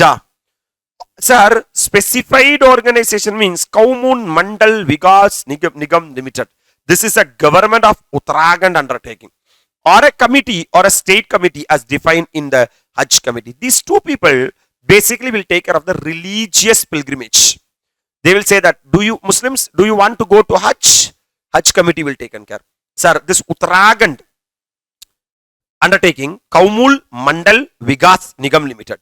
If they provide any service relating to what pilgrimage?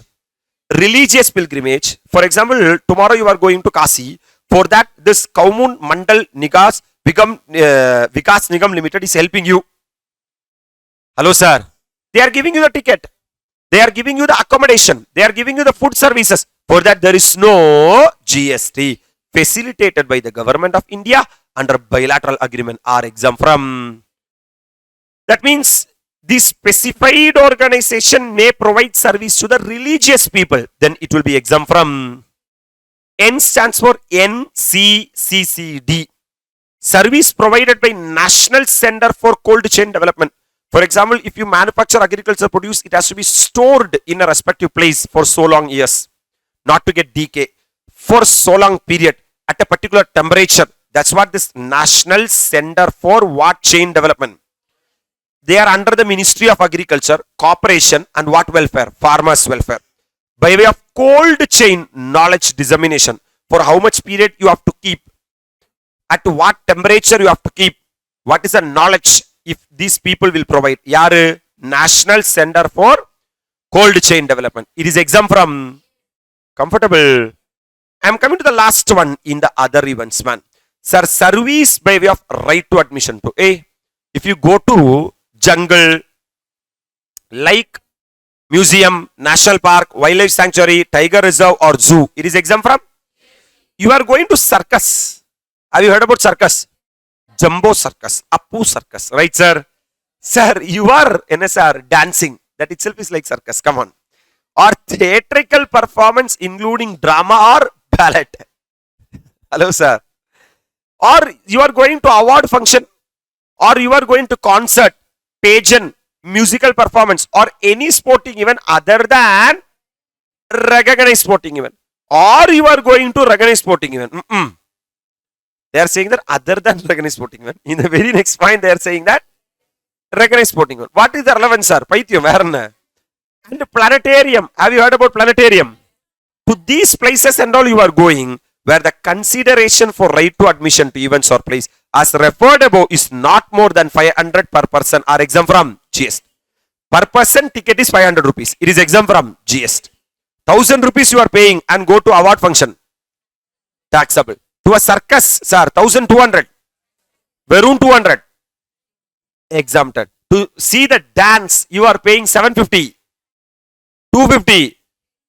That's it. This list you go through. Circus, dance or theatrical performance, including drama or ballet, award function, concert, pageant, musical performance or any other sporting event other than recognized sporting event and planetarium, where the consideration for right to admission to the event or the places as referred above is not more than 500 per person are exempt from GST. Comfortable? If you see, my dear lovable students, we are dealing with section level. In that set number 1 is A stands for agriculture and art related services. B, C, D, E stands for Dandanaka, done. Then set number 2, F stands for, G stands for goods, GTA and courier agency. H, healthcare services. I stands for immobile property and insurance. J stands for jungle. K, L, legal services. M, Mecca. N, N, C, C, D. O stands for. In the coming slot, my dear lovable students, we will be talking about P stands for pension related services. Q stands for qualification. R stands for regulatories. A stands for Idanama Sarkar. And T stands for transfer of going concern. Transfer of. And we are having U stands for unincorporated body. V stands for vegetables. W stands for works contract. X stands for exhibition, business exhibition outside India. Y stands for Yojana. Anything which are ending with Yojana are exempt from. and said the last one. If I am not able to park the exemption under any of the alphabet, po. Z stands for what? Others. Are you all really with me? I believe that you start getting a grip over exemption. Part from your heart. Anybody is there? Where is a grand clap? Have a pakka revision of 1, 2, 3 slot. Come back. We'll be adding 1 or 2 to our pocket and we will finish off this exemption, man. Sir, very, very, very happy afternoon to all. My dear lovable students, we are talking about exemption, that is section 11. In that we have done up to 3 parts. That is, sir, A stands for agriculture and art related services, B stands for bridge, C stands for cap, D stands for diplomatic mission, E stands for electricity, F stands for financial services, G stands for goods, GTA and courier agency, H stands for healthcare services, I stands for immovable property and insurance, J stands for jungle, K stands for knowledge, L stands for legal services, M stands for Mecca, N stands for NCCD, O stands for other events. I'm starting with the P stands for pension related services. P stands for simple, man. You are providing a service. You know what service you are providing? You are collection of contribution under Atal Pension Yojana are exempt from GST. As we all know that anything which are ending with Yojana are exempt from. This is a pension scheme of central government. Pension scheme of, you can be part of that scheme. Every month you have to contribute an amount to that scheme. So what they are saying that I am coming to you, sir, kudu pension kudu, sir, kudu contribution kudu, kudu contribution kudu. I am collecting contribution from you and I am putting the money in the Atal Pension Yojana. For that, central government is giving me some commission or some salary or some remuneration that is exempt from, because I am providing service to the central government. To the central government itself, no need to collect the tax. Number 2, service by way of collection of contribution under any pension scheme of the state government are exempt from. That means if you are providing services by way of collection of contribution, either the pension scheme of the central government or the pension scheme of the state government are exempt from. That's it, man. This is a very important A category area for examination. Q stands for qualification. Q stands for exemption number 1. Services provided by an education institution. So the service provider is the education institution to which students, staff and faculty are exempt from GST. So there is an education institution. If they provide service to their students, staff and faculty are exempt from GST. You tell me up to 10th standard, have you paid fees? Yes, sir. Have you paid GST? No, sir. Because it's an education institution. Hello, sir. To the college, there is only fees. There is no GST. But in ANM classes, there is fees and also GST. Because ANM class is not an education institution in the eyes of GST. Are you really with me? So there is a definition for education institution. Number 2, by way of conduct of entrance examination against consideration in the form of what we entrance. So there is an education institution. They are conducting an entrance examination like NEET or any entrance examination they are conducting, for which you are paying consideration in the form of what fee? Entrance fee. That is exempt from. So simple, there is an education institution. So service provided by an education institution to which students, staff and faculty are exempt from GST. And service provided by an education institution by way of conduct of what examination? Entrance examination, for which you are paying the consideration in the form of entrance fee are exempt from. Exemption number 2, man. Service provided to an education institution. That means you are providing service to the education institution. What and all service? Number 1, transportation of students, staff and, for example, you are auto driver, you are bus driver, cab driver, you are taking all the kids to the school. For that you are getting some consideration. So, or you are a school van driver, service provided to an education institution by way of transportation of students, staff and faculty. It is exempt from. Number 2, catering services including midday meals scheme sponsored by central government, state government or union territory. For example, Stalin government is saying that in all the government school, sir, unavagam kuduganu, sir, lunch kuduganu, kalle breakfast kuduganu. You are preparing that. You are providing the catering services to the education institutions. That's what catering, including what day meal? Midday meals. Daily, madhya or mutta kuduganu solranga. Sponsored. For that, that program is sponsored either by the central government or by the state government or by the union territory, it is exempt from GST. Number 2, security or cleaning services. Security or housekeeping services. For example, security will be there outside the school, or you are cleaning the school, or you are providing the housekeeping. Very important. Performed in such education institution. Performed in such education institution. For example, examination, how they will be testing. One of the education institution are conducting annual day program, which is 5 kilometers away from the school. For that annual day program, you provided security, sir. You provided cleaning. You provided housekeeping. Taxable. It is not exempted because security, housekeeping, and cleaning should be provided at the education institution. Then only it is exempted. This point, have you got it? And service relation to admission or conduct of examination by such institution. For example, they are providing services by way of admission or conduct of examination. For example, are you writing your CA intermediate at ICAI? No. You are going some of the schools or college and going and writing the ICAI examination, right? That means that school or college is providing services to ICAI, correct? What service they are providing, sir? Admission or conduct of examination. For that, it is exempt from. And supply of online education journals or periodical. You are supplying online journals or periodicals to the education institution. Then it is exempt from GST. That means service provided to an education institution by way of transportation of students, staff and faculty, catering services including midday meals, security, housekeeping or cleaning services at the education institution, services by way of admission to or conduct of examination, supply of online periodicals and journals are exempt from. Come on, you tell me, man. But there is exception 1 to exemption 2. Sir, this is what exemption 2. For that, one exception is saying that nothing contained in sub-item 1, 2, 3. This is what 1, 2, 3 of exemption 2 shall apply to an education institution other than institution providing by way of what? School, preschool, or education up to higher secondary or what? Equivalent. That means transportation of students, staff and faculty. You are helping the students, staff and faculty to go to school. Or, sir, you are providing catering services including midday meals. You are providing security or housekeeping, cleaning services. These are exempted up to +2. These are exempted up to.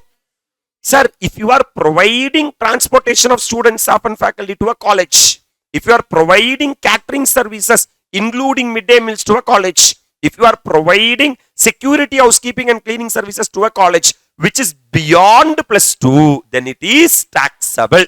Because after +2, you will not go alone. Couples are போவாங்க. Sir, transportation of students, staff and faculty பண்ண வேண்டிய அவசியம் இல்லை. Number 1. Sir, will anyone be interested to eat the midday meals in college? No, sir. Canteen la சாப்பிடுவாங்க. Are you really with me? And third one, security, housekeeping and cleaning services. Gate வழியா எவனும் போக மாட்டான். மதில் குதிச்சு தான் போவான். கரெக்டா இல்லையா? Hence it is taxable.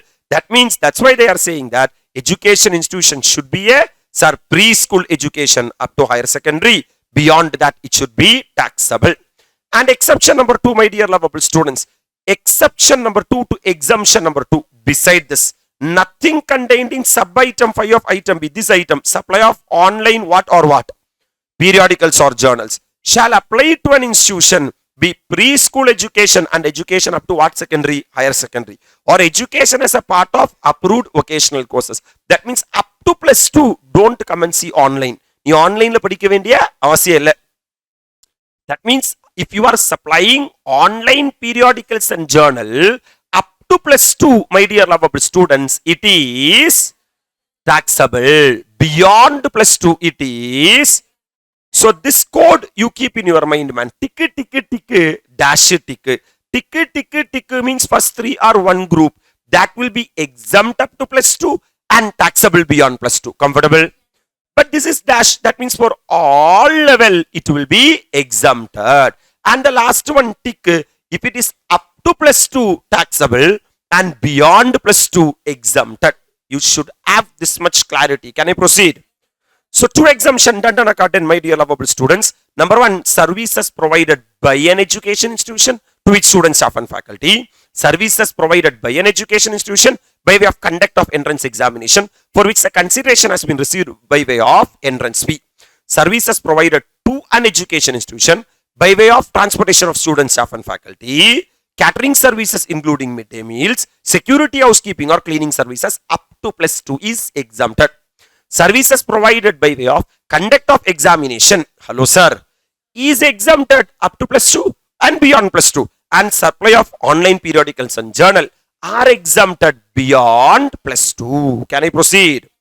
Now the other related exemption, basically exemption number 3, services by way of given on hire motor vehicle for transportation of students, staff and faculty to a person who are providing service of transportation of students, staff and faculty to an education institution, providing service by way of preschool education and education up to higher secondary or equivalent. For example, sir, there is one person called as Auto Mama. This Auto Mama is taking the students, staff and faculty to the school. Are you all really with me? But this Auto Mama is just a mama. You don't have the auto. So what you are doing is, but you are having an auto, you are giving hire that auto to the Auto Mama. After getting the auto from you, Auto Mama is taking the students, staff and faculty to the education institution. But that is saying that, sir, actually this person is providing service to the Auto Mama. It is exempt from GST because Auto Mama is providing the transportation of students, staff and faculty to the. So if anyone is transporting students, staff and faculty to the school, to such guy, if you have let out the auto or any vehicle man, so why I am saying auto, it is exempt from GST. Can I proceed? And service provided by training providers. There are so many training providers, they will provide training under various schemes. One of the scheme is Deen Dayal Upadhyaya Gramina Kaushalya Yojana is exempt from GST. But it's Yojana. டக்குன்னு யாரா திட்டுறோம்னா use ஆகும்பா sir Deen Dayal Upadhyaya Grameen Kaushalya Yojana is exempt from GST. So any training has been provided, service provided by training providers, project implementation agencies. So government will say various project. For example, rural people should be educated, people who are age more than 70 years who are waiting for tickets should be educated. Like that, government will come up with lot of project. And this project training people, what they will do, you know, they will be giving training to various people. Hello, sir. That's what under the Deen Dayal Upadhyaya Gramina Kaushalya Yojana. So this will be happen in the Gramam. That's why it is Gramina Kaushalya Yojana. Kausalya, Suprama, Radha, Sandhya, come on. So implemented by the Ministry of Rural Development. So these programs are implemented by Rural Development, Government of India, by way of offering skill or vocational training course certified by NCVT. NCVT means National Council for Vocational Training, are exempt from. So any training program provided under the Deen Dayal Upadhyaya Gramina Kaushalya Yojana are exempt from GST. The next exemption, man. Sir, programs by IAM. Have you heard about IAM? Indian Institute of Management, right, sir? They will be providing two types of program, long duration program and short duration program.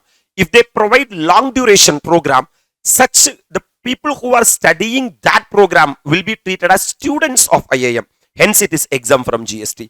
They will be conducting various seminars like 10-day program, 12 days program, 1 week program, like management program. Then they will be giving participation certificate. Sir, if you have participation certificate from IAM, no one will value it. But if you are having original certificate from IAM, it is having more value than, I'm not saying the course, come on man, short duration course, then it will be taxable. Why this clarification has came? Service provided by an education institution to its students, staff and faculty are exempt from GST. So, a student who are studying a short duration course at IAM, whether will be treated as the student of IAM or not is the question. No, he will not be treated as the student. Hence, it should be taxable. But if you are studying 2-year course, 2-year MBA, sir, 3-year management course, that guy will be treated as student of the IAM. Then, my dear lovable students, he will be treated as, it will be treated as the student of the IAM. Hence, it will be exempted. Are you agree with me? And education institution providing non-recognized qualification with, sir, recognized qualification courses, separate service to be assessed separately. That means if one of the education institution are providing recognized qualification And unrecognized qualification. For unrecognized qualification, GST will come, whereas for recognized qualification, GST will not come. And sir, college, hostel, mess and all taxability, catering services provided by education institutions are exempt from GST. Sometimes inside the college itself, hostel will be there. Inside the college itself, mess will be there. That all will be treated as education institution, exempt from GST. But catering services provided by third person in a hostel, mess or college, it will be liable to GST. These are additional circulars what they are having, my dear lovable students. And application fee charged for entrance or the fee charged for issuance of eligible certificate for admission or issuance of migration certificate by education institutions are exempt from. If an education institution are providing application fees for entrance examination or migration certificate they are giving, all are exempt from.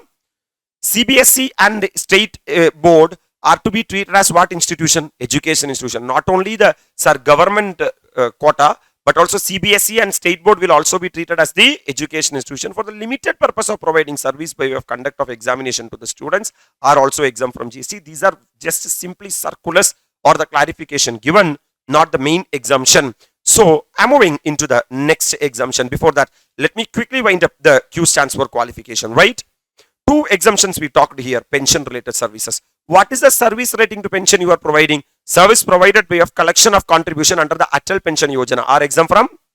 Services provided by way of collection of contribution under any pension scheme of the state government are exempt from GST. Coming to the Q stands for qualification, my dear lovable students. Service provided by an education institution to its students, staff and faculty are exempt from GST. Service provided by an education institution by way of conduct of entrance examination for which the consideration has been received by entrance fee are exempt from. Service provided to an education institution by way of transportation of students, staff and faculty, catering services including midday meal, security, housekeeping or cleaning services, service relating to admission or conduct of examination, supply of online periodical journals or periodical journals are exempt from GST. But the first three exemption will be applicable only till plus 2 and beyond plus 2 it will be taxable. And the last exemption will be exempted only beyond plus 2 and up to plus 2 it will be taxable. Are you able to appreciate? Sir, there is an automama. To that automama you are hiring the auto, then that is exempt from. If a service provided under the Deen Dayal Upadhyaya Gramina Kaushalya Yojana are exempt from. And service provided by IAM, if it is long duration course, it is exempt from GST, and short duration course, it is taxable, and the remaining are circulars, my dear lovable students. I will be pushing these circulars to the simple other revision document, because in this document, I just want only the main content which you are supposed to revise before the day of examination. Can I go to the R stands for regulatory, my dear lovable students? What regulatories are saying that? For example, bank are there. Who's the head of bank? Reserve Bank of India. Like everyone are having regulatories. Look at here, man. Sir, Pension Fund Regulatory and Development Authority of India. Sir, service of life insurance business provided by way of annuity. By way of what? Under the National Pension System regulated by Pension Fund Regulatory and Development Authority of India. Under the Pension Fund Regulatory and Development Authority Act 2013 are exempt from nothing, man. Simply understand. This is the guy who are going to provide the service. Yaru? Pension Fund Regulatory and Development Authority of India. If you take a life insurance under this person, they will be providing service to you. That is exempt from. Simple, man. Next one, services provided by Employee State Insurance Corporation called as ESIC. Another Employee State Insurance Corporation. So they are there for the benefit of the employees. So to a persons governed under the Employee State Insurance Act are exempt from. Service provided by EPFO. Who's EPFO? Employees Provident Fund Organization. To the persons covered under the Employee Provident Fund and the Miscellaneous Provisions Act are exempt from. Sir, services by Coal Mine Provident Fund Organization. Any employee who are working in coal mines, they will be taking NSR Provident Fund, PF. We know that Statutory Provident Fund, Public Provident Fund, Recognized Provident Fund, Unrecognized Provident Fund. To the persons governed by the Coal Mine Provident Fund and Miscellaneous Provisions Act are exempt from. Service by NPS. NPS means National Pension System to its members against consideration in the form of administrative fee are exempt from. So people like, sir, the first one, Pension Fund Regulatory and Development Authority of India, or Employee State Insurance Corporation, or Employee Provident Fund Organization, or Coal Mine Provident Fund Organization, and NPS are exempt from. These are the body which will regulate employees. Which will regulate? We already discussed that any services provided by the employee to the employer are covered in Schedule 3. And any services provided by the employer to the employee is covered in Schedule 1. Sir, what the GST Act is saying that if these bodies have given services to the employees, it is exempt from GST. Please don't collect GST from the employees, because Pension Fund Regulatory and Development Authority of India, who will get pension? Employees after their retirement. Am I right? Employees State Insurance Corporation, who will take the insurance? Employees. Employee Provident Fund Organization, who will deposit their money in PF account? Employees. Coal Mine Provident Fund Organization, those who are working in coal, correct up. And National Pension Scheme, which is nothing but 80CCD basically. That's what National Notified Pension Scheme or National Pension Scheme. Are you all really with me? Which you will be studying in your direct tax under 80CCD subsection 1, 80CCD subsection 1B and 80CCD subsection 2. Your DT teacher will teach at the appropriate time. Are you all really with me? But these people are taxable regulatory. That means any services provided by RBI are taxable. In financial services, FHL, we have studied this. And if any service has been provided by IRDA, Insurance Regulatory Development Authority of India, and any services provided by SEBI are taxable. The logic is, these guys are not providing service to the employees. These guys are providing service to the general public. Let them collect GST. Are you all really with me? So regulatory is classified into two categories. One is exempted regulatory and taxable. That is, sir, Provident Fund Regulatory and Development Authority of India exempted, ESIC exempted, EPFO exempted, Coal Mine Provident Fund Organization exempted, NPS is exempted. Whereas service provided by RBI, IRDA and SEBI are taxable. That's it. Regulatories comes to an. So let me ask you a question. Services provided by RBI, IRDA, taxable. SEBI, taxable. EPFO, exempted. ESIC, that knowledge itself is more than enough. I'm moving into a super fantastic category called as services by registered charitable trust. LDR area, question will be tested, man. You are a registered charitable trust. You are a, come on, man. Service provided by an entity registered under either under 12A or 12AB of the Income Tax Act by way of charitable activity are exempt from GST. Simple, understand. You are a charitable trust. What you will provide? Charitable activity you will provide. That will be exempt from GST. So, service provided by a charitable trust by way of charitable activities are exempt from. In order to claim exemption under this head, sir, two conditions must be satisfied. Condition number 1, entity is registered with the Income Tax Authority under section 12A or 12AB. First of all, in order to be a charitable trust, you should take registration with the Income Tax Act. Are you really with me? And number 2, sir, the entity carry out one or more of the specified what activity? Charitable activity. That means you should do what activity? Charitable activity. If you doing business, then the service will not be exempted. You should do what activity? Charitable activity. So number 1, services provided by a registered charitable trust under section 12AA or 12AB will be exempt from. In order to enjoy the exemption, first of all, the entity should be registered under the Income Tax Act as a registered charitable trust under section 12AA or 12AB. Clarity. And number 2, they should perform charitable activity. They should perform. Now coming to exemption number 2, service by a person by way of conduct of any religious ceremony. This we already discussed. Pusari is providing services. Sir, father in a church is providing services. Lead in a mosque is providing services. That is exempt from GST. Or renting of presence of religious place meant for what public? General public, which is owned or managed by registered charitable trust under section 12AA or 1023C series organization or 1023 BBA are exempt from. We already said that, discussed that there is a Kovil and near to that Kovil there is a Kalyana Mandapam. If that Kalyana Mandapam has been let out to a general public and that Kovil is owned or managed by registered charitable trust under section 12AA or 1023C series organization or 1023 BBA are exempt from. However, nothing contained in this entry will be applicable where the renting of rooms where the charges are how much or more. renting of premises or Kalyana Mandapam where the charges are 10,000 or more, renting of shop or office premises where the charges are 10,000 or more per month. Can I proceed? Are you all really with me? Come on, exemption number 3, a very important exemption. Services by the old age home. A very, very hot topic of India. Sir, old age homes are growing like anything, right, sir? Which is run either by the central government or run by the or an entity registered under 12AB of the Income Tax Act. That means what age home, man? Old age home. That means the parents, the vayasanavanga ellarum nama anga kondu vitrom.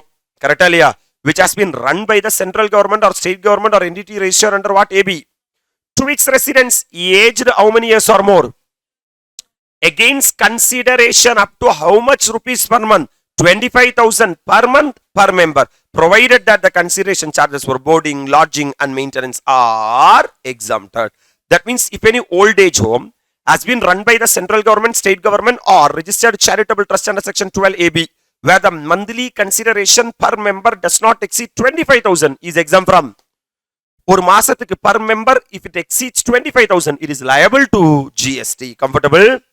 Or service by way of training or coaching in recreational activity relating to arts or culture by a what? Individual. You are providing either a recreational activity like Kung Fu, Karate or some activities you are learning. That's called as arts or what? Culture by an individual. Or sports will be provided by the what entity? Registered entity. Charitable entity registered under 12AA are exempt from GST. In exam from this area, how they will be test question?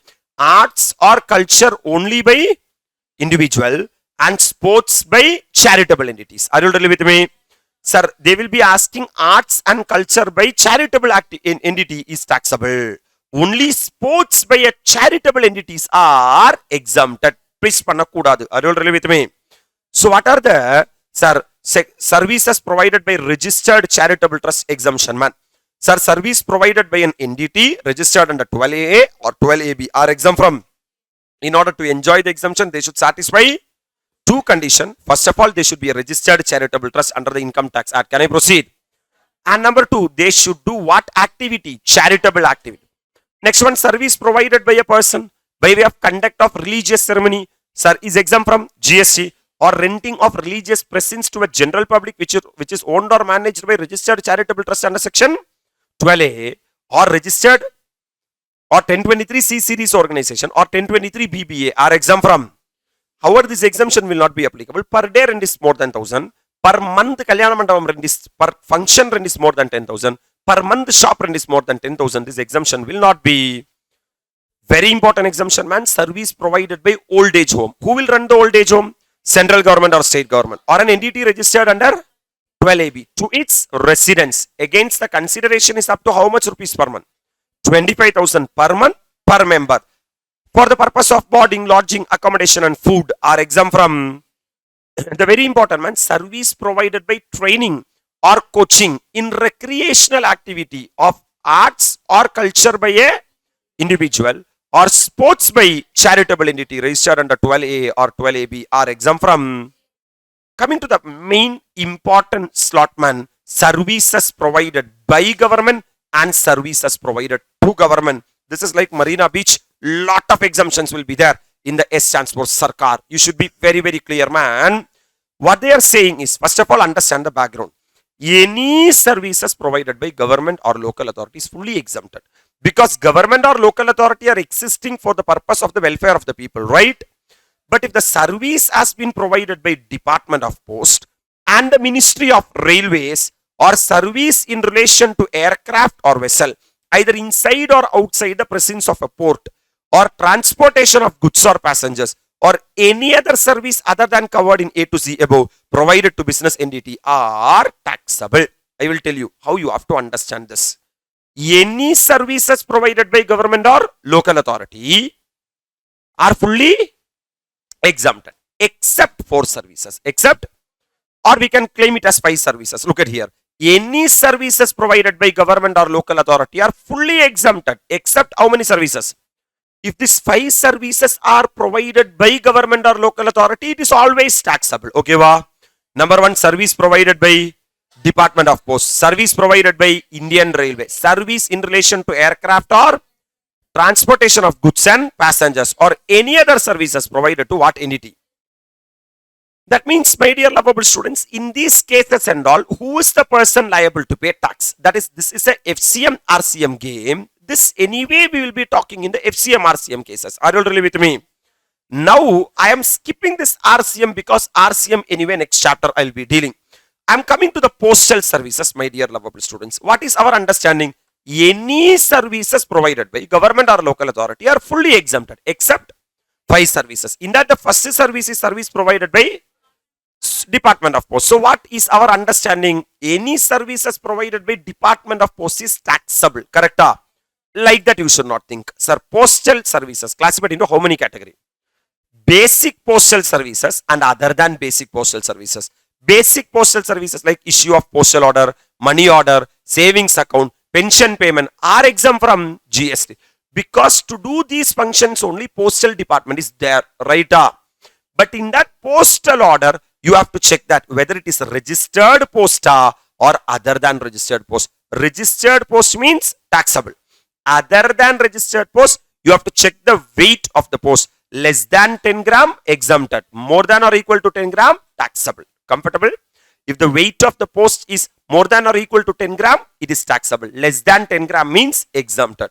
But if the post office is providing speed post, agency services, life insurance services or express parcel post, then it will be taxable. So you check it, man, for what the duty of the post office. Are they doing basic postal services such as issue of postal order, money order, savings account, pension payment, then it is exempt from GST. In that postal order, you have to check that whether it is registered post other than registered post. Registered post is taxable. Other than registered post, payment up to 10 gram exempted. Equal to or more than 10 gram taxable. Are you able to appreciate? Yes, sir. But other than basic postal service means commercial services. The shortcut is SAIL. S stands for speed post. A stands for agency services. L stands for life insurance service. And E stands for express parcel post. Then that will be, sir, service of postcard inland letter by Department of Post. Sir, service by Department Post by way of postcard, inland letter, book post and ordinary post where the envelope weighing less than how much gram are exempt from tax because these are one of the basic duty of the post office. Am I right? But generally you are sending what, man? Postcard, inland letter, book post, ordinary post. These and all are exempted. Are you really with me? So, Ingava, sir, what is our general understanding? Any services provided by government or local authority are fully exempted except 5 service. Number 1, service provided by Department of Post. So, we will have an understanding that any service provided by Department of Post are taxable. It's not like that. Even for Department of Post also exemption is there. Clear? Number 2, service provided by what railway? There is no specific exemption available for what railway? That means, sir, Indian Railway may provide transportation of goods or transportation of passengers. Am I right? That's what we have discussed, man. Railway other than first class and AC. Already discussed. Next one, service in relation to what or what? Aircraft or vessel. There is no specific exemption under section 11 for service in relation to what or what? Aircraft or. Now coming to transportation of what and what? Goods and passengers. Already we discussed. C stands for cab.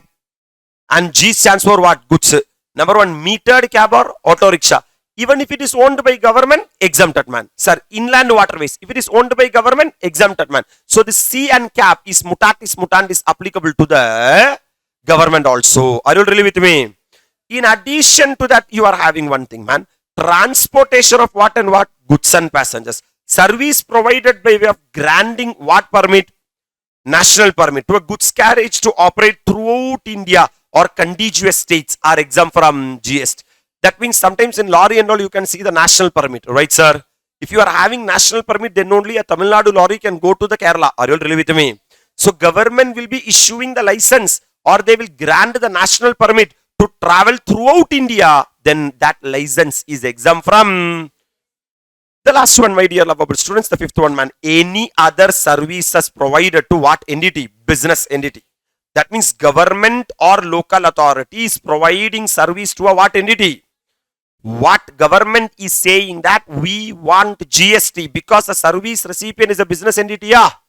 Yes, sir. But here, look at here, man. Sir, what is our general terms? We come to the general term.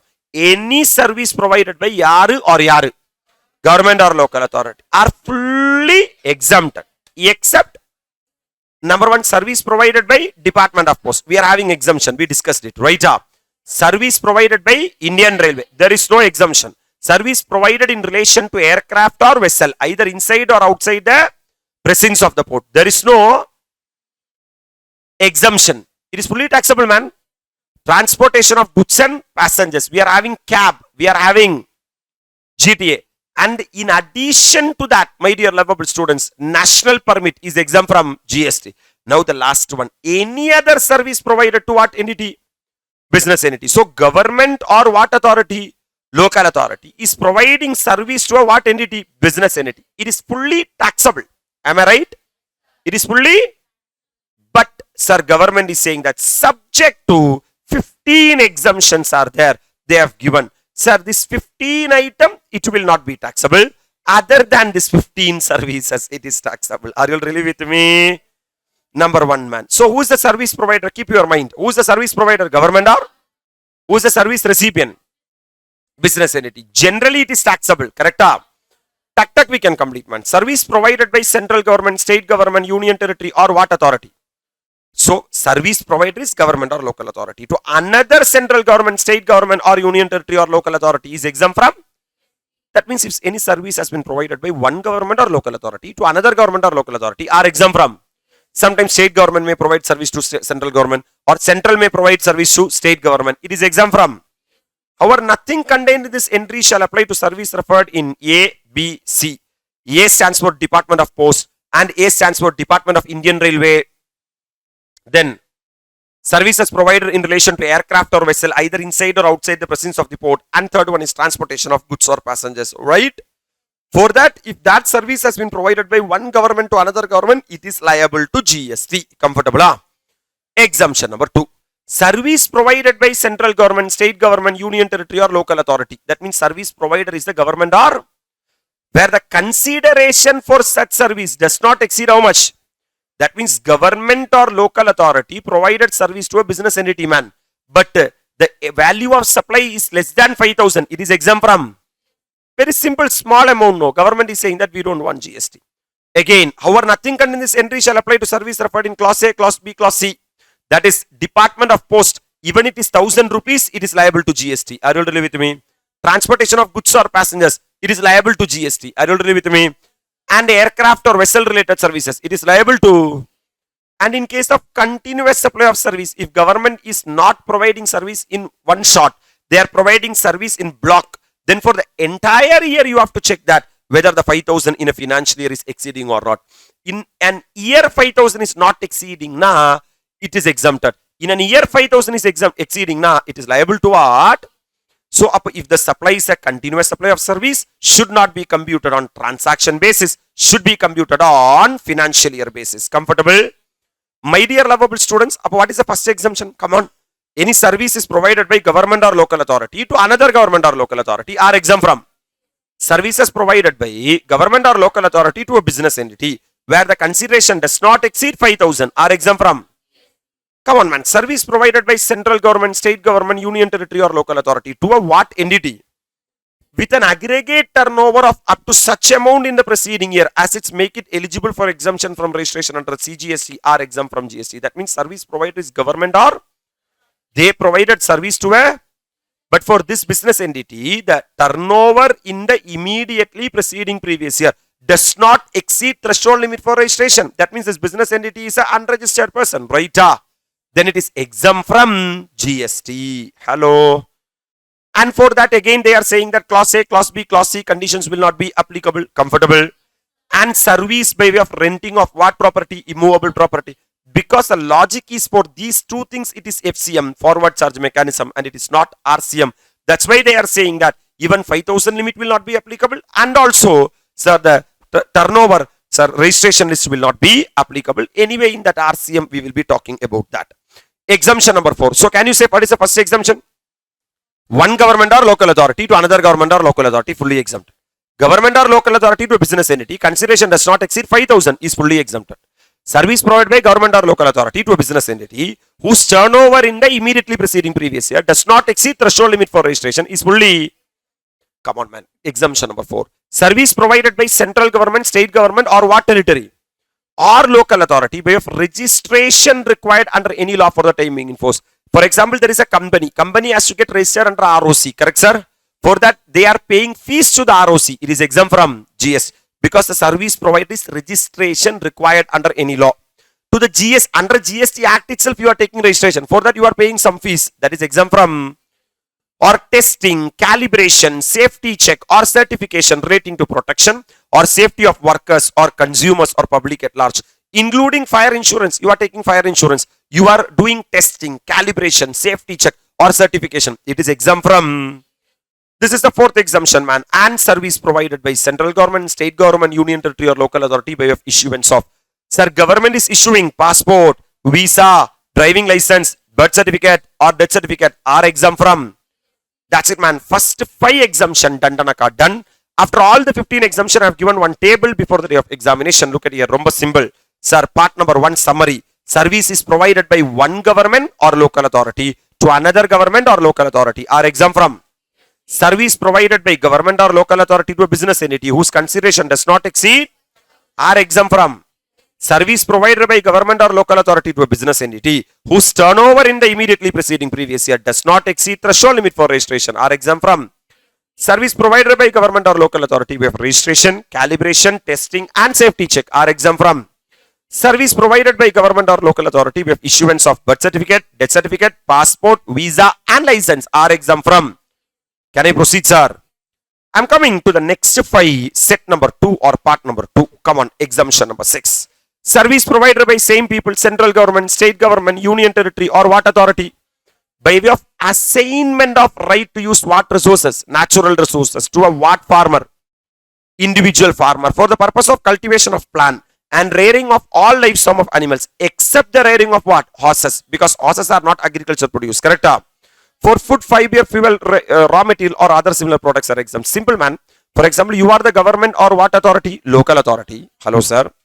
Sir, there is a piece of land, my dear lovable students. This land has been given by the government to an individual farmer. What farmer? For the purpose of cultivation or agriculture. It is exempt from GST. They will test that the government has given the natural resources to a company. Then it will be liable to GST because this has to be given only to the what farmer? Next one, man. Exemption number 7. Service provided by governmental authority by way of an activity in relation to any function entrusted to municipality under Article 243W of the Constitution are exempt from. For example, Greater Chennai Corporation is there. If they are providing statutory function entrusted to a municipality under Article 243W, it is exempt from. The same one, man. If it is governmental authority by way of an activity in relation to a function entrusted to a panchayat under Article 243G. If the same statutory function they are doing which are entrusted to a panchayat under Article 243G are exempt from. Sir, exemption number 9. Sir, service is provided by central government, state government, union territory. You know what services? By way of tolerating non-performance of a contract. For example, government has entered a contract with some other person, but the other person has not complied with the contract. They have not completed the contract. Ada தாங்கிக்கிறாங்க யாரு? Government. So, we already studied in schedule 2 that ஏதாவது ஒன்று பண்ணா supply, எதுவுமே பண்ணலைனா supply, பண்ணாம இருந்தா supply, கரெக்டா? அப்ப tolerance of an act is also a supply. Hello sir. For which consideration in the form of fine or liquidated damages is payable to the central government, state government, union territory or local authority under such contract are exempt from. And the next one, man, service provided by all these people, sir, by payment of merchant overtime charges. That means after the office hours to the customs people, the ship along the Sunday, Saturday along. So we will be paying some extra money, not bribe, some legal extra money that will be exempt from what? GST. So this is the second set. So can you say first set la 5 exemption edalam? Service provided by one government or local authority to another government or local authority are exempt from. Service provided by government or local authority to a business entity whose consideration does not exceed 5,000 are exempt from. Service provided by government or local authority to a business entity whose turnover in the immediately preceding previous year does not exceed threshold limit for registration are exempt from service provided by of registration, calibration, testing and safety check are exempt from service provided by way of issuance of birth certificate, death certificate, passport, visa and license are exempt from. Fantastic to the core. Number 2 is service provided by government or local authority to a dash farmer by way of allocation of natural resources for the purpose of agriculture are exempt from. Statutory function entrusted to a municipality under Article 243W of the Constitution are exempt from. Statutory function entrusted to a municipality under Article 243G of the 243W of the Constitution and Panchayat under 243G of the Constitution are exempt from. Fine or liquidated damages paid are exempt from. Merchant overtime charges are exempt from. We are moving into the last 5 exemption, which I call it as part number 3. Simple man, sir, service supplied by the central government or state government and union territory to their undertaking or public sector undertaking. So, service provider is the government or local authority. Yeah? Yes, sir. They are providing service to their undertaking or public sector undertaking. What service government provided? By way of guaranteeing the loan taken by such undertaking. For example, these people have taken loan. For that, government was a guarantor. Are you all really with me? And for them, for that, they will be getting guarantee fees. What fees? That is exempt from. That means government is saying that, for example, this public sector undertaking need 1,000 crores of loan. So, bank is asking that who is the guarantee? Stalin government is saying that we are guarantee for the 1,000 crores. Then bank can easily give a yes, sir. Then this public sector undertaking have to pay that 1,000 crore to the Stalin government, not 1,000 crore. Commission of 100 crore to the Stalin government. Then, my dear lovable students, for this 100 crore, there is no need to pay. Exemption number 12. Supply of service by government entity to the central government, state government, union territory or any other person specified by central government, state government, union territory or local authority against consideration received from central government, state government, union territory in the form of grant. AS12 government grant clear? Yes, sir. Sir, supply of service by a government entity to the central government. Reverse ulta. Government entity provided service to the government. Actually, government have to pay them consideration. But what is the way of payment of consideration? Government grant. Then it is exempt from, this we already discussed, old age home, which can be run either by central government, state government or entity registered under section 12A to its resident of 18 years or more, where the consideration per month per person does not exceed 25,000 is exempt from. Sir, service, state government service to ERCC, excess royalty collection contractor. That is more than enough, man. Service supplied by what government? State government.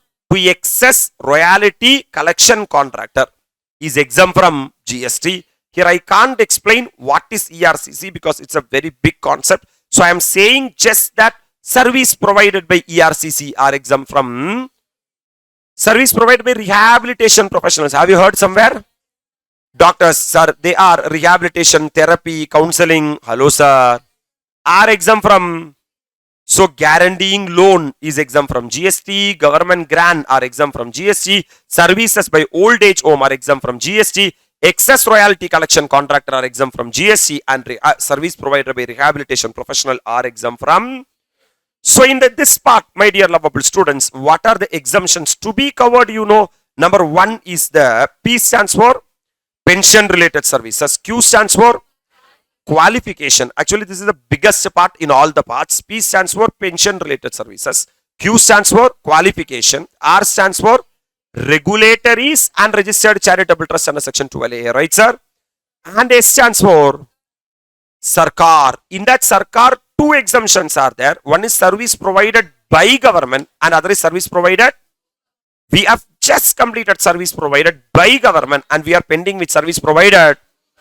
Once you revise up to this, my dear lovable students, I will be completing service. I will be revising once again this part and service provided to government and transfer of going concern and tour operator. And at the same time, I will be completing the unincorporated body, fruits and vegetables, works contract, business outside India and Yojana. With that, sir, predominant exemptions will come to an end and we will be pending only with other exemptions. Maybe within 2 slots, we can complete the entire exemption discussion. Are you comfortable? Sir, have a revision from start till here by spending 20-30 minutes and come back. Then you will be getting a brilliant grip over exemption. I'm with you from your heart. Anybody is there? Where is a grand clap? Sir, very, very, very happy morning to all. I hope that your revision is going well regarding the exemption, my dear lovable students. In that set number 1, we have done. A stands for agriculture and art related services. B stands for bridge. C stands for cap. D stands for diplomatic mission. E stands for electricity. From set number 2, F stands for financial services. G stands for goods, GTA and courier agency. H stands for healthcare services. I stands for immovable property and insurance services. And J stands for. From set number 3, we have done knowledge, legal services, MECA, NCCCD and other events. Now we are in the verge of completion of set number 4. In this slot, we'll be completing set number 4 and we will enter into set number 5. I'll be revising again set number 4. P stands for pension related services. Right, sir? If you are providing services by way of collection of contribution under Atal Pension Yojana are exempt from, and service provided by way of collection of contribution under any pension scheme of state government are exempt from GST. That's it. Pension related services. Come on, Q stands for qualification, a very important exemption for your exam. Services provided by education institution, services provided to education institution. Services provided by an education institution to its students, staff and faculty are exempt from GST. By way of conduct of entrance examination against consideration in the form of entrance fee are exempt from GST. These are the service provided by an education institution. Then service provided to an education institution. Basically, 5 services can be provided to education institution which are exempted. Transportation of students, staff and faculty. Catering services including midday meals. Security, housekeeping or cleaning services. Sir, service relating to admission or conduct of examination and supply of online periodicals and journals. Right? But these 3 services are exempted only up to +2. Beyond +2, it is taxable. And supply of online periodicals and journal, it will be exempted only beyond +2 and up to +2, it is taxable. And this service, whether it is up to +2 or beyond +2, it is exempted is what the exception 1 and exception 2. Are you really with me? And if there is automama, to that automama, if you are hiring auto, then that is exempt from GST. Right, sir? If any service provided under the scheme of Deen Dayal Upadhyaya Gramina Kaushalya Yojana are exempt from GST. Sir, services provided by IAM, you have to check that whether it is long duration course or short duration course. If it is long duration course, exempted. Short duration course, it is taxable. Alright, sir? Come on, with regard to the, sir, regulatories. This is a one-line summary of the regulatories. Sir, any services provided by Pension Fund Regulatory and Development Authority of India, sir, Employee State Insurance Corporation, Employee Provident Fund Organization, Coal Mine Provident Fund Organization and the notified, sir, pension scheme are exempt from GST. But any services provided by RBI, IRDA and SEBI are taxable, taxable, taxable. Another I love you area for ICAI is the service provided by the registered charitable trust. Sir, any services provided by registered charitable trust by way of charitable activity are exempt from GST. For that, 2 conditions should be satisfied. Number 1, my dear lovable students, entity should be registered under the Income Tax Act and they should be engaged in providing charitable activities. If these 2 conditions has been satisfied, services provided by charitable organization are exempt from GST. Number 2 is service provided by way of, sir, conduct of any religious ceremony by a person are exempt from GST. Or renting of religious presents to a general public which is owned or managed by registered charitable trust under section 12AA or 1023C series organization or 1023 BBA are exempt from GST. However, the exemption will not be applicable if the rent per day is 10,000 rupees or more, rent per function is 10,000 or more, rent per month is 10,000 or more is what the discussion, right, sir? Then, my dear lovable students, very important another exemption, man. Services provided by the old age home to the residents having an age of 60 years or more, where the monthly payment does not exceed 25,000 are exempt from. And this is another very important exemption. Service provided by way of art or culture by an individual or sports by a charitable entity are exempt from GST. Now we are going to start with the hero, That is service provided by the government. Right, sir? Sarkar, service provided by government and service provided to government. Sir, generally, this is the summary, man. Any services provided by government or local authority are fully exempted with the understanding that they are existing for the benefit of the people. Except 5 services, because these 5 are commercial services. That's why it is taxable. Services provided by Department of Post, services provided by Indian Railway, service in relation to aircraft or vessel either inside or outside the precincts of the port, transportation of goods and passengers, or any other services provided to the business entities. Are you really with me? My dear lovable students, in that service provided by Department of Post is taxable. Correct? Don't think that all service provided by Department of Post is taxable. Even they are also having exemption. That's what sale and other than sale. Sale is taxable and other than sale is exempted. Basically, sale means speed post, agency services, life insurance services, and express parcel post. This is taxable. Whereas basic postal services, for example, issue of postal order, money order, savings account, pension payment, etc., are generally exempted. Even in that postal order, they are having classification. Registered post and other than registered post. Only people who are having lot of money will send the registered post. That is taxable. Other than registered post, generally not taxable. But if the weight exceeds 10 gram, then it is liable to GST. Are you already with me? So, that's what. And with regard to the transportation of passenger, if sometimes government may provide national permit license and all, that is exempt from what? GST. Sir, here only the main matter, man. Any other services, that means other than these 4 services, like service provided by Department of Post or Indian Railway or relation to aircraft or vessel or goods and passengers. Other than these 4 services, any other services has been provided by government to a business entity, generally general understanding is taxable. Am I right?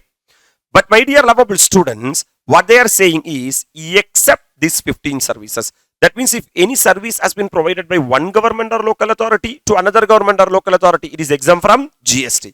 Service provided by one government or local authority to a business entity where the consideration does not exceed 5,000 is exempt from. Service provided by government or local authority to a business entity whose turnover in the immediately preceding previous year does not exceed threshold limit for registration are exempt from. Service provided by government or local authority to a business entity by way of registration required under any law, testing, calibration, safety check or certification are exempt from GST. Service provided by government or local authority to any person by way of issuance of passport, visa, driving license, birth certificate and death certificate are exempt from. These are the basic 5 exemptions we have learned.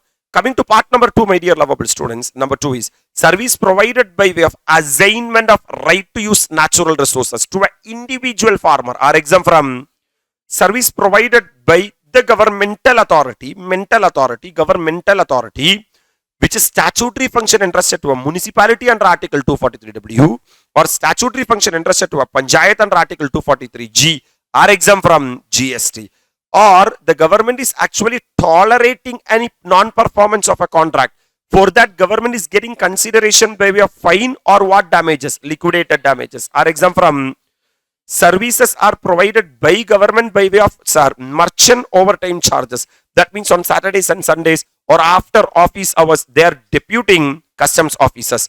That service is exempt from GST. And the last one is central government or state government is giving guarantee to their own undertaking or public sector undertaking. For that, they are getting guarantee fees. That service is exempt from GST. Or supply of service by government entity to the central government, etc., for which they are getting the consideration by way of government grant are exempt from.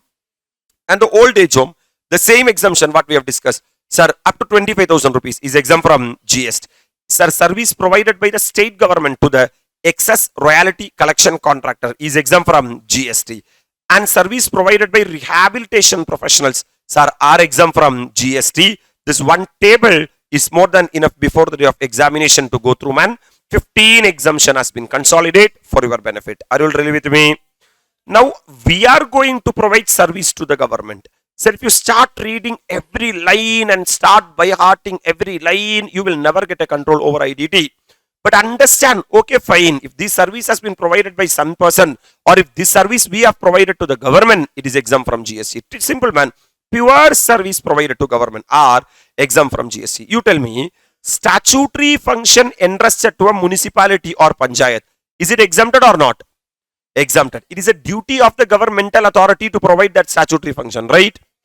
For example, it is a responsibility of the Greater Chennai Corporation to not have mosquitoes in Chennai. Am I right?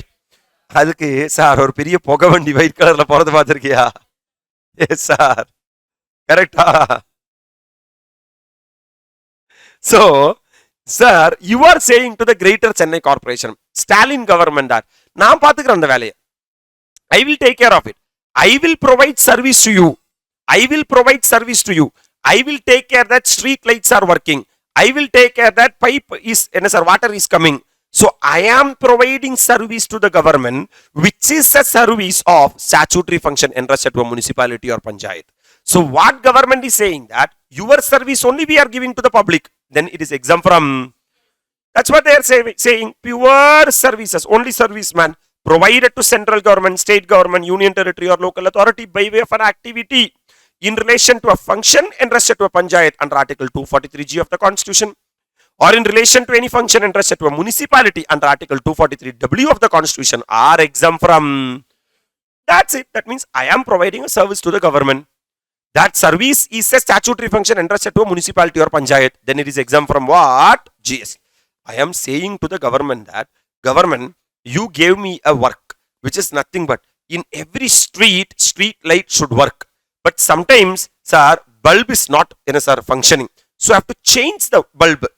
So I am not only have to provide the pure services, sometimes I have to provide the material also. Are you really with me? But in first exemption, it is only what services? Then they come up with another notification saying that, yes, material is also allowed, but the material should not exceed 25%. Material should not exceed. If 100 rupees is the value of supply, my dear lovable students, 25 rupees can be material and 75 rupees can be labor or services. Done, sir? So if the material is up to how much percent? 25%. Still it is exempt from. Appa naane bulb vaangi naane street light maatikalam. It is exempt from what? GST. So composite supply of goods and service, in which value of supply of goods constitute not more than 25% of the value of said composite supply provided to what government? Central government, state government or union territory or local authority by way of any activity in relation to function entrusted to panchayat under Article 243G of the Constitution, or in relation to any function entrusted to a municipality under Article 243W of the Constitution. Simple. You are the service provider. Think like this, my dear lovable students.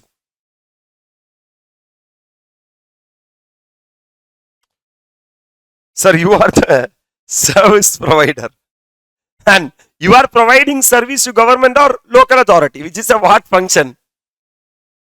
Statutory function entrusted to a municipality or panchayat. It is exempt from GST. Whether it is pure services exempted or material supply up to 25%. That is also, come on, next one, man. Sir, way of water supply to a governmental authority are exempted. Oh my God, tanni prachana da. Correct? So service provided to a governmental authority by way of, you are providing water supply, you are saying that we will take care of public health or sanitation conservancy or solid waste management. Sir, daily Kupakar is coming and taking all the solid waste, right?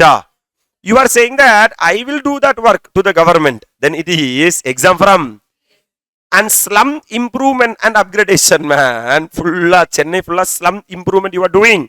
That is exempt from what? GST. This will be tested in examination, man. What are the 5 services you are providing to government? Number 1 is water supply, public health, sanitation conservancy, solid waste management, slum improvement and upgradation are exempt from. Repeat once again. Water supply, public health, sanitation conservancy, solid waste management, slum improvement and upgradation are exempt from. And the next exemption, you are providing service to the central government, state government, union territory under any insurance scheme. That means you are an insurance company. You are providing insurance for which the total premium is paid by the central government. Sometimes for the government employees, central government may take the insurance, right? You are an insurance company who are providing the insurance policy to the government. And government is taking for the government employees, where 100% of the premium will be paid by the government. They are saying that, why are you collecting GST from us and paying GST to us? Don't pay GST at all. Hello. So this will be applicable to the insurance company is providing service to the government or local authority, where 100% of the insurance premium paid by the government. Then it is exempt from. Simple. Service provided by fair price shop. Fair price shop means ration shop. Correct? Tomorrow you can start a ration shop. You can have agreement with the government. They will give you commission of 5 to 10%. Even they will send you the provisions also. Are you really with me? To the central government, state government or union territory by of sale of food grains, kerosene, sugar, edible oil, etc. under public distribution system against consideration in the form of commission or margin. Are you really with me? So if you want, you can be an agent of the ration card. You can start up a ration shop. You can have agreement with the government. They will supply rice, etc., etc., etc. They will say that whoever are coming with a ration card, please supply all these items. Are you really with me? And if you are having any magnet or something, then Arjun will come. Sir, Ornal Mudalvar. Come on, sir. You should be very careful for the Arjun. Come on. Exemption number 6. Service provided to the central government, state government and union territory administration under any training program. For example, you are a training academy or you are a training person. Sir, you are providing training program for which 75% or more of the total expenditure is borne by the central government. Sir, you are training the employees, government employee or any other person where the cost of training more than 75% is borne by the government. Then it is exempt from GST. Supply of service by government entity to central government, state government, union territory, local authority, for which already we have discussed, man. The consideration is received by grant is exempt from. Or you are giving on hire to a local authority an electrically operated vehicle meant to carry more than 12 passengers are exempt from. You are having electric bus or electric vehicle. You are hiring that electric vehicle to a local authority. It is exempt from what? GST. Comfortable? These are the services. If you are providing these services to government, exempt from GST. Simple, man. Just take the crux of it. Sir, pure services which are related to statutory function are exempt from. Sir, composite supply where material cost does not exceed 25% are exempt from.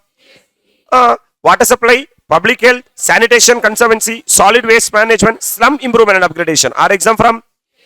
That's it. I'm an insurance company. I'm giving insurance where 100% of the premium is paid by the government are exempt from GST. I am conducting ration shop. Sir, for that I am getting commission or margin are exempt from. That's mean I'm a training person. I'm an academy who are providing training to the government staffs or government school teachers or anyone where more than 75% of the cost of the training are taken care by the government are exempt from GST. Are you really with me?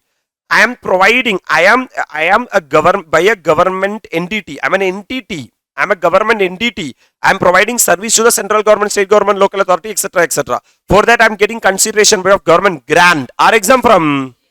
Sir, I am having a electrically operated vehicle meant to carry more than 12 passengers. That means it's not a moped. It is, sir, having more than 12 passengers. It's like a bus or minivan, right? That I am hiring that bus or minivan to a local authority. Then it is exempt from. Are you really with me?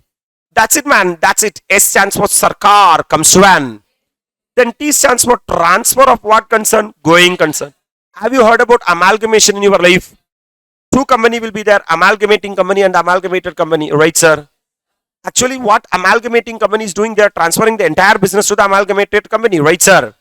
What GST is saying that supply by way of transfer of what concern? Either as a whole or independent part thereof is exempt from the GST. That means for slum sale under section 50B, you would have studied in the capital gain, right, sir? There is no GST because transfer of what concern? Going concern. You are transferring the entire business. For example, if ANM classes, if I am transferring to any other person as a what concern? Going concern, then it is exempt from. Basically, amalgamating company will be transferring their business to the amalgamated company. For that, they will get the PC, purchase consideration, either under net asset method, net payment method, etc. Right? For that, GST will not be applicable. Right, sir? And sir, tour operator services supply to what tourists? Foreign tourists. For example, sir, after your exams and all, you go to some places, beautiful places as tour. Hello? Yes, sir. So you are approaching a tour operator. For example, GT holidays, you are going. and you are going and saying to the GT holidays that I want to go to Kullu Manali, I want to go to X place, Y place, Z place with your X, Y or Z, whatever it may be, my dear lovable students. Sir, if the service has been provided to a resident, then there is no exemption. Service has been provided to a resident, there is no exemption. Tourist should be a what tourist man? Forest tour. You should be very careful. This is an amended area.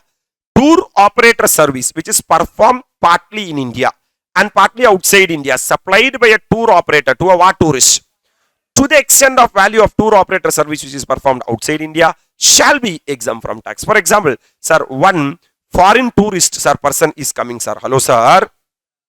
That guy is approaching GT holidays. He's saying that 5 days I want to be in India and I want to see Taj Mahal, I want to see Mumtaz, I want to see, sir, etc., etc. And the remaining 5 days I want to perform my tour in outside India. It's a complete package for 10 days. 5 days in India, 5 days outside India. Are you really with me? Then, sir, if you provide any service outside India, why are you paying GST in India? Because place of supply itself is outside India, right? That's what they are saying, man. Sir, for a foreign tourist, if you provide service partly in India and partly outside India, for the proportion or portion of the service what you have provided outside India is exempt from, sir, completely outside India, completely exempted. That's it. Look at here, man. So value of services performed outside India, how you will calculate, man? Total consideration charged for the entire tour. For example, 1 lakh rupees I have charged totally into number of days for which the tour is performed outside India. For example, 6 days that guy was outside India. Total number of comprising the tour, 10 days. That means 60,000 rupees is the value of supply attributable outside India. It is exempted under GST. Are you all really with me? Or 50% of the total consideration. What is the 50 percentage? 50,000, whichever is lower. So 60 or 50,000. 50,000 will be the exemption. Are you all really with me? Are you all really with me? So in making the above calculation, any duration of time equal to or exceeding 12 hours can be considered as 1 full day. Any duration of less than 12 hours shall be taken as in a day, half a day. That means think of it. Then you will understand the exemption. You are GT holidays. One of the resident is coming. He is asking that I want to see India. This exemption will not be applicable. Correct? One of the foreign tourists is coming to GT holidays and he is saying that I want a package where I want to see 5 days India, 5 days outside India. Hello, sir. Because why it is like that, I will tell you. From Chennai, the cruise will start. The ship will start. The party will start. Are you all really with me? 5 days, the ship will be in India, Chennai harbor. They will enjoy. Kutadichu. Sir, after 5 days, it will go. Kappaleri poyachu. After 5 days, sir, it will go to Australia or London or something. Hello. So 5 days they will spend their time in India. 5 days they will spend their time in outside India. What GST Act is saying that the remuneration or the consideration attributable to the foreign trip will be exempted in India. Don't pay GST. But for the Indian tour, we want GST. How you have to calculate? Total consideration charge for the entire tour. How much lakh? 1 lakh. So you are going to pay 1 lakh rupees into. How much number of days you are going to tour outside India? 6 days. Divided by total number of days. 10 days. So what is the value of the tour for outside India? 60,000. 60,000. That means technically 60,000 is exempted. And remaining 40,000 should be taxable. Right? But you know, sir, Kanja Pisnari, Namanoda government, they are saying that or 50% of the total consideration. What is the 50% of total consideration? 50,000. Whichever is lower, then only exemption will be less. Then only taxability will be more. Sir, first part of the NSR exemption is Nyayam. And the, hello sir, second part is Anyayam. Are you really with me? Because, sir, they are saying that the Nyayam part or Anyayam part, whichever is lower, will only be allowed as a deduction. The balance will be taxable. And we are having service provided by a tour operator to a foreign tourist in relation to tour conducted wholly outside India is exempt from GST. If that guy, the entire 10 days, if he is, sir, going to Thailand, if he is going to Europe, if he is going to, sir, Turkey, sir, etc., etc., etc., then no need to pay any GST in India. Because place of supply is outside India. Are you really with me? That is what the tour operator services. So by this we are done, Tanaka, done with the set number 4 also. Comfortable? I am proceeding to set number 5, man. Service by unincorporated body or non-profit entities. Sir, we have studied that as per section 7 subsection 1 clause AA. Are you remembering? Any service provided by club or association to its members are taxable. That's it. That's what that line is all about, right?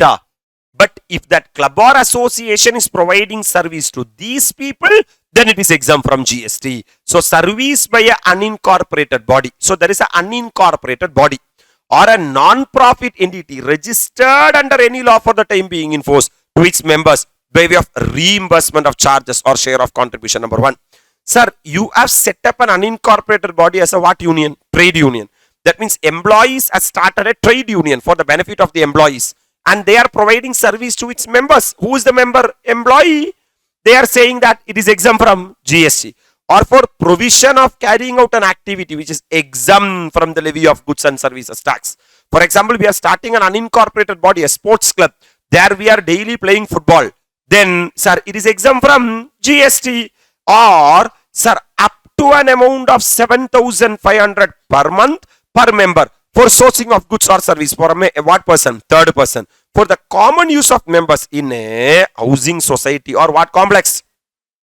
Any one of you are staying in a flat? If that is the case, per month, are you paying maintenance? If the per month, per family maintenance is 7,500, it is exempt from GST. If it is more than 7,500, it is taxable. That means simple, man. Sir, are you set up a trade union? Even though it is unincorporated body, any service provided by trade union to its members are exempt from GST. Service provided by, sir, you set up any other body for the purpose of providing an exempt service, then it is exempt from what? GST. For example, I am a farmers association. I am a farmers association. Sir, you all are my farmers. Hello, sir. Yes, sir. What is my job? You know, I am going to supply of the farm labor. Is supply of farm labor exempted or taxable? Exempted. So after I set up a body also, if I am supplying farm labor, it is still in only exempted only. Don't say that you set up a body which is an unincorporated body as per section 7 subsection 1 clause AA. Any service provided by body to its members is a supply, hence you are liable to pay tax. No, man, that's what they are saying. And I am a RWA. What is RWA? Resident Welfare Associations. Sir, Resident Welfare Association means normal in Chennai, Bangalore and all. You can see lot of flats are there, apartments are there, their president secretary will be there, right? They will be collecting maintenance. If the per month, per member maintenance exceed how much? 7,500. Then it is up to 7,500 exempted. More than 7,500? So that's what service provided by unincorporated body or non-profit entity up to 7,500 per month per member is exempted. Above 7,500 is taxable. Comfortable. That means one line summary, trade union no limit. Exempt supply no limit. RW there is a limit of 7,500. Coming to next one, service provided by an unincorporated body. I am a body or NPO registered under any law for the time being in force. Engage in activity relating to welfare or industrial or what labor. For the labor, we are putting a labor association. Or for the what? Farmers. Irrespective of the limit, it is exempted. Or for trade, commerce, industry, agri, everything will be covered. Art, science, literature, culture, sports, education, social welfare, charitable activity and protection of environment. To its own members against consideration in the form of membership fee. Up to an amount of how much per member per year? 1,000 per member per year are exempt from. That means trade union, no limit. Exempt supply, no limit. Sir, Resident Welfare Association, 7,500 per month. Right, sir? Yes, sir. Sir, unincorporated body, any body, 1,000 rupees per member per month membership fee, exempted. More than that, taxable. Comfortable. That's it. Unincorporated body also we have done. V stands for vegetables, my dear lovable students. Sir, you are providing service by of pre-cooling, conditioning, ripening, waxing, retail packing or labeling of what and what, which do not change or alter the essential characteristics of said fruits and vegetables are exempt from GST. That means before also tomato, now also tomato. Tomato should not become tomato ketchup. Are you really with me? These services, what and all? Pre-cooling, pre-conditioning, pre-cooling, ripening, waxing, retail packing and labeling are exempt from GST. Repeat once again. Pre-conditioning, pre-cooling, ripening, waxing, retail packing, labeling of fruits and vegetables are exempt from. Sir, service relating to works contract. Simple. Sir, you are providing service by pure what services? Labor service. You are a contractor, Nesamani. Are you really with me? You are providing pure what services? Contract services. For what, man? Sir, under the housing for all. Under urban mission or Pradhana Mandri Awas Yojana. Awas na vid. Correct? Pradhana Mandri is saying that everyone should have Awas. For that, since you are a contractor, Nesamani, you are constructing house under this mission. It is exempt from GST. Number 2, man, you are again providing pure labor contract. My dear lovable students, not under Awas Yojana and all. Under normal single residential unit. Otherwise than as a part of residential complex. After you become chartered accountant, you want to construct a bungalow. Single bungalow, not as a part of flat and all. For that, you are contacting contractor Nesamani. So, he is providing the construction services. It is exempt from. That's it. Sir, already this we have discussed. By EDU till the tubewell of the farmer, extending construction is exempt from GST. Comfortable. Then supply of TDR, FSI, long-term lease, etc. of land by landowner to a developer are exempt. For example, I am having a piece of land. I am allowing Casa Grande to construct a building in my land. Hello, sir. Actually, I am giving a supply of service. Am I right? It will be exempted. Eppo theriyuma? Sir, condition that constructed flat. Who will construct? Casa Grande will construct. Are sold before issuance of what certificate? Completion certificate. So, I am having a piece of land. I have given that to the Casa Grande. Actually, that is a supply of service, but that service will be exempted provided Casa Grande is selling entire flat before getting the completion certificate. Because if they sell before getting the what certificate? Completion certificate, it will be treated as supply. Since that is supply, this supply will be exempted. If that is not a supply, here exemption will not be available. Comfortable. And business exhibition outside India. You are an organizer, my dear lovable students. You are organizing to any person. What service you are providing? Business exhibition held outside India is exempt from GST. Sir, anything which are ending with Yojana are exempted. These all are life insurance business. Already we discussed in the life insurance category, right? Yes, sir. Sir, Jayashree Bima Yojana, Amatmi Bima Yojana, life micro insurance product were up to how much lakh? 2 lakh. Varshida Pension Bima Yojana, Pradhana Mantri Jeevan Jyoti Bima Yojana, and Pradhana Mantri Jandan Yojana, and Pradhana Mantri Vailavanda Yojana are exempt from GST. Anything which are ending up with Yojana are exempted. That's it. I have tried my level best to park the exemption from A to sir Y. But certain alphabet I was not able to appreciate. I put it under other exemptions. The balance as what? Z. It is like Amazon, A to Z. Are you really with me? So what they are saying is sports related services. Gandarakra time, IPL time. Service provided to a recognized sports body by an individual as a player. Sir, is MSD player?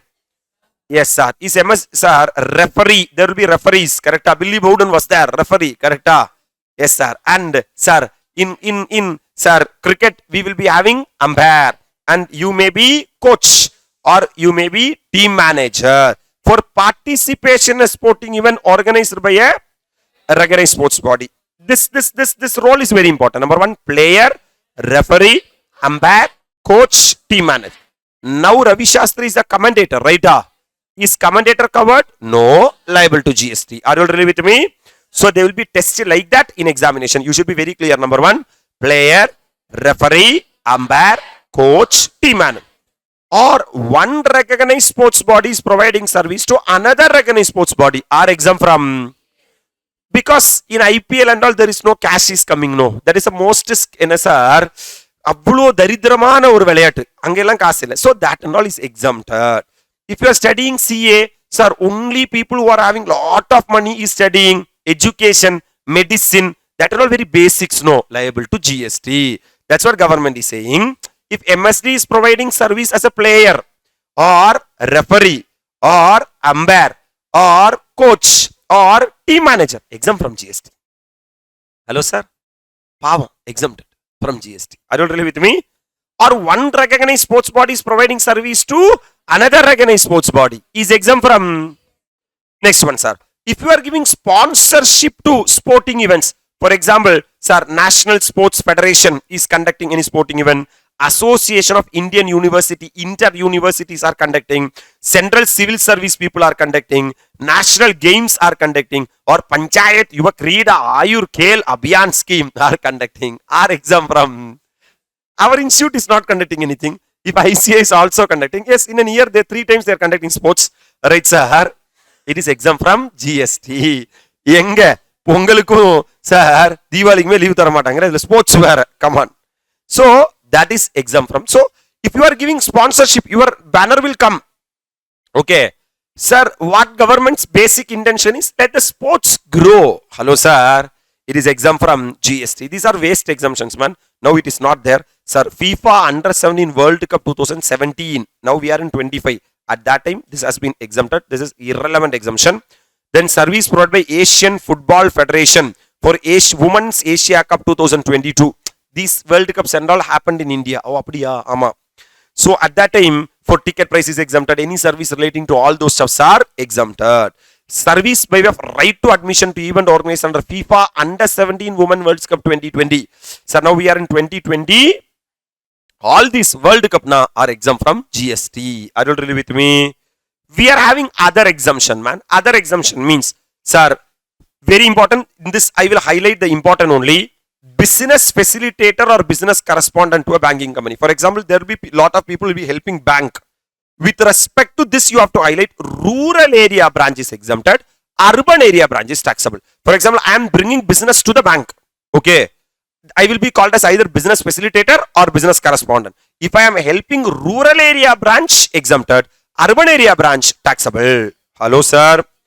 Or I may be working as an intermediary of a what facilitator? Business facilitator. So actually, business facilitator only providing service to bank. That is exempted. But I am the, sir, chotawala or the intermediary of the business facilitator or business correspondent. For again a rural branch, it is exempt from GST. The same to an insurance company in a rural area is also exempt from. Are you all really with me? This is, sir, just heading is needed, man.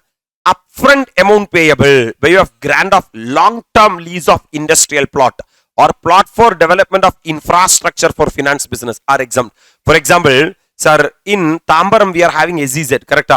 There are a lot of industrial plots are there. For example, there is a plot which you are giving for lease for next 30 years, 50 years. That's what, 30 years or more lease. For that, you are getting lease rental in advance. For that, no need to pay any GST. Services of leasing of asset. You are leasing asset. Yaru theriyuma? By the Indian Railway Finance Corporation. To the what railway? Indian Railways. That is IRFC to the Indian Railway are exempt from.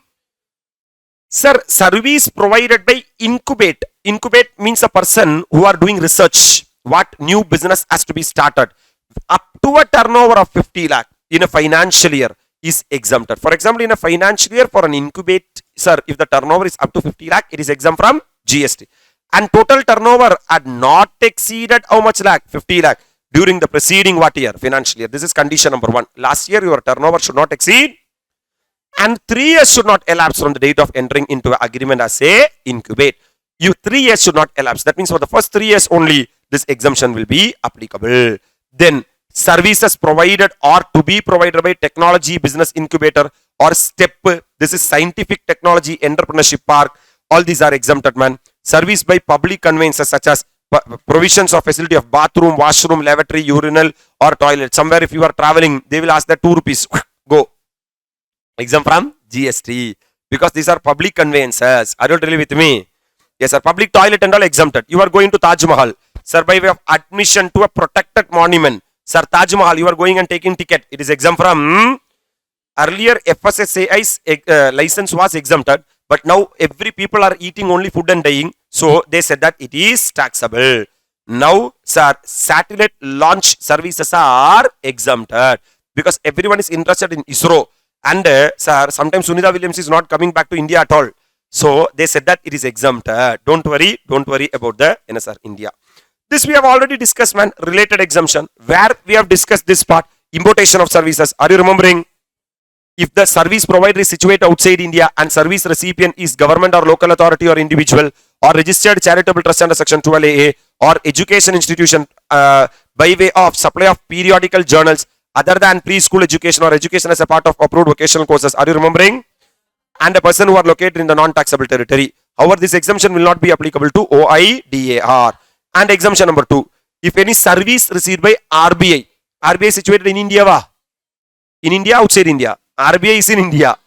If any service provided by RBI is taxable. But if they are importing service from outside India in relation to management of foreign exchange reserve, that is exempt from GST. Sir, import of services by United Nations or specified international organization for official use. Sir, service provided by foreign diplomatic mission or FDI. Sir, foreign diplomatic mission. Service provided by foreign diplomatic mission are exempted. But service provided to foreign diplomatic mission taxable. But if they are importing the services, which is exempted, like specified international organization. Import of service by foreign diplomatic mission, we have just now discussed. Service provided by intermediary when both location of the supplier and recipient of goods is outside the taxable territory. I am just an intermediary, man. Location of the supplier and the recipient are situated outside India. That means exempted. These are other exemption, man. Intrastate supply section 51. I will come at the appropriate time. TDS part 9 subsection 4. Then 9.4 we have not discussed. At that time I will refer. Sir, you are having any unit in SZZ. SZZ and all section 5 of IGST Act and all not much relevant. Other exemption, central government has exempted. License or lease to explore mine petroleum crude. If you are giving mine petroleum crude, petroleum license, it is exempted. Already liquor license is exempted, right sir?